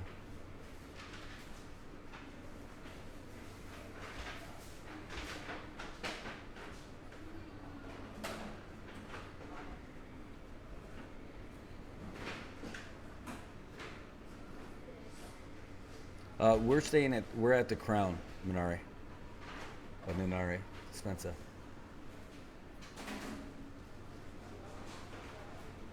Yep.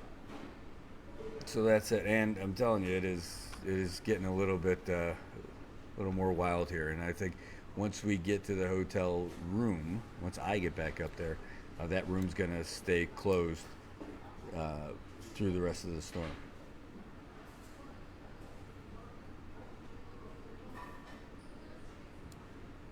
Not going to take any risk of those pressurization changes and all that other stuff. All right, this is our last little click on this. All right, folks, so here's what we're going to do. I am going to be closing some of these things out. We're going to go onto the main screen real quick and tell you, look, Marianas will be broadcasting again from up in the room, but they're closing down a lot of the operations down here. And so we're going to have to head upstairs. We can bring this again to you from upstairs, but I don't think I'll need to bring you this live cam because you're going to be able to see it from our window that we're going to be showing you soon. And as soon as the updates are available from the National Weather Service, the EOC, and HSEM, we will make sure that we have them for you and popped up on the screen. So it is getting real over here, guys. I need to start packing stuff up and heading upstairs. So thanks for riding with us for this part. And we'll see you again at different points tonight as we go through this together. Feel free, even if we're offline, if you got to send us a message, you want someone to talk to, you need to talk through something with any of this stuff, we'll be here for you. Says, we just lost the Port of Saipan vessel navigation lights by the house. Wow. And it's just going to keep getting stronger, folks. We'll be back, but we're going to be back from upstairs. I got to get out of here to make sure that we're going to be safe and sound up in that room, all buttoned up. All right, so we got food, we got provisions, I got family. What more can you ask for, right? We'll bring in more with all of this stuff throughout the night. Thanks for being here with us. Take care of each other. Be safe, Marianas. We'll see you soon.